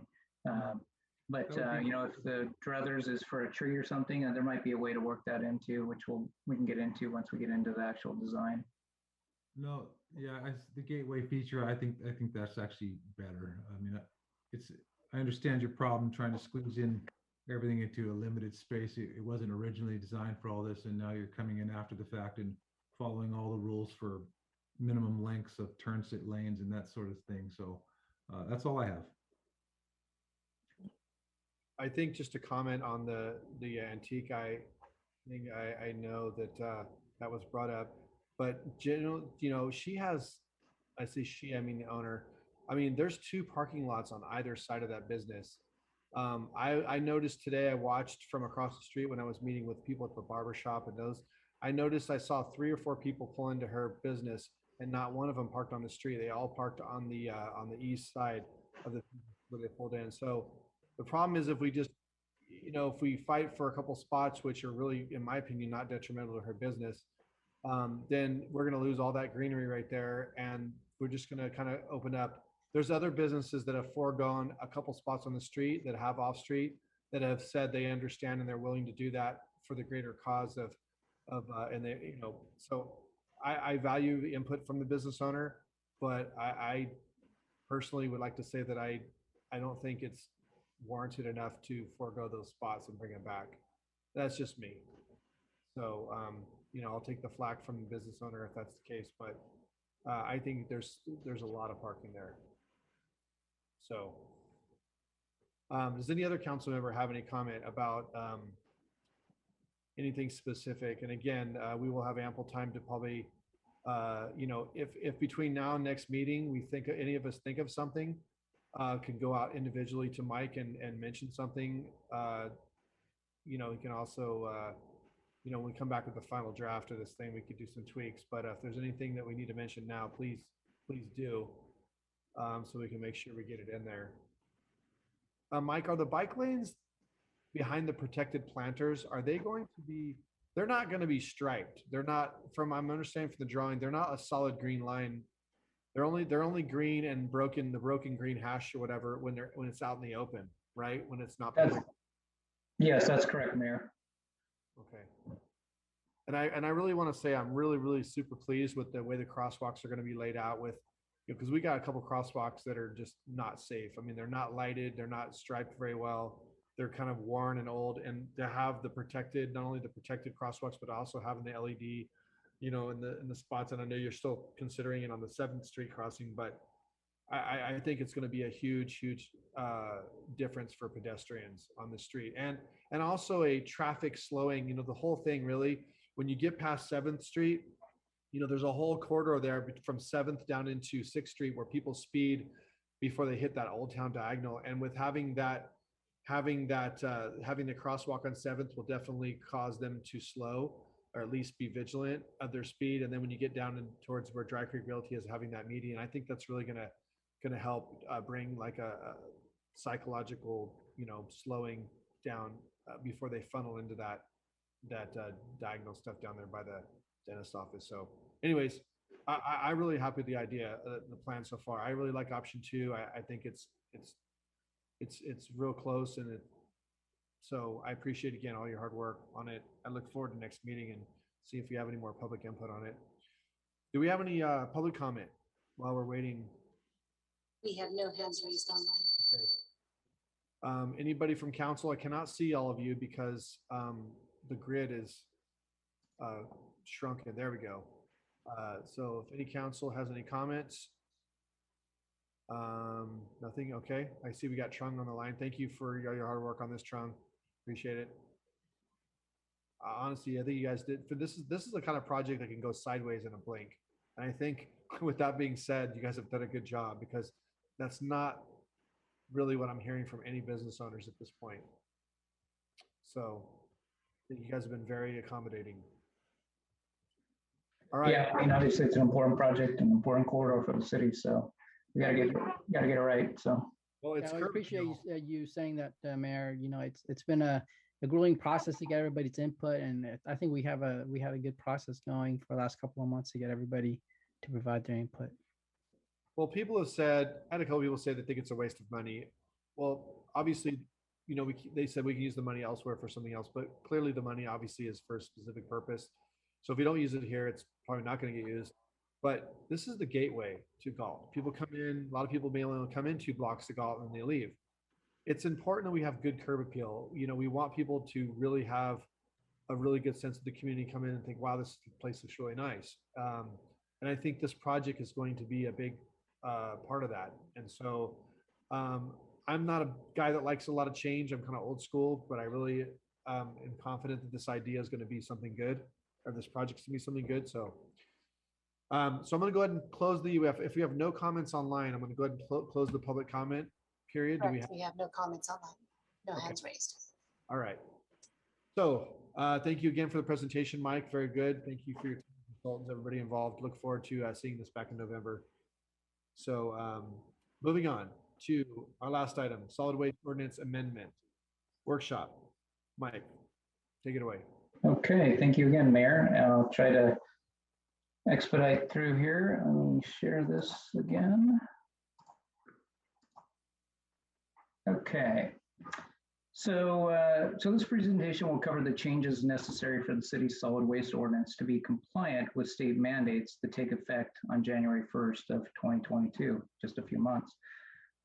Before I begin, though, I want to note that and thank Josh Nelson of BBK for being with us tonight. I believe he's here. I didn't bother to verify that, but yes, he is online. Oh, okay, great. He's an expert in solid waste for BBK, and he's really done the heavy lifting on drafting this ordinance amendment. So for some initial background on the city's solid waste ordinance, it's located in Title 8 of the Galt Municipal Code, and more specifically, Chapter 8.16.010 through 350. As you may recall, it was most recently updated this past March, and the ordinance essentially covers various aspects related to solid waste, several of which you can see here, from rates and billing to unlawful deposits, containers and transporting of waste and violations, etc.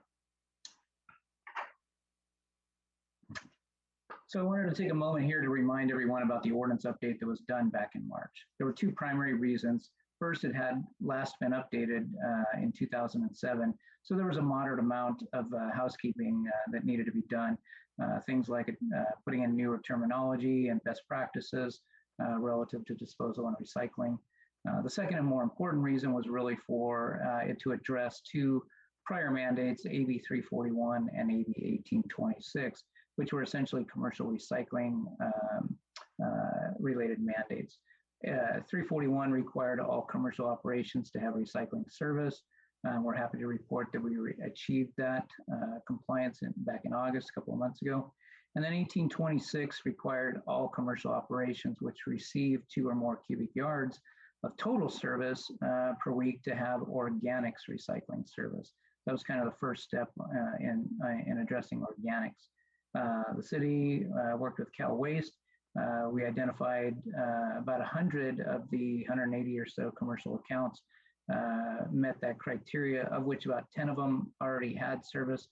So we sent letters out to 90 businesses and basically gave them until the end of September to respond to either get the service set up with Cal Waste, or there is an option for to get a waiver, if you will, meaning a waiver if you produce, a very low amount of organics waste.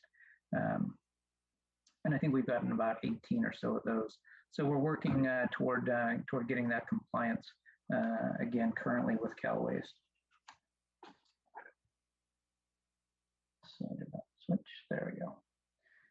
So turning now to the need for this ordinance amendment, a third piece of legislation, another mandate, Senate Bill 1383, or we refer to it as SB 1383, is what's really driving this amendment now. It specifically requires agencies to have a compliant ordinance. So by updating this, we'll at least check that box and be compliant. And its essential purpose is really to reduce air emissions of greenhouse gases. And so it's got kind of a two-pronged approach to addressing reducing those greenhouse gases. First, landfills are certainly a major source of these greenhouse gases, and that's created when the organics that are buried in the landfills break down over time and create the gases. And then the emissions from those landfills can be reduced, obviously, by taking the organics out of the landfills. So that's the first step, is to take it out and recycle it in some way. The second prong really is by recovering edible food and distributing it to those who need it. And a portion of the organics through this edible food essentially never enters the waste stream by that piece of it. So for the city to enforce these requirements, it's additionally needed to update our ordinance to give that enforcement to the city.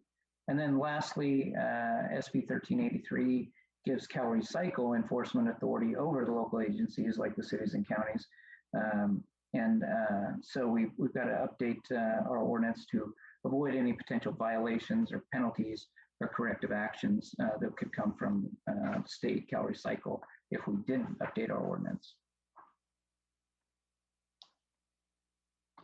So as far as the 1383 requirements, I want to get into the key specifics of it.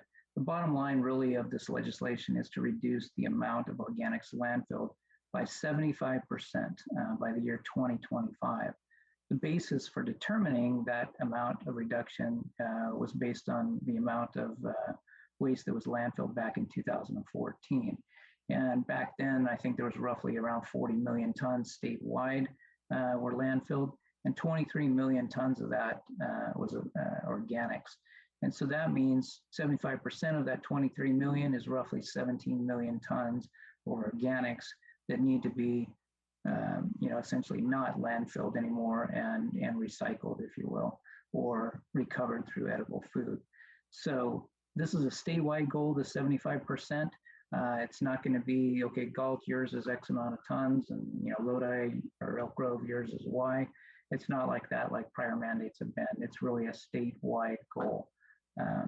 So there aren't any specific agency targets.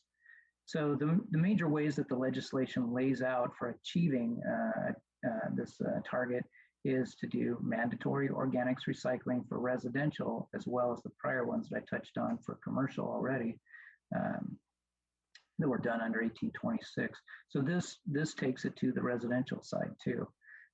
Each eligible jurisdiction must also have an edible food recovery program, whereby unprepared food is recovered before it would be disposed of, and then redistributed to those in need by way of food pantries, churches, other charitable organizations and nonprofits. The third key aspect requires jurisdictions to procure recycled organics. And really what that means is procuring compost and mulch type products. So many jurisdictions, including Galt, plan to utilize this material in parks and other applicable public areas. I also know that some jurisdictions are looking at, maybe selling it to the public, or even offering it at no charge. So different jurisdictions are looking at different things depending on what their potential may be, how much of these compost materials that they would have to purchase, as to how they would use them or distribute them. And then lastly, the mandate gives authority to CalRecycle to enforce these mandates on jurisdictions, which then actually shifts to the jurisdictions, meaning in our case, it'll shift from the state enforcing us to us enforcing it on the residents and businesses. And that shift takes place in just over 2 years in 2024. So as far as the changes we need to make in our ordinance, here's the general list. We need to add and define a few new terms like food recovery and food generators. We also need to include reference to the organics containers for the residential, multifamily, and commercial needs. And then of course, we need to reference the organics waste services. And then along with adding the terms, we need to reflect the requirements for food generators and food recovery services. And then there's the requirements for processing of the organics. And as there's special aspects to transporting organic waste, we need to reflect the requirements for any self-hauling. And then lastly, we need to include language that regarding inspections and investigations. So for outreach on these mandates, there were a couple of presentations. Some of you may recall back in 2019, the one in July, actually, we had a CalRecycle representative at the council meeting and made a presentation on SB 1383. And then, more recently, city staff sent letters back in December of 2020 to all commercial businesses at that time, informing them of those upcoming mandates for the commercial side.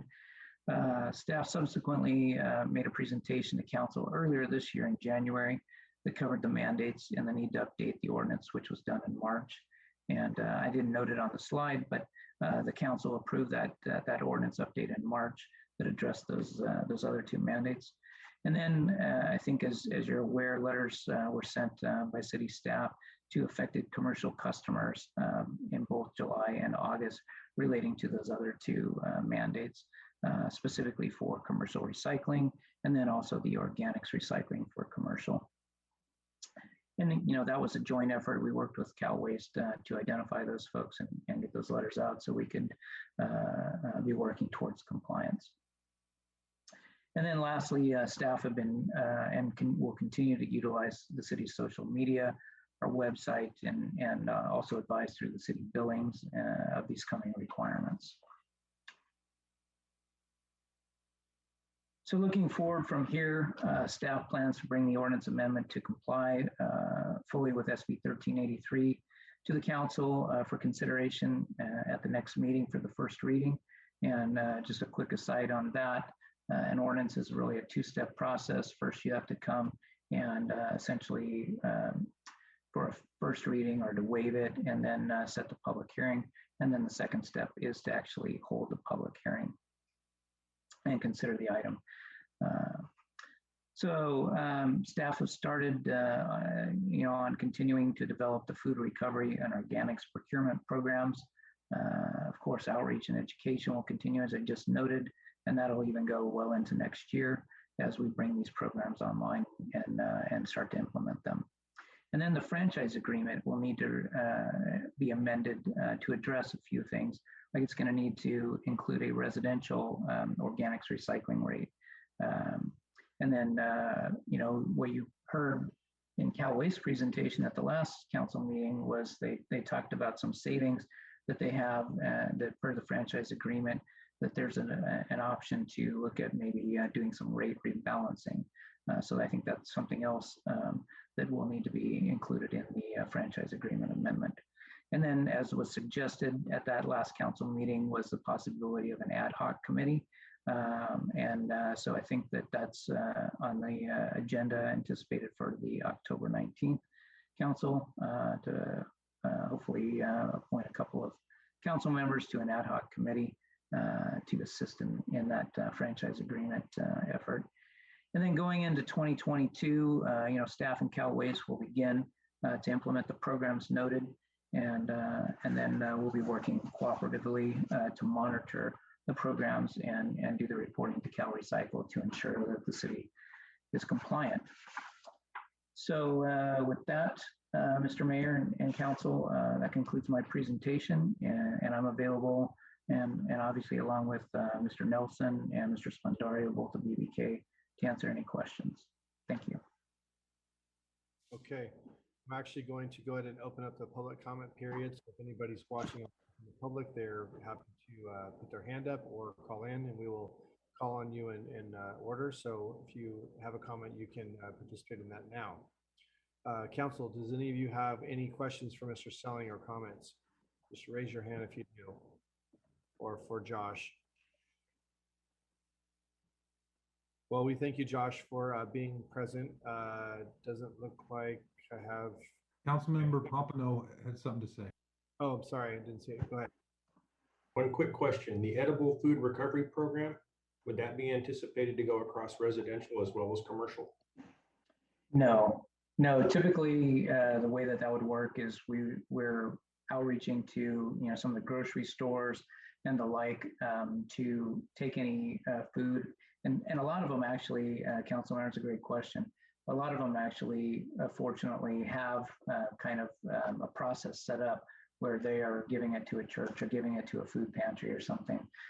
And so we just need to document that, reflect it as to what's being done in the city to get credit for it, if you will, on behalf of the city. So, but there may be some smaller operations that we identify through the process. It does not extend to the residential level, though. Yeah, great distinction.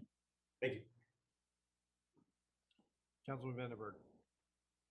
Yes, just real quick, kind of off of Mr. Pompano's statement. If the citizens voluntarily put food waste in the lawn and garden bin, that is calculated out of or helps us achieve our goals of reducing landfill? So another good question, and we're still working with Cal Waste as to how they are going to collect this, this organic waste on the residential side. Currently, on the commercial side, they have a separate bin, but on the residential side, they're looking at maybe a bag system where you put that material, your food waste or whatever, in a bag, and it goes in the yard and garden bin.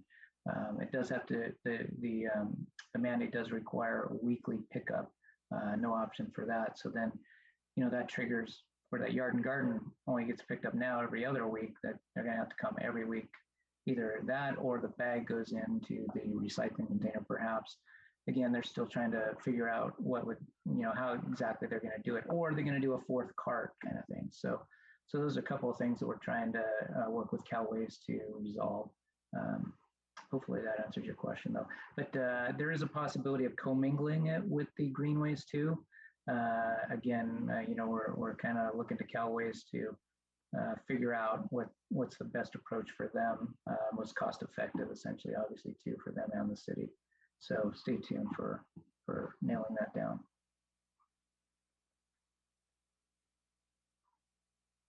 At the end of your question, Jay? Okay. Yes, sorry, thank you. All right. Do we have any public comment then before we wrap this up? We have no hands raised online. Okay. I see no hands raised from council. So again, thank you for your staff report, Mike, thank you, Josh. If anybody has any questions, we can send them to Mike. Thank you again, sir. So we will close the public comment and we will move on to item I, communication. Do we have any communication this evening? Not this evening.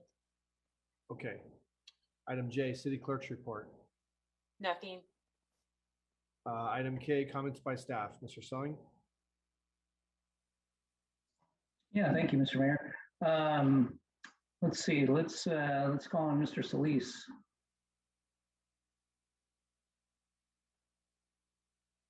Thank you. Thanks for having my lights extended. I needed them tonight. Can I share the screen? Am I able to? All right.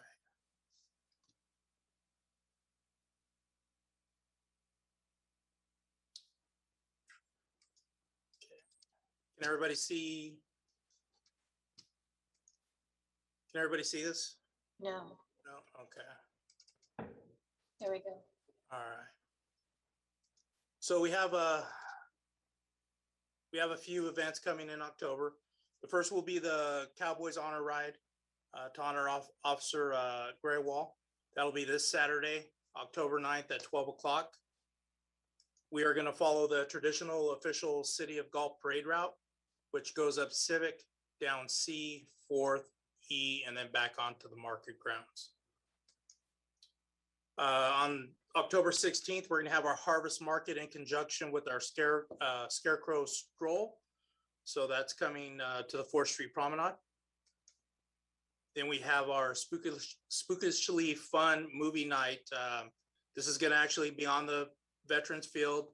We're not doing a drive-through like we did last year. We're able to do that on the field. So I hope we get to see all the kids out there dressed up. Then we have the Great Galt Pumpkin Hunt. That's going to be taking effect the week of October 25th. We also have registrations for youth basketball, 2nd through 8th grade boys and girls. Registrations without a late fee go to the 18th, and then with the late fee, the 19th through the 25th. They can register online. And if you have any questions, be glad to answer them for you. All right, does any council have any questions for Mr. Solis about any of these events? All right, well, I thank you, Mr. Solis, for you and your staff putting all these together. I plan on being at the movie. We're going to be there with the youth commission, apparently doing a table or something. So, do we do? No, this is comments by staff. We don't need. Sorry, just getting late. Let's see. How about Ms. Mendez?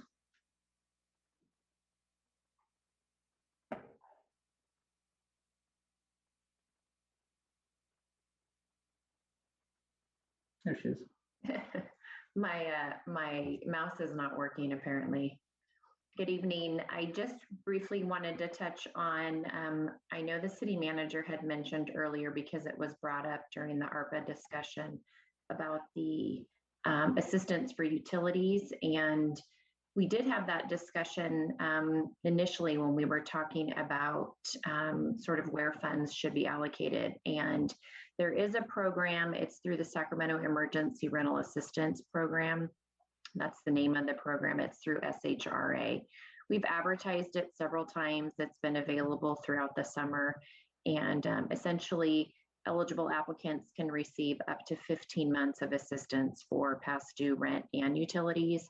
And so we'll go ahead and start pushing that out again. It was really sort of something we did over the summer, trying to put the messaging out.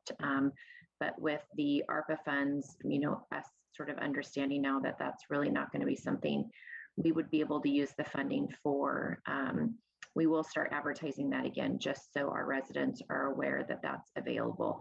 And I know the finance department was doing a really good job of putting that message out as well to some of the utility users that were in arrears on their utility bills. So just wanted to mention that this evening, and that's all I have for tonight. Thank you, guys. Mr. Hoffman. Nothing more for the council tonight. Have a great night. All right. Chief Small. Nothing from me. Thank you. Okay. How about Mr. City Attorney Splendorio? Nothing for me. You've heard enough. Okay. City Clerk? Nothing this evening. Okay. Ms. Rodacker? Nothing. Okay. I'll just kind of quickly close and say congratulations to Chief Kalinowski, and really appreciated working with Chief Small over the past several months here. And we'll look forward to working with you as opportunities come up in the future. But it's been great to work with. So, Councilmember Lozano, did you have a question for one of the staff? No, I just want to make a motion to extend our adjournment of the meeting till 11:15 per our council procedural guideline 4.10. Yeah, I think city attorney texted me and said that we can finish these comments. We just can't start new business. So I think we're okay without doing that. Am I wrong, Frank?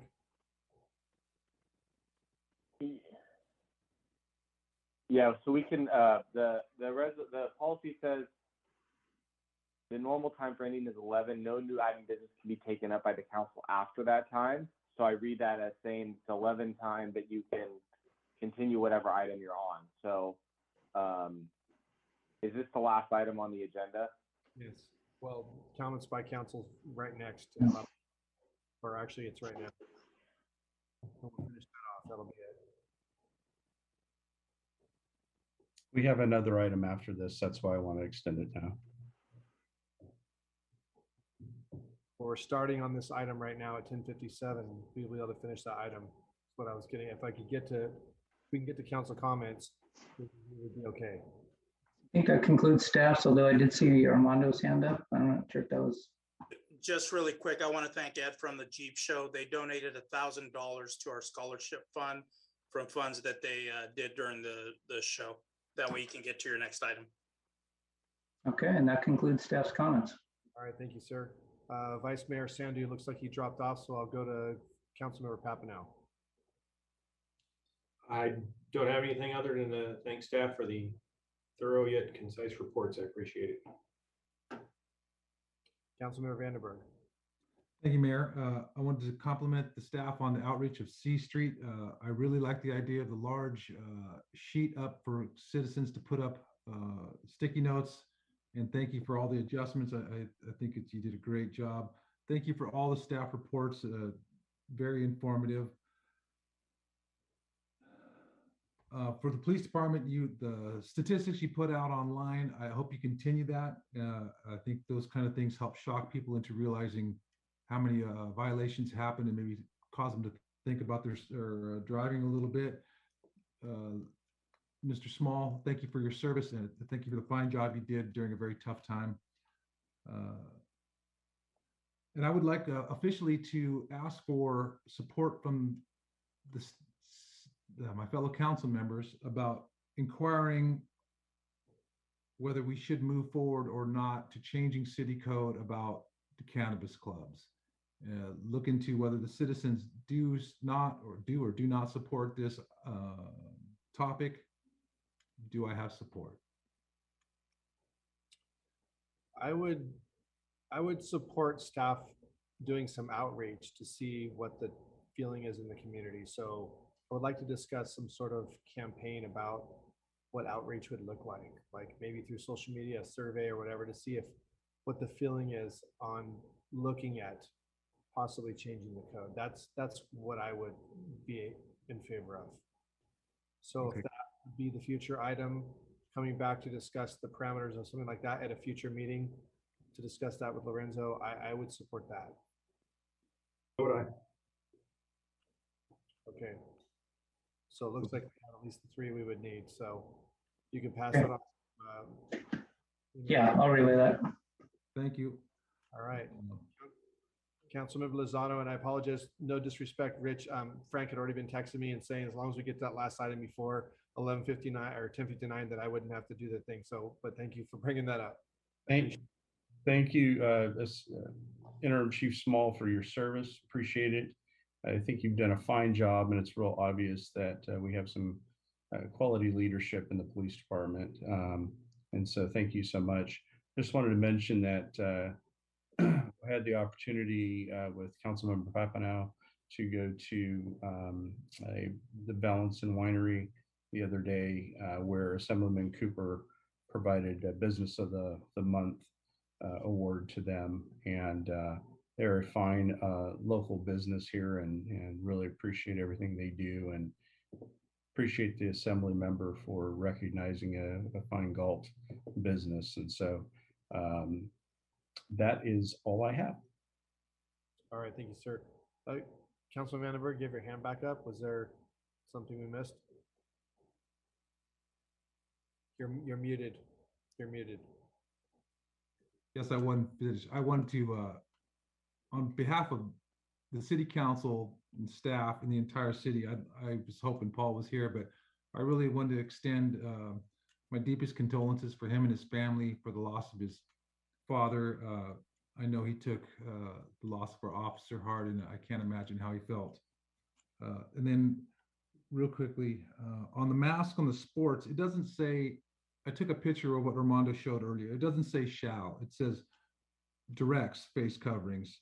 And it also says below that people performing don't have to wear face coverings. So I would ask if the staff could at least inquire for clarification from the county. And that's it. Thank you. Yeah, I think they are going to do that. So if Armando, if you could please report back to us or to Lorenzo, and he could get with us on that, I would appreciate it. Yes, we've already sent the email out. Okay. And Mike, can I get my lights extended to midnight now? They just went out. All right, well, I'll keep it short. I just, again, my condolences to Vice Mayor. It was good seeing him tonight. He's probably, I correct me if I'm wrong, but I think this is a new record for conducting a council meeting from the furthest away and being in India right now. So thank God for the internet. But again, our thoughts are with his family. Congratulations again, Brian Kalinowski. And I'm going to go ahead and just save my other stuff for next time. So with that, I will adjourn the meeting at 11:03 p.m. Everybody have a good night. Be safe. Good night.